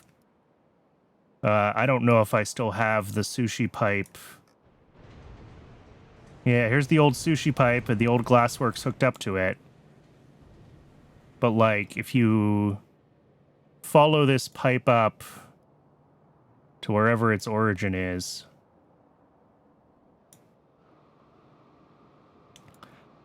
as long as you don't have too much of too many different fuels, then you can just hook pumps up to all of them, and the game will try to stop you from doing it, but you can trick it with some copies and pastes or whatever. And then, yeah, you just dump everything in to the sushi fuel pipe. This part of the base obviously isn't functioning normally anymore, so it's hard to show. But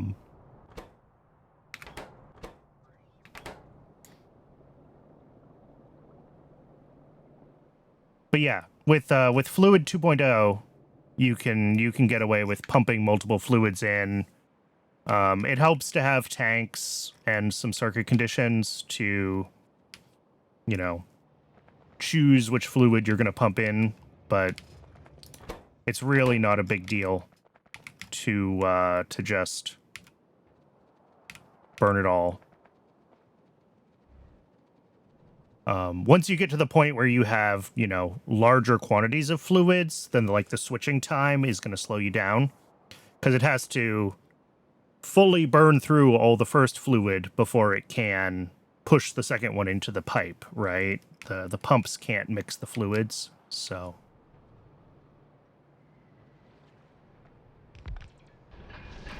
there shouldn't... The pump won't start pumping in until it's drained, so, like, your selector might switch, it'll turn on the new pump, but it'll wait until a building, like, fully burns that fuel before, it actually pumps in. And then obviously on the other side of the pump, on like the input to the sushi pipe, it just sits there. But like for the buildings that have fuel pass-throughs, like the glassworks, yeah, you can actually see one of these still has petroleum gas way at this end, but the gasoline has been pushed all the way down the pipe. And it works fine. Again, past a certain point, when you need to pull too much volume of fluids through because it needs to fully drain the pipe before it can push the next thing in, that switching time becomes a problem. But yeah, sushi pipes.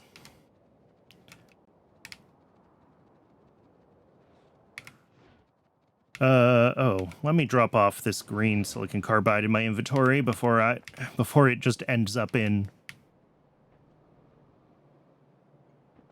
goodness knows where. Yeah, and we're sitting on plenty of silicon carbide now, but as soon as we start turning on other things, it'll break. I'm gonna set this green silicon carbide build to low priority. I'm not gonna tear it down, but I want to use the dedicated one, obviously, since we have it now.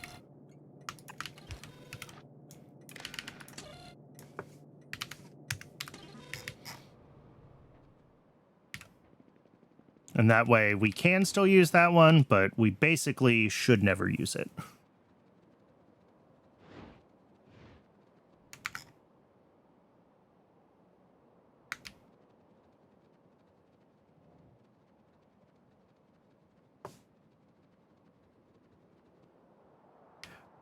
You shouldn't need to remove any leftover previous fuel. The way the...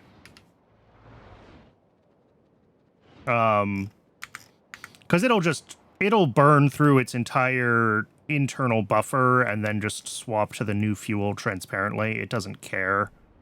It doesn't need one fuel for the whole recipe or anything like that.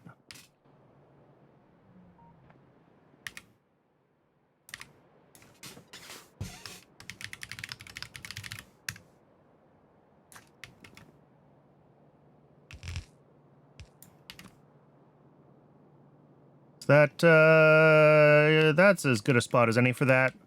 Thanks again for the follow. I really appreciate it.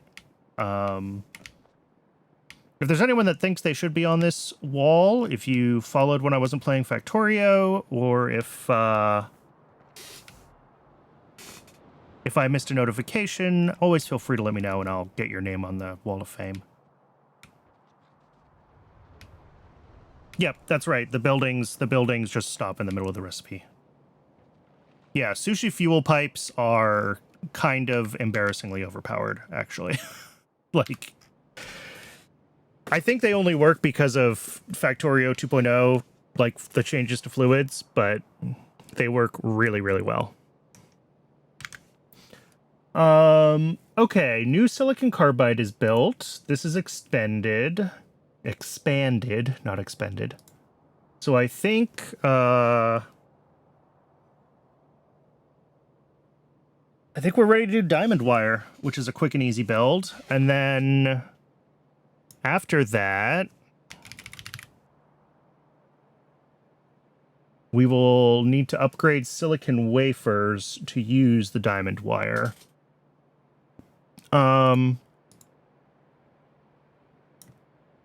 Let's look at the silicon wafer changes. So we want to do these from the polycrystalline silicon plate. And that's what uses the diamond wire. Oh, and wax. Okay. I might need to check on how much wax we're producing. 9 a second. Advanced castings can consume 15 a second. Okay, so we already don't have enough wax.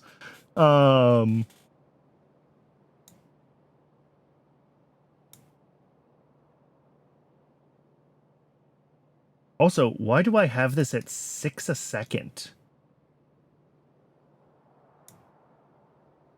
Was that what we actually need? For our,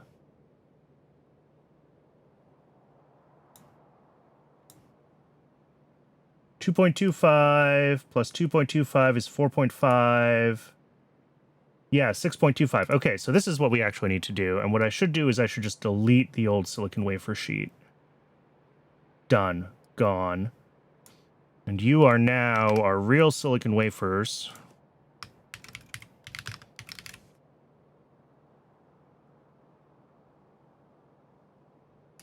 All right, so I might do this as a standalone build. Right now, we're doing silicon wafers on site here as part of the rest of the silicon processing, but I can just change this station to request silicon wafers.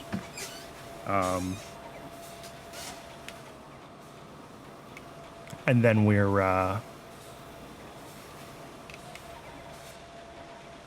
we just hook that right in here, and we're done. I'll also be able to get rid of all of this atrocious belt balancing nonsense that tries to, like, equally distribute to whatever silicon type we currently need. That's cool.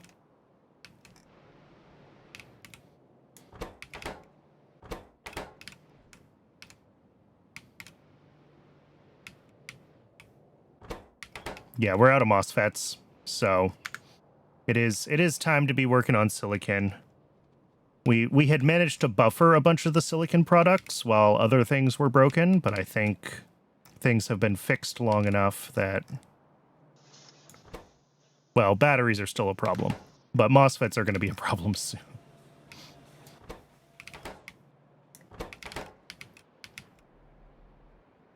Is antimony stopped again? Yes, and I assume it's stopped on the Dow Froth. Yes. Is silver and lead currently stopped? It is actually running. We are making silver. Okay.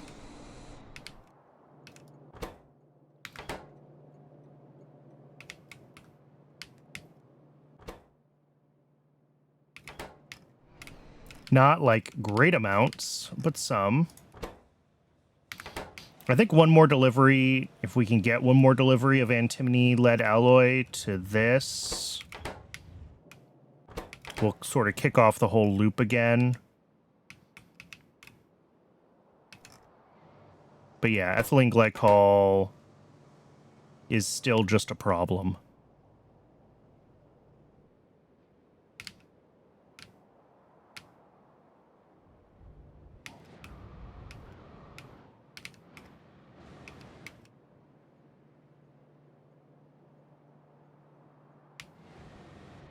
All right. Well, if we're lucky, between the silver we get from soot and whatever silver we get from when this runs due to lead demand, and right now this only runs when there's lead demand. Yeah, it's already stopped again. We're so close. So close.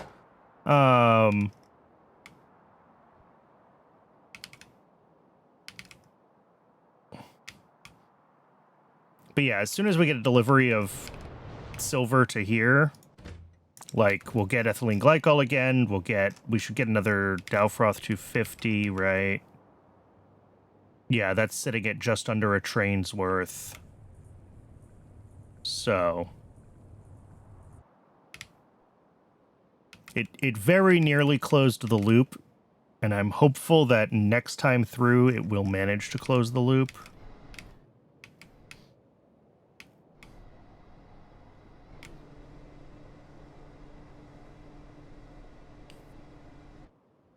How's old lead doing on being emptied? Oh, it is done. Awesome. That's good. So that means that this should get pulled from more frequently.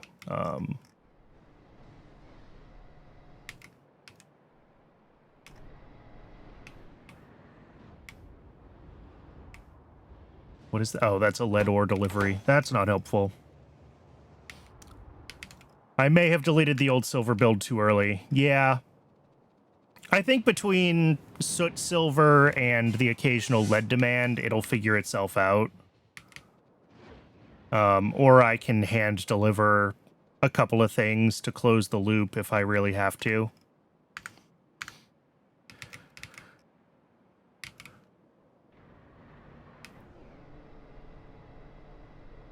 I could also put the old silver build back just to supplement this, because that silver build doesn't need fuel rods.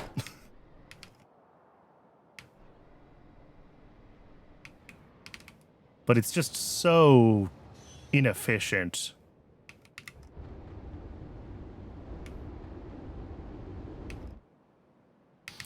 All right. Yeah, so if we need 13 wax... Okay, sorry, I got completely distracted from what we were working on before, which was the silicon stuff. So to get this much silicon...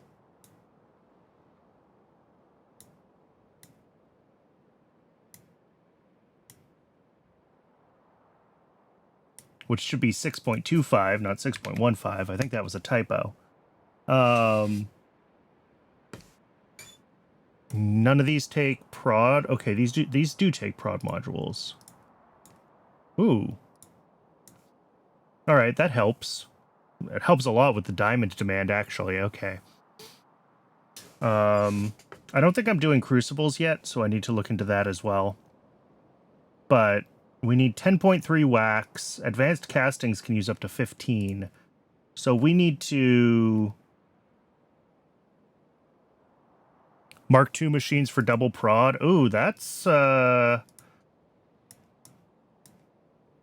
Maybe. Maybe for some of these things, that's worth it. Like, what does that look like? That gets us down to 0.3 diamond wire. I forgot that the tier 2 machines had an extra module slot. That is useful for some things, especially things like this, right? Because wax is not, I mean, wax isn't hard to make more of, but diamonds are expensive.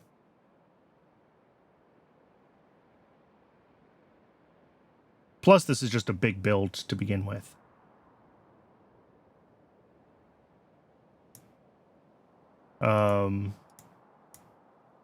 There's nothing we can do to prod any of the wax processing, no. But if I want to actually have enough wax to potentially run advanced castings at full speed and also do silicon wafers, that's like...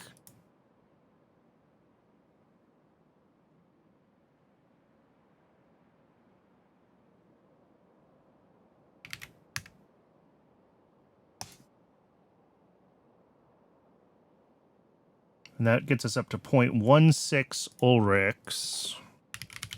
How many Ulrichs am I making? 0.2? And we're also using some for normal Archods, right? 0.078.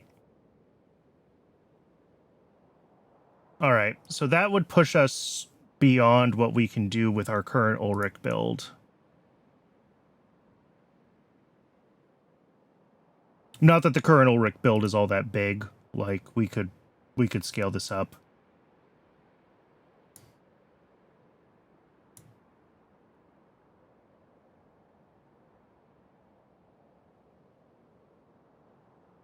But yeah, the wax is mostly what I'm concerned about with being able to do silicon wafers. Like, I haven't figured out crucible use yet, but they don't look that bad. Clay, silica powder.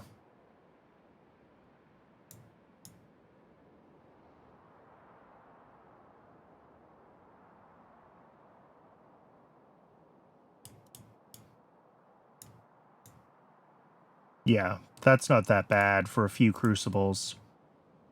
It's really the wax. Because my whole wax build right now is 9 a second. And this will happily suck that down and leave none for advanced castings. We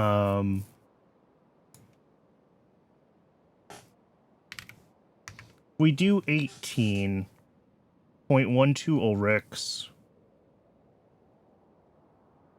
plus what we use for Archods, 0.078. That gets us still within our current Ulrich budget. Advanced castings still won't be able to run at absolutely full speed. They can run at like 2/3 speed, though. But I knew that I was making this build way oversized when I made this, so that's fine. But yeah, that's just another... Everything else is still well within its capabilities. These buildings don't run very frequently. So that's just another, like, 12 apiaries. A bunch of Archods to populate them. That's not bad. Sorry, not 12. 10 apiaries. And 100 Archods. And maybe a bunch of empty barrels.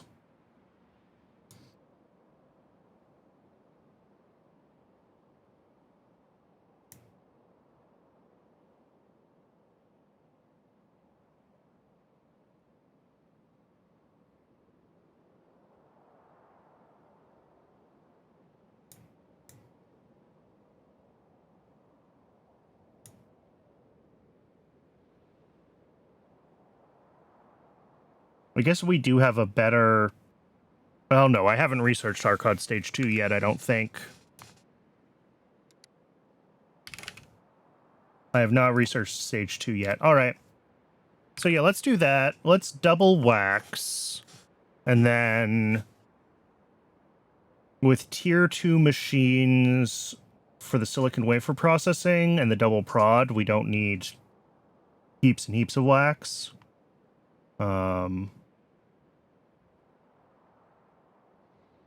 So we'll be able to do this fine. I have to do a crucible build. Let's figure that out. Here, let's get this down to the builds that we still have to do so I can tell what's going on. Have we done the diamond wire build yet, or did we just talk about it? I think we just talked about it.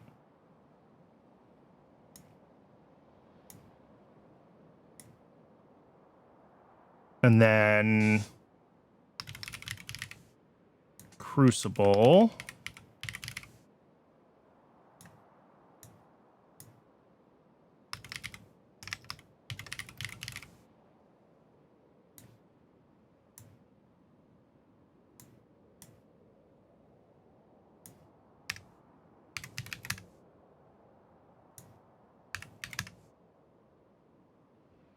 Yeah, these can't be prodded. We don't need a lot of them. We're going to need them for something else important, aren't we? We're going to need them for mirrors, which are used for thermosolar. All right. So if I do decide I want to play with thermosolar, we might need more crucibles. I mean, Space. Space.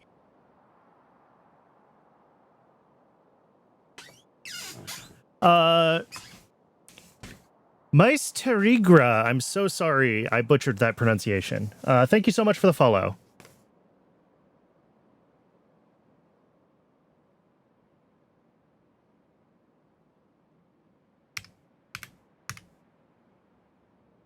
I mean, we could do 0.8.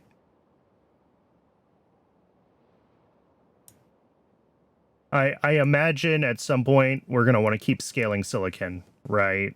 We're going to use it for more than just our current scale of red chips, so... Oh, thank you so much. I'm glad you're enjoying them.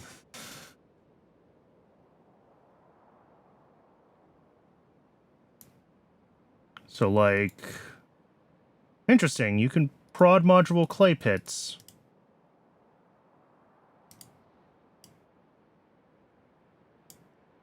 Which I guess is effectively an efficiency module, because they use steam. Interesting. I should be efficiency modulating the steam boilers, though. Look at that. Oof.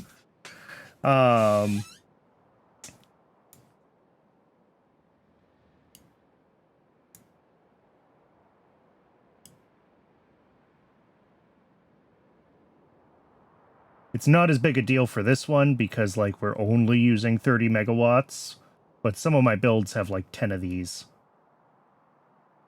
I should start making it standard practice to put efficiency modules on my boilers when I do new builds. And then silica powder is really just used here. All right.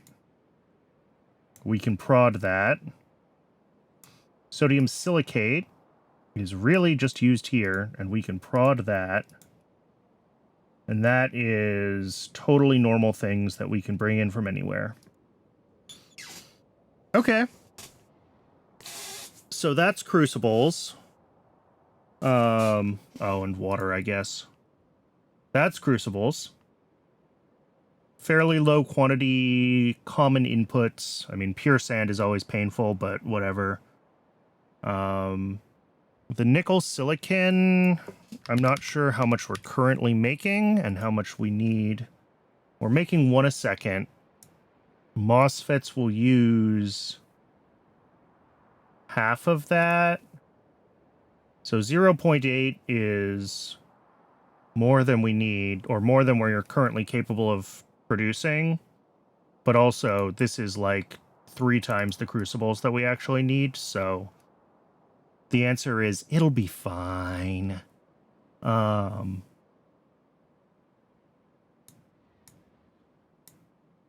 Okay.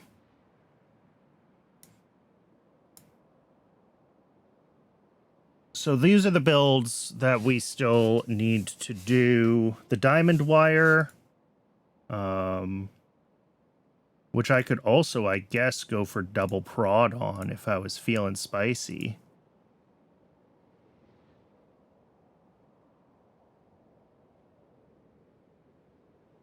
Although we would change this again to be 2 machines worth, right? 3, 10, 2 times the speed of this machine is 2 or 1.5. Does it say? Crafting speed 200%.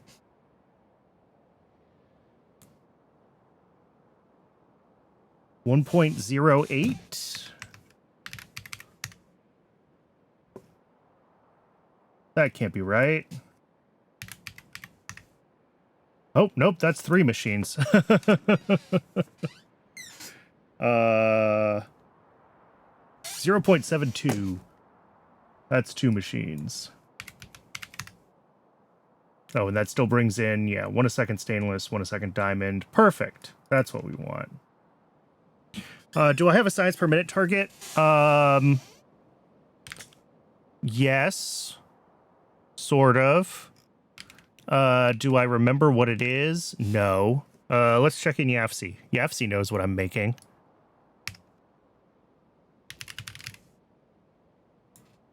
So 0.1 a second. So that is 6 SPM, which do I double previous? The ratios aren't quite double, but yes, I've been upgrading them.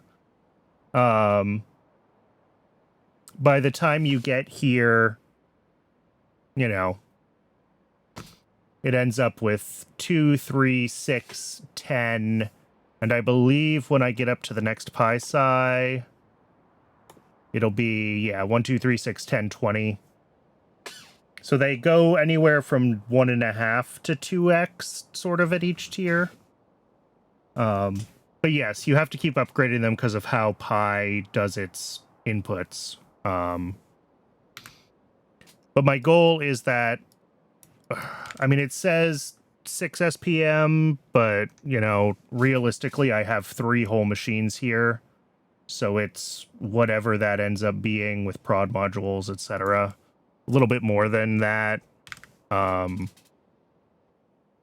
Plus, though, we do have Vat Brains going, which are a prod beacon for research. So I think Vat Brain Cartridge 1 is 25%, so I should be at like 9 SPM.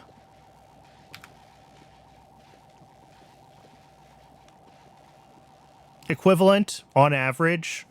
I have too many labs, so it spikes higher than that and then drops when I run out of research, and then I get a train load of science packs, and then it spikes again. But it should be averaging like 9 SPM, I guess.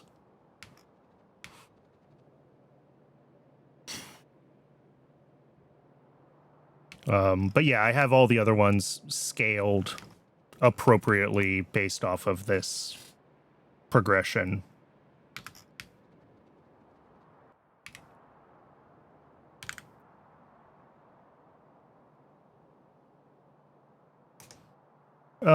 Okay, let's get...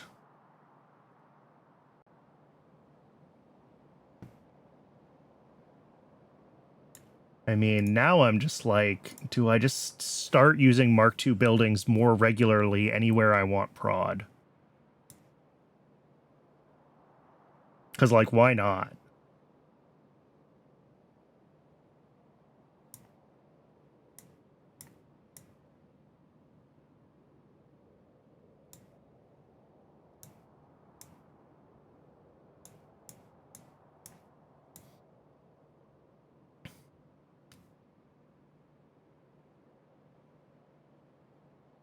All right, let's start getting these builds into requester chests in the mall.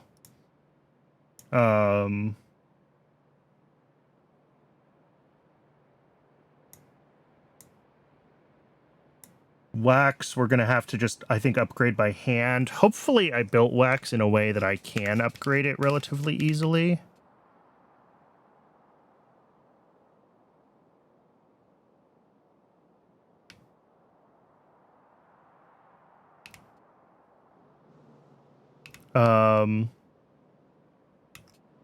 Maybe. This stage, yes. We can get 4... Well, can we get 4 more of those over? Yeah, yes. This part, no. We're not getting 6 more of these guys here. But But I think if I shift this whole part vertically, I can do it on, like, either side of this pair of belts, so that won't be too much of a refactor. Cool. That is easy enough then. All right, let's start getting all this stuff into requester chests.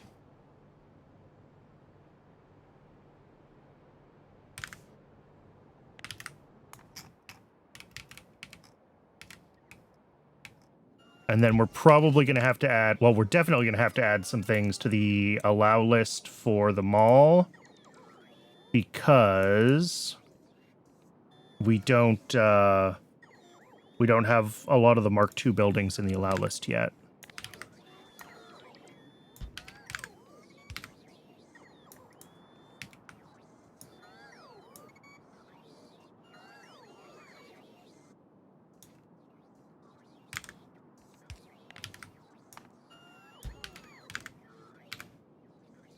And then for wax, we just need 10 hydrocarbon plants. And I will do that request by hand. And 100 archods, but I doubt I have archods in storage. We might. No, there's none in storage. So we'll have to grab those from the archod build. That's fine. Prod modules should already be in the allow list. Yes. As are the efficiency modules.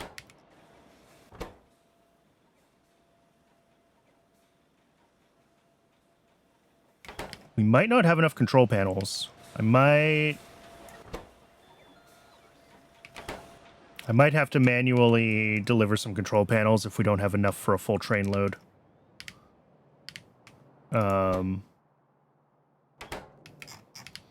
What does that look like down here? What is blocking control panels from happening?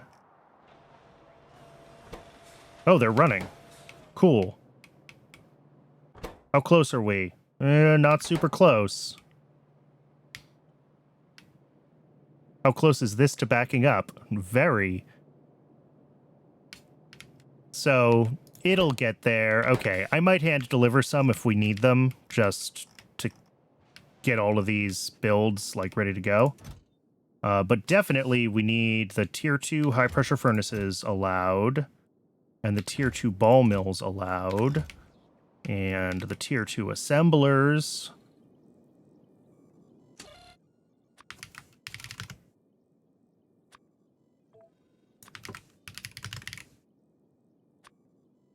Apparently ball mill 1s were also not.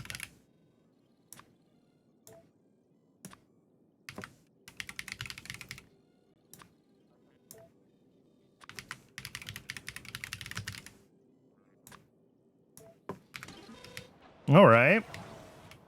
And then watch me find out that we don't actually have some of these buildings allowed. I might not have the tier 2 electronics factory.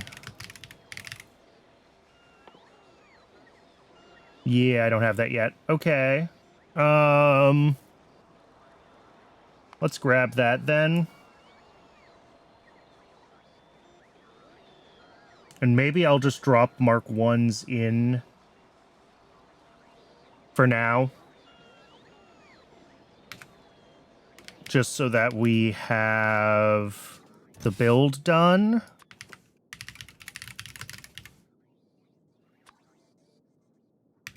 And then we can swap them out.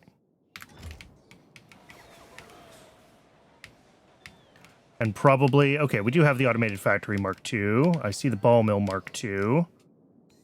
Do we have high pressure furnace Mark II? Are we also waiting on...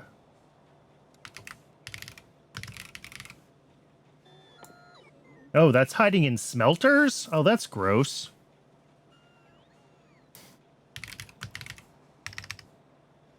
I thought that would have been in, like, one of the other machinery, like mining machinery, stage 2 or whatever it is. All right. So that's also waiting on needing to upgrade, so we'll grab the Mark 1s for those.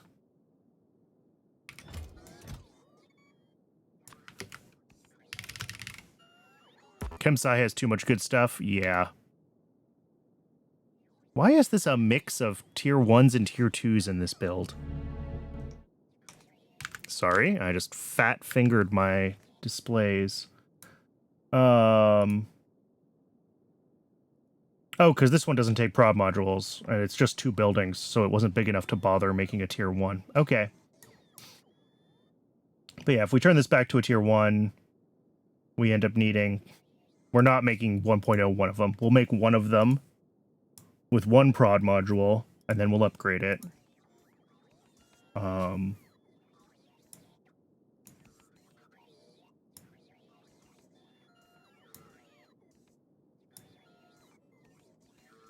Okay.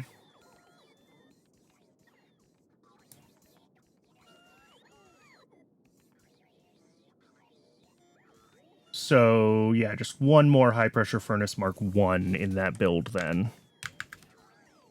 Instead of 2 of them, 3 of them. And this one, yeah, we've got 3 of these. We've got twice as many of those as we need, so that looks right. That looks good. This one's waiting for some more prod modules and the automated factories. And this one's never going to get the arcods. I have to get those by hand. Okay. So that's everything we need for 4 separate builds, which is a delight. We've also got... I mean, we've got a bunch of techs we're waiting for. So I think we should try to do the parts of the builds that... Well, the problem is they all need machines that we don't have yet, except wax. Ugh.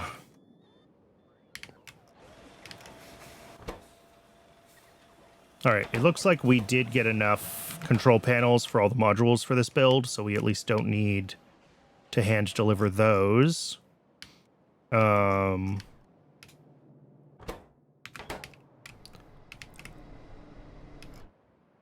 Silver is exactly where it was, which doesn't really surprise me.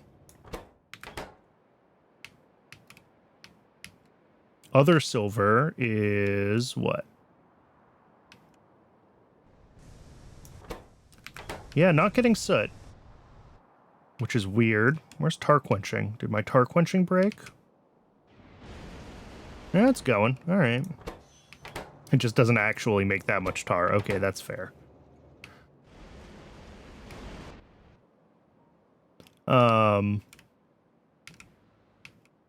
And then ash to soot is whatever. We have a lot of demand for ash, so I imagine this doesn't run all that often anymore. Okay, I think this is a good place to call it for today. That's not true. There's one more thing I have to do. I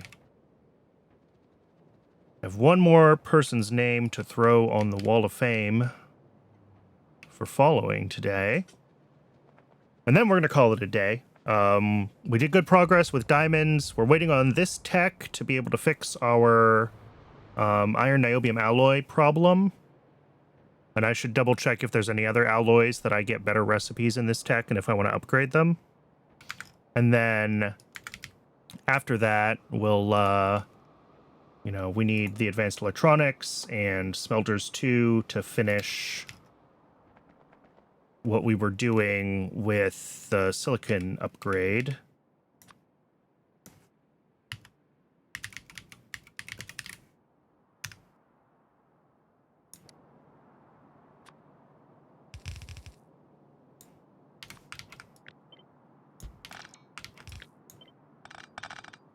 All right, I'm not going to try to say your name again because I'm sure I got it wrong the first time, but thank you again for the follow. I really appreciate it. And I'm glad you're enjoying the Greg Tech videos. For those who don't know, my edited videos channel on YouTube, I have been doing a Greg Tech New Horizons playthrough. Definitely shorter form content than a 5 or 6 hour Pyanodon's stream or VOD. But I've been having a lot of fun with it. So if you like complicated automation games and mods, do consider checking that out. And that is the end of my self-promotion spiel. All right, let's call it here. We got a good set of things to work on next time. I've got the tabs lined up in YAFC as my to-do list, so I'm not going to bother putting them in the to-do list in-game. We've got most of the buildings ready for them, so we should be able to, like, blast through getting these builds done. And then as we get these remaining techs, we can drop in the buildings to get the second set of prod modules. What do we got here? Ooh, ferrochrome upgrade, but we don't have molten chromium yet, so maybe that's something we'll want to look into. Is molten chromium, so we can upgrade, like, nichrome and ferrochrome. Yeah, all of our chromium alloys, actually. Okay. So maybe we do that next time before we work on these builds. And that'll give a chance for the techs to do what they need to do. Because we can jump right into chromium processing too, if we want to. We don't have to wait for any more techs for that. All right. Let me put that at the top of the to-do list then. Upgrade chromium.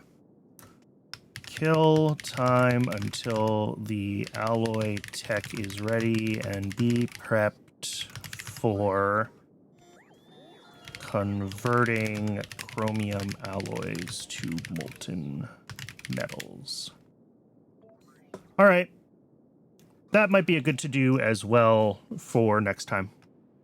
So, lots of options, which is great. It's good to have more than one thing we can be working on because it sucks to be kind of linearly jammed in, especially when we're waiting for one particular tech.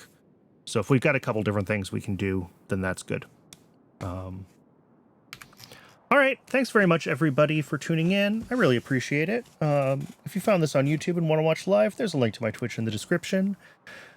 And I stream most Tuesdays and Thursdays Pyanodons, and Wednesday and Fridays other things, although I do mess with that schedule sometimes.